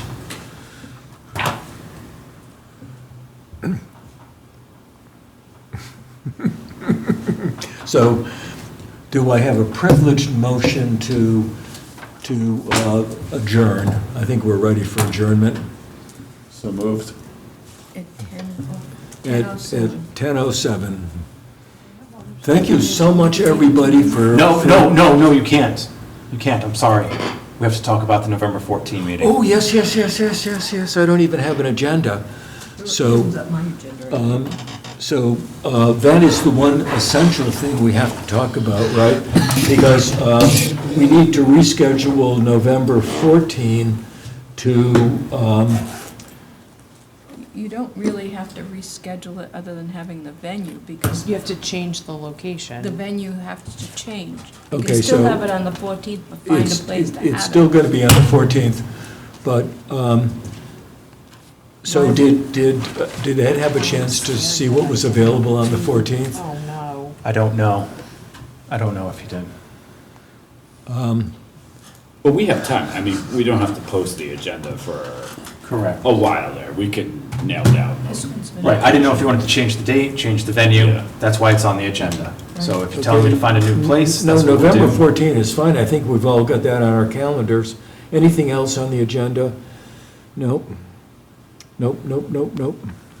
But we should maybe ask, is Ed back in the office, or is he? He was back in the office today.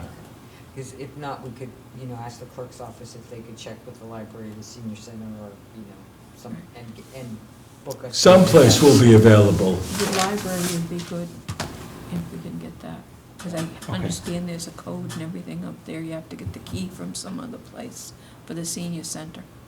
You have to go to the dispatcher or something. And we've got a lock up here, too. I've got a key. The council's meeting here. Okay, so we Let's do our motion for adjournment. have a privileged motion, and I think it carries, so we're adjourned. We